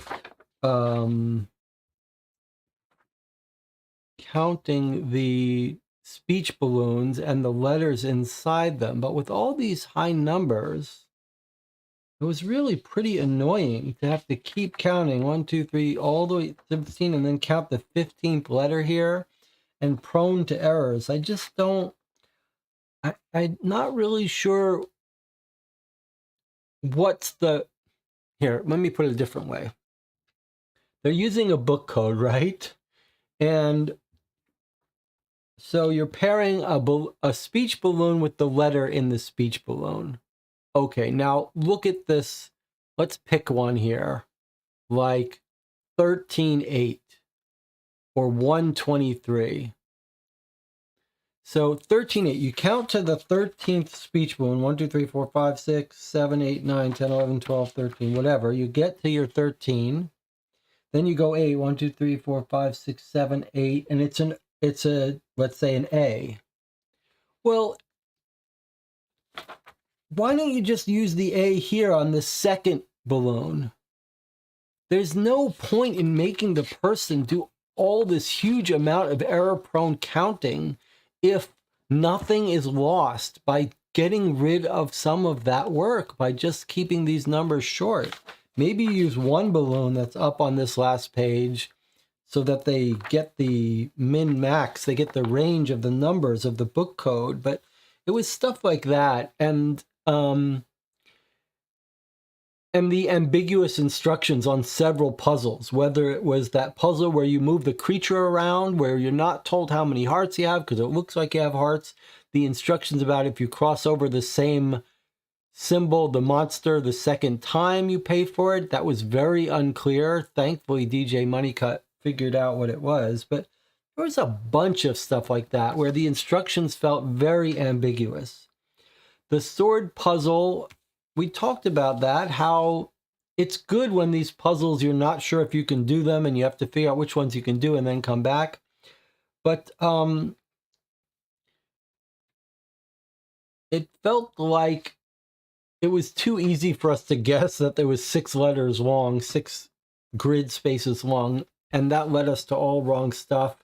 And then the bomb looked like it was to me, looked like it was telling us the order of the words. So just felt a little bit like not quite tuned right. Like maybe if they weren't trying to push these out every month and they took another month, they would get the puzzles a little bit better. And then as far as the actual story goes, it was reasonable. I like that they're experimenting in all these different areas. They captured the idea of a comic convention well, and the nerds at it. This is all fits well. But the actual narrative story and wasn't amazing. Didn't blow my socks off. And then lots of Deadbolt-ish type stuff, which I do like, which is we play a lot of games which are puzzle games, which are all puzzles. And one of the things that Deadbolt does a lot of that I like is they throw in a lot of reading comprehension. So several points, lots of points during this game. We had to figure out things, we had to remember things we had heard and picked up to solve things. And I do like that. This last thing about where he is in your car, this is another example of that actually was kind of fun. But I feel like the puzzle could have been worded better, and the place where you put in the answer could have been worded better to let you know that it's not your car. Like the car, that's a very reasonable answer. And they needed something to tell us like, your car, but what car? You didn't come in a car.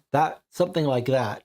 If they had said, it says this, but you don't know what car it is because you didn't come in a car, then that would lead us in a different direction. And so lots of little ambiguous instructions. And then one of the envelopes says, who can you rule out? It just felt like a little bit more feedback maybe, although this final puzzle did give us feedback that was nice, that said, think about who he thinks you are. So overall, there are some nice things about this, but yeah, I'd give it maybe a B as well, maybe a B minus. Some people might really like it. To me, I like them when they're a little bit darker, a little bit more narrative story, and a little bit more where the puzzles are hard to figure out what it wants, but feel a little more fair and a little less busy work. This sort of erred on the busy work, unfair side, but not unreasonable, as DJ Moneycut said. I've complained about much worse. Thank you for joining me, DJ Moneycut. It was a pleasure having you alongside me while we solved this. We did get it solved. It does feel good to get it solved. No, MVP for DJ Money Cut for sure on this session. All right, so Sunday, we're going to be continue reading the Sherlock Holmes murder mystery dossier. Tuesday, we will play a Sherlock Holmes consulting detective case, I think from the West End Adventures. Maybe something else in between. We'll see. Get some rest. I'll see you next time.